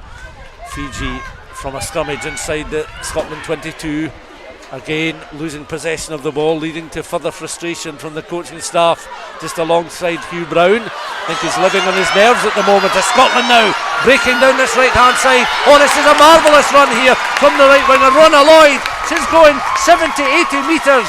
What a fantastic score there from the returning Rhona Lloyd. She backed her pace there. She's congratulated initially by Chloe Rowley and then Helen Nelson, and Rhona Lloyd, who's certainly battled injury in recent times. So thoroughly enjoy that moment, and the crowd do as well, because she really backed the break from practically inside her own 22, and it was an arcing run, and she got into her full running up by the halfway line. She still had plenty of work to do. It's a try more perhaps in keeping with a sevens international than a 15s game, but almost an hour played, 59 minutes gone. Scotland looking to add the conversion. 20 seconds left on the kick. That's plumb straight and true. 59 and a half minutes gone. Two further changes for Scotland. Davy Donaldson coming on. Leah Bremner Holden will take on the scrum half duties for the final 20 minutes of this contest. And these Scotland women are thoroughly enjoying an occasion such as this inside a more compact stadium, just in the shadows of Murrayfield. An appreciative crowd, a very vocal Fijian support as well, who are continuing to enjoy the match. They'll be disappointed with how things have panned out for their own side, and I think everybody's a little disappointed to see that the weather is taking a turn for the worse. From the restart, Scotland are able then to ping that one down towards the edge of the 22. 20 minutes of this match left to play, and Scotland looking to continue to rack up the points, but it's as much as anything been the replacements and the impact that they have made.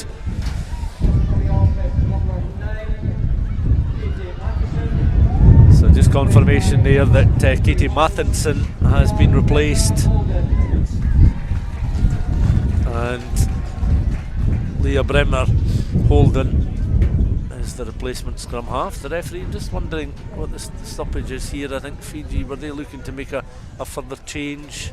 Of course they had a player carded, but it was Novosa, the right winger, so it doesn't impact on their forwards here for a line out or any set play. 54 points to 10 is the scoreline. Piper in the background gets the first strains of Flower of Scotland piped out and then seems to disappear, so he's perhaps distracted, but we're into the first verse and a little bit of singing going on in the background.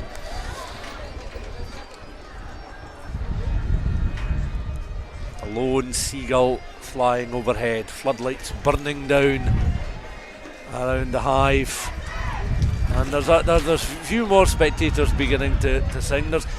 I don't think there's quite the atmosphere in here for a Mexican wave. That's about the only thing we haven't had, and it's maybe not part of this particular group of Scottish supporters or the Fijian supporters culture to go for the old Mexican wave that certainly became an international hit in 1986.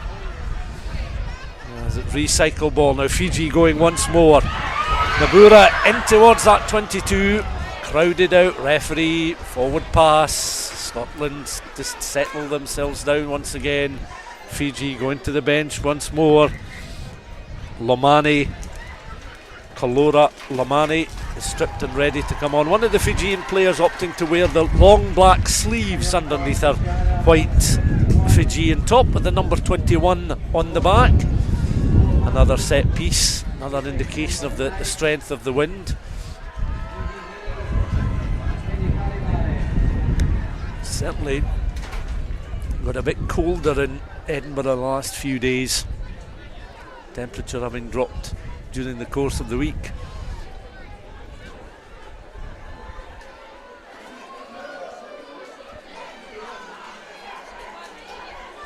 approaching 6:15 on a Saturday evening.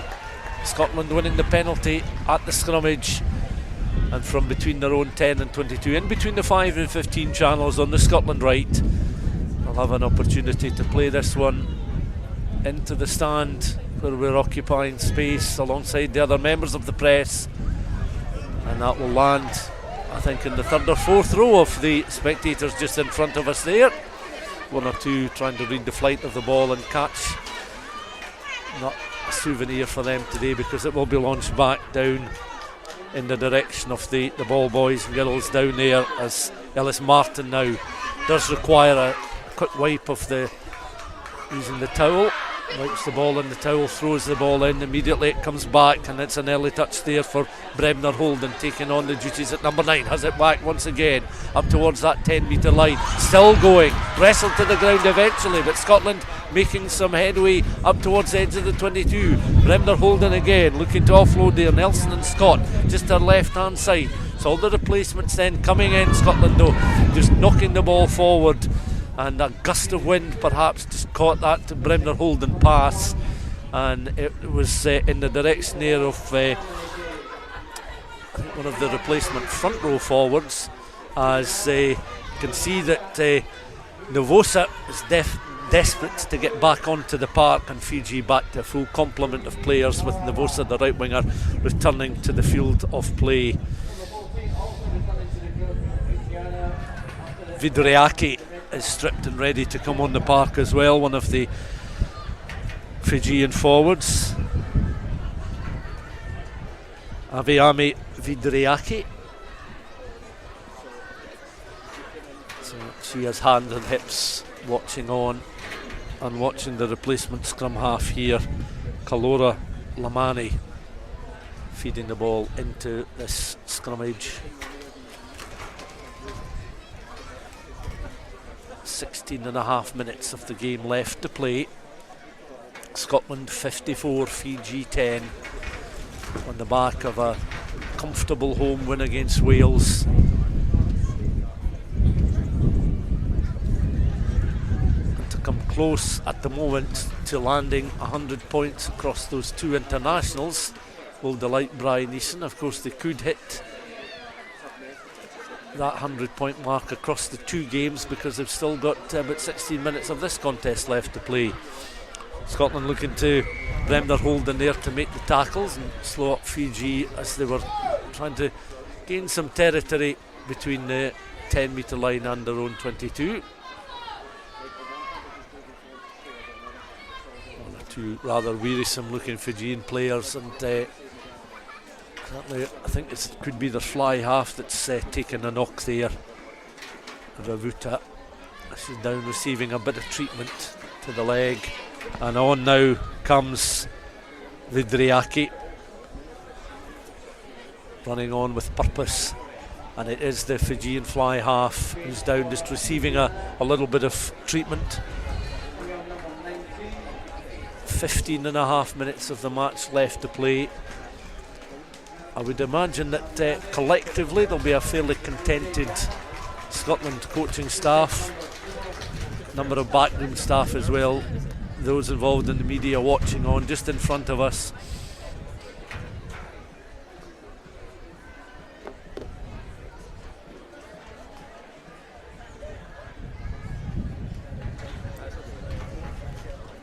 Fiji have enjoyed many encounters with the Scots over the years, but this something different. First time the two women's international teams have come together, and they do so here in Edinburgh, and it's one that this Scottish women's side will have cause to remember.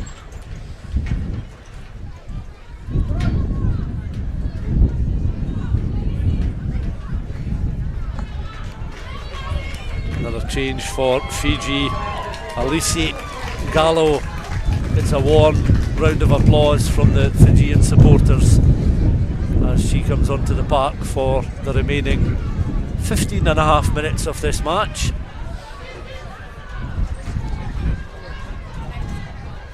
Fijian supporters remain in good spirits. They Referee has awarded a free kick there for Scotland from the line out there. And Fiji, I think, infringing there with a dummy throw. Referee not satisfied with the throw in, so it will be a tap and go on the 15 channel for the Scots. I certainly think that may well have been the reason that the free kick was awarded. Scotland again, then they're holding.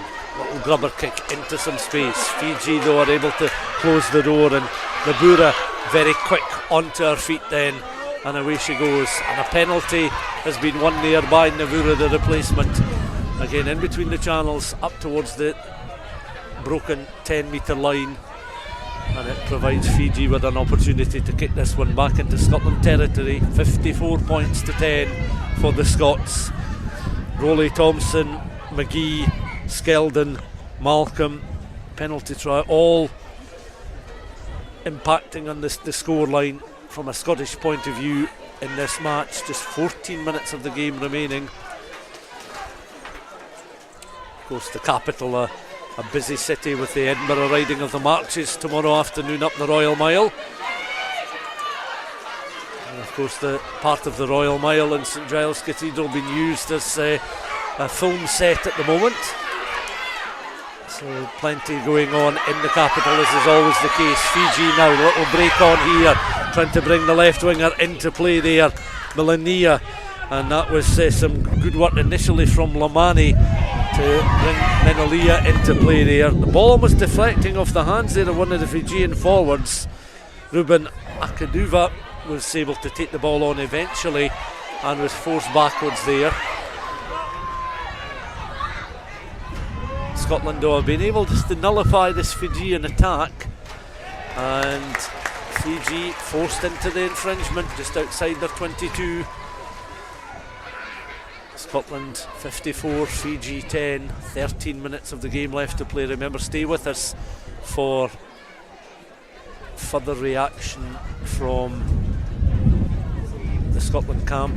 Of course, we had reaction last weekend to that win over Wales, so there will be reaction from a member of the Scotland team. Looks like a victorious team. The game has been well and truly won for some time now.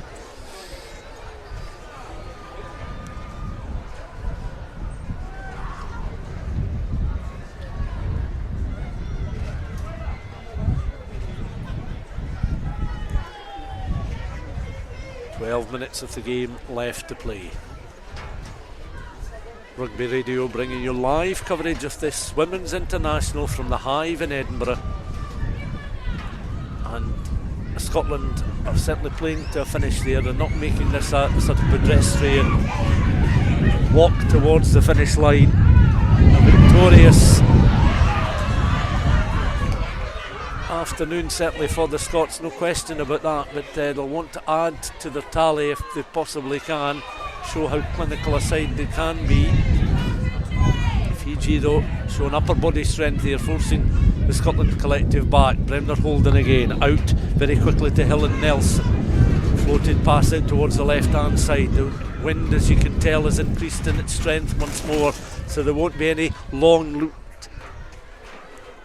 passing from distance, I wouldn't imagine, in this second half. That ball has been caught in the wind here, and Fiji are able to run on to the possession of the ball there. Lamani again doing very well with a little offload towards Gala, who's off the bench and on to field of play, right in the very centre of that 22. Scotland not releasing the tackle player, who I think was Alisi Gamali.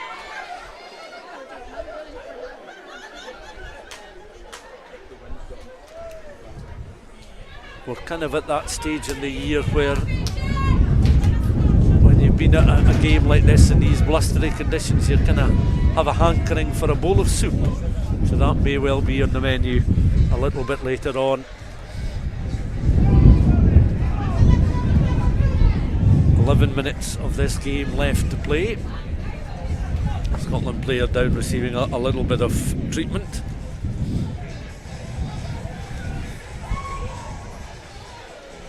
Soup and brown toast might be on the McFarlane menu tonight. A little shake of the head there from Stuart Cameron, and a A smile on Hugh Brown's face. He's heard it all before. Both of them have. Surprised that neither of them have made any comment about my reference to the volcanic orange posts, given that is apparently was the influence, the Arthur Seat volcanic orange. I just thought, Stuart, it was because it's obviously Edinburgh Rugby's colours, but you know more than I do. That was, and that's how it came about. The volcanic orange was it was inspired by their marketing team. They went with that orange colour from, and now obviously dormant Arthur Seat. Well, there you are. You know, every day is a school day, isn't it? Almost matching the colour of our referee's jersey this evening, Mario Latas, who's watching on a scrummage. You're not missing any of the action on the field of play just now. We're down to 10 minutes until the end of the game. I can't imagine there'll be much extra time being added on, and as I say, we do apologise for the wind if it is impacting your enjoyment of the coverage we are bringing to you from the Hive here. It has been quite strong and gusty. We're quite exposed where we are inside the ground.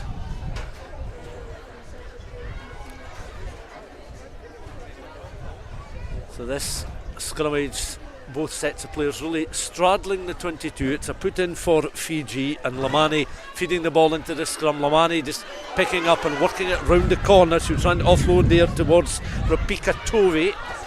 And Fiji again looking to try and regroup, getting closer towards that Scotland 5-metre line, continuing forward, but once again trying to ensure they don't lose possession of the ball, and Scotland are able to turn it over inside that 22, spreading the ball out towards the left hand side. Again it's a kick and chase.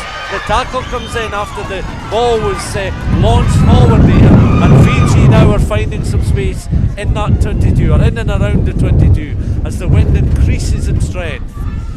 The referee coming back. I think we will be having a quick consultation with our assistant across on the far side, and Scotland certainly have been awarded the penalty across on the far side, possibly for that late challenge, and the assistant making her way downfield. Across comes the Scotland skipper Rachel Malcolm.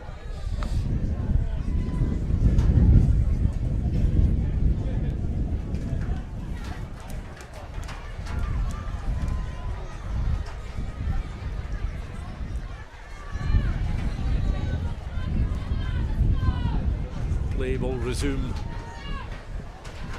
downfield just beyond that 10-metre line.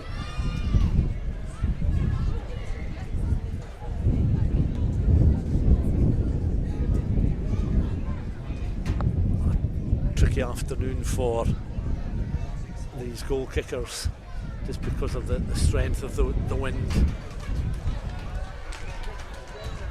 Scotland have now been able to play the ball down between that 10 and 22, directly opposite where we're bringing this live coverage from the Hive.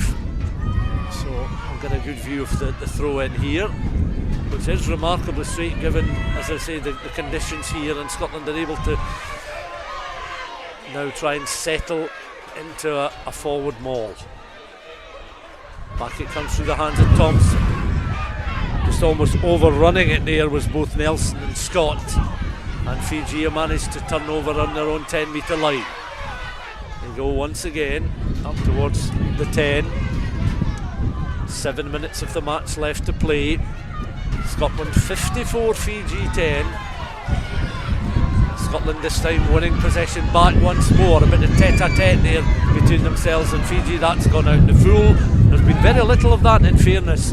Both sides from hand have been able to read the sort of width of the pitch very well, and the direction of kicks have been good. They bounced just short of going into touch and then trundled into touch, not going out in the full.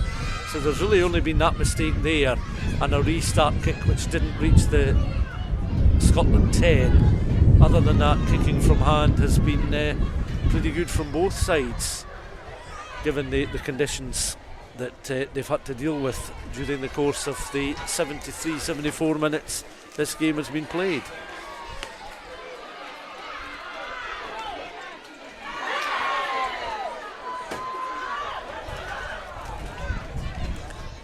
Again, Fiji just on halfway. Aware now of how sharp the Scottish defence are. Fiji forced backwards there. Bonner and Malcolm very quickly onto that loose ball.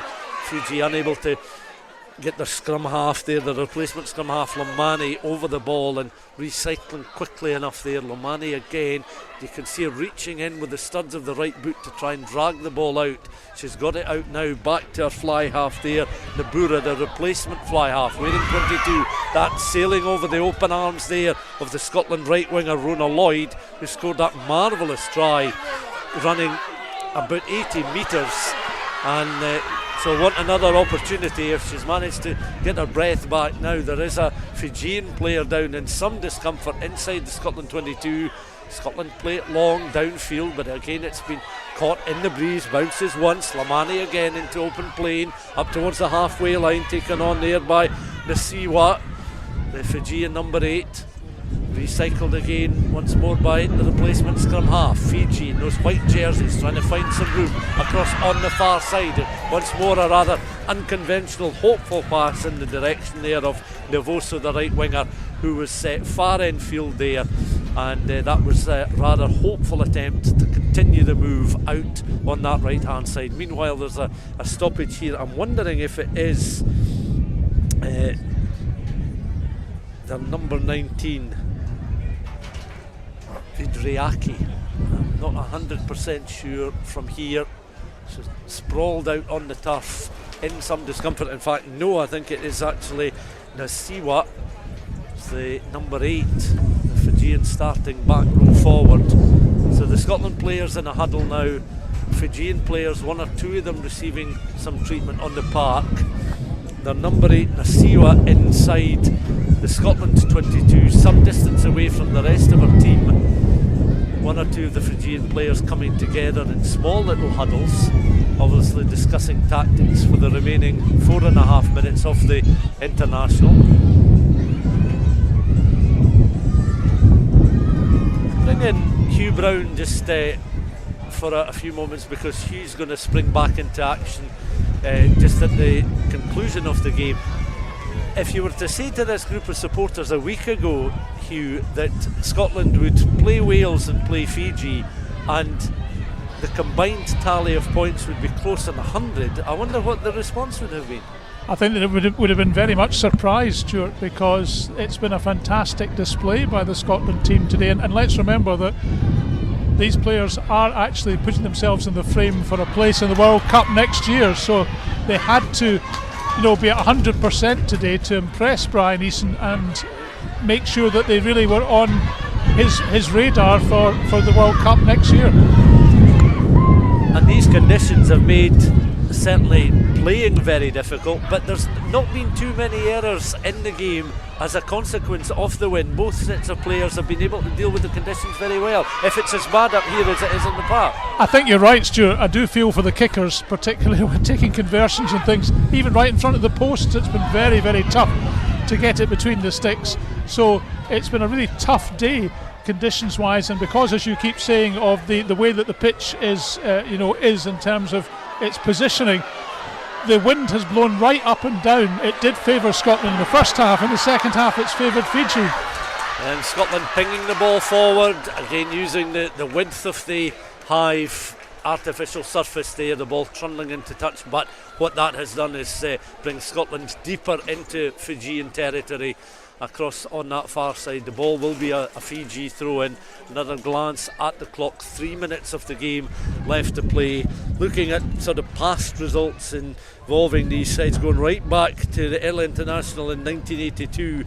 Scotland, this of course the men's international matches against Fiji, 32 points to 12. And that was part of Fiji's tour of Scotland and England back in September, 25th of September 1982. A very different game back in those days, of course, very much still the amateur era. Fiji, though, of course, inflicting a 51-26 win over Scotland. And Scotland now are over for a try once more. And again, just incessant pressure inside that 22. Opened up a gap in that Fijian defence, and they were in for a score which just adds a little bit more gloss onto the scoreline. Lisa Thompson over for her second try in this match, and into a score earlier on in the tie, and that's now Scotland on to 59 points. Yeah, I'm just trying to compare this scoreline with something similar in the past. As I say, Fiji of course winning 51-26 against a Scotland side back in 1998 who toured Fiji and Australia. But this is quite an opening statement from the Scots in an international against Fijian women.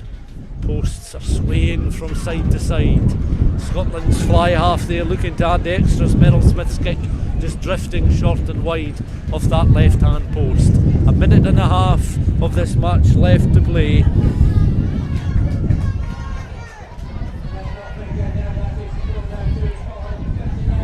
Of course, Fiji touring Scotland back in 2018, November the 10th, 54 points to 17 if memory serves correct. I think Adam Easson scored his first international try for Scotland in the closing stages of that match inside the main stadium just behind us.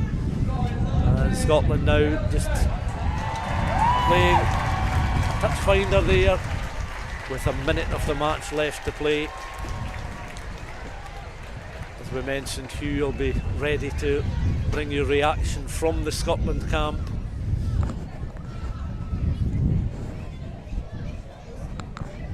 $59 points this evening, 59 points for this Scotland side, who of course last weekend were 40 points to 14 winners over Wales, so 99 points amassed in these two matches. 30 seconds of the game left to play. Scotland again, that was an opportunity there for Fiji. Now away they go once more, and the Fijians now are they going to run out of room here. Elise Gallo certainly looking to go towards the corner. Confirmation, Meryl Smith, the Scotland fly half, has been awarded player of the match. Rumanakaduva taking the ball up again a couple of metres inside that 22. The clock shows we've played the 80 minutes now, so this is one final fling from the Fijians, and Scotland again will look to try and protect that scoreline. 14 points conceded last weekend, 10 today, but 99 points on the scoreboard. And can they keep the Fijians out in these final seconds? A last fling from this Fijian side, as we say.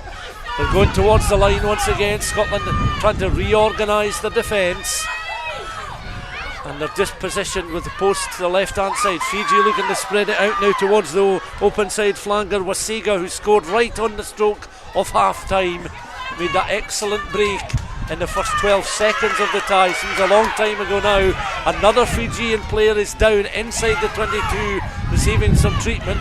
Fiji have a penalty here, so there will be time for this penalty. They tap and go again, and they're up towards the posts, right underneath those posts. 59-10 the scoreline, so it will be simply consolation now. Of course, they're going for the pads there, but you can't now touch the pads of the post and be awarded a score. You've got to get up and over that try line.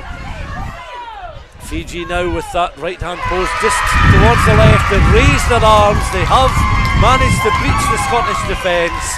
A collective effort there from the replacement front row players, who rise as one, and Fiji, as they did at the end of the first half, produced 5 points right at the end of the second, and that takes them on to 15 points.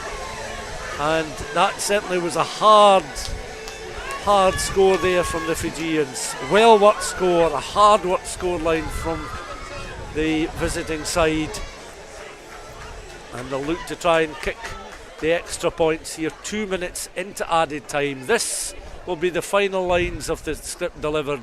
30 seconds left on the kick. Once again there'll be a player just placing the ball on the tee. Not the best attempt at a conversion there. The game is up for Fiji. It's a victory for Scotland. It's another comprehensive win. You think back years ago when Scotland found it difficult to score tries, well, my goodness me, they're coming in regular intervals these days, certainly at this level. And this Fijian side were beaten by 59 points to 15. Scotland quite emphatic in this game.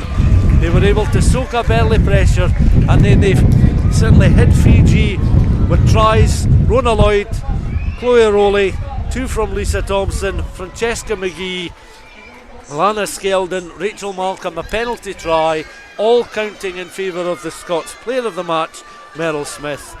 And I would imagine there'll be a broad smile on the face of Bryan Easson. Get a glimpse there of Bryan Easson down touch side there, congratulating his backroom staff. Fraser Brown playing his part as well. No wonder they're all pleased. An emphatic win then, Stuart Cameron, for Scotland, and reasons to be cheerful. They certainly are. Congratulations to Scotland, a big win there, 59 points to 15 in their favour, and that's back-to-back wins here at the Hive Stadium. Wonderful achievement for them. We'll be obviously trying to get some reaction from Scotland players very soon, so stay with us. What we can do, of course, is hark back to what's been another eventful afternoon in club rugby land. Let's give those results out to you. There's only one that's missing actually, but we'll tell you about the Premiership. Ayr 82, Musselburgh 0, Edinburgh's 45, Curry 27, Hawick 19, Heriots 39, Kelso 12, Selkirk 22, Marr 24, Glasgow Hawks 24, and Melrose 5, Watsonians 31. In National 1, Biggar 16, Peebles 25, Gala 20, Jed-Forest 14, Highland 14, GHA 26, and we're still waiting on the Boroughmuir versus Dundee result. In National 2, Berwick 15, Stewart's Melville 31, GHK 13, Preston Lodge 13, Gordonians 46, Lasswade 14, and Kirkcaldy 41, Falkirk 40. That was a huge result for Kirkcaldy, making their debut after resting last week. Well, the table at the moment in the Premiership looks very much like this. Ayr top with 15 points, second Heriot's also on 15 points, Inbrackey's in third with 11, fourth it's Selkirk with 9 points. In fifth position, Watsonians, they're on 8. Sixth, Marr with 8 points. Seventh with 7 points is Glasgow Hawks. In eighth position with 6 points, it's Hawick, also on 6 points, but in ninth now on points difference is Kelso.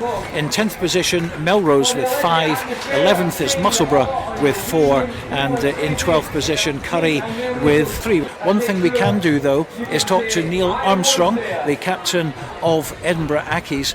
In fact, we spoke to him a little bit earlier and asked him his thoughts on the game. For this season, I mean, we're very happy to be, 2 wins from 3 games. We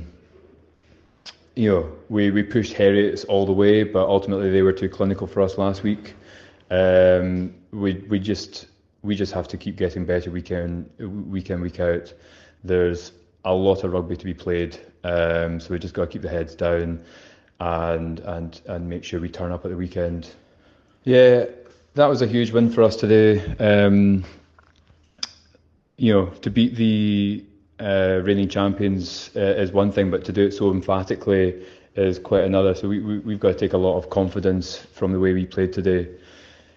We knew we had the talent in our squad to really push them in every aspect of the game, but ultimately it was how opportunistic we were. Every little mistake they made, we pounced on it, and we were able to pick up points from it.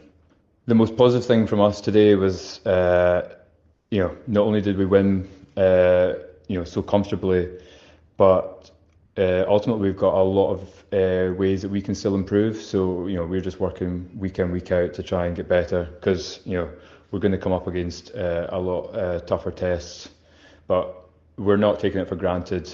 Curry had a lot of territory, a lot of possession today. We just scrambled very well in defence, to stop them from capitalising on that. And we also asked Neil about next week. Of course, it's an Edinburgh derby for them against Watsonians. Watsonians were obviously one of the form sides in Super 6, and they're going to be a big test for us away Marr side. So Friday Night Lights, we're just really looking forward to playing the way we want to play.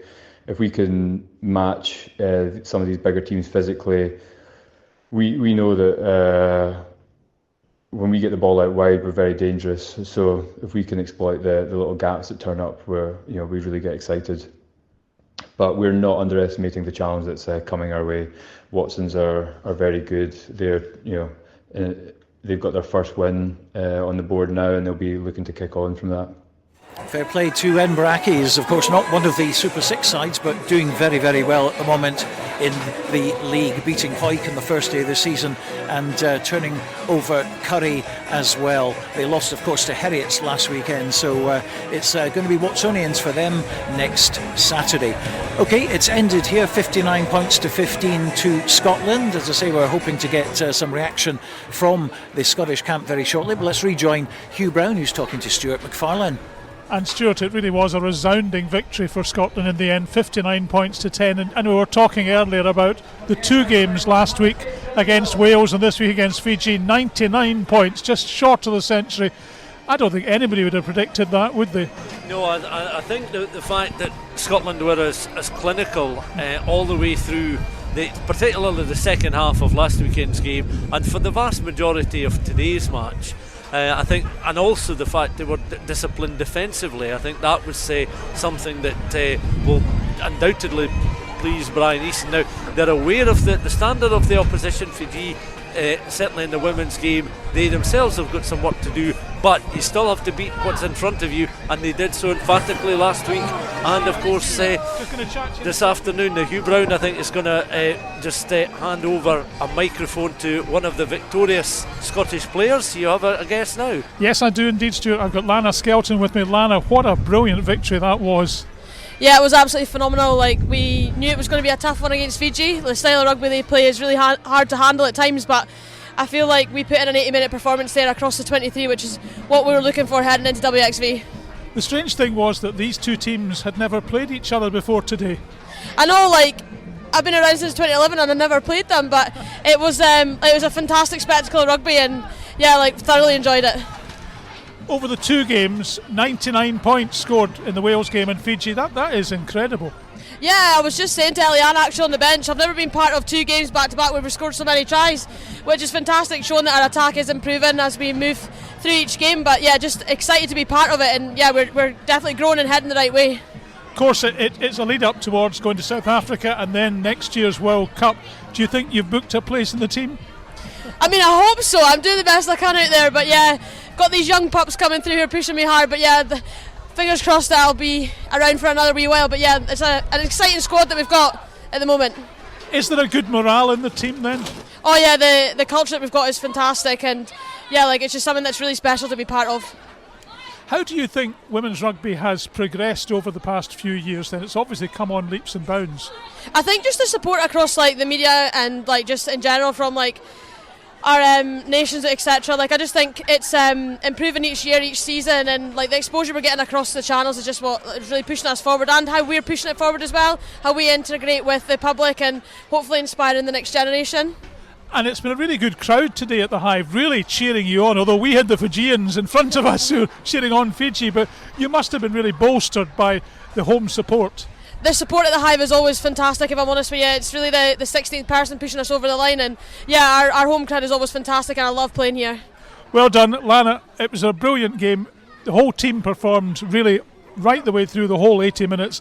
Congratulations. I don't think anybody could have predicted that scoreline before today.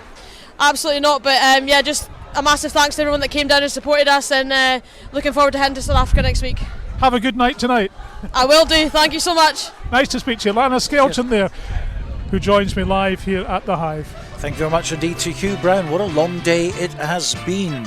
And that just about wraps things up for today. My thanks to the team of Stuart McFarlane, Hugh Brown here at the Hive in Edinburgh, David Ferguson and Robin Purdie at Kelso, Euan Welsh at Netherdale, Alan Lorimer and Donald Crawford out in the field as well, with Colin Black, Kelly Riddle and Barbara Shield doing some sterling work behind the scenes. Don't forget there'll be TV highlights of both Kelso versus Selkirk and Gala versus Jed-Forest later on tonight, and next week our commentary game will be in National 1 with Jed-Forest taking on Highland. We'll also be having a good look at some of the big fixtures happening around the country in the Premiership, National 1 and National 2 as well. But for now, from me, Stuart Cameron and the team, thanks for joining us and a very good evening to you.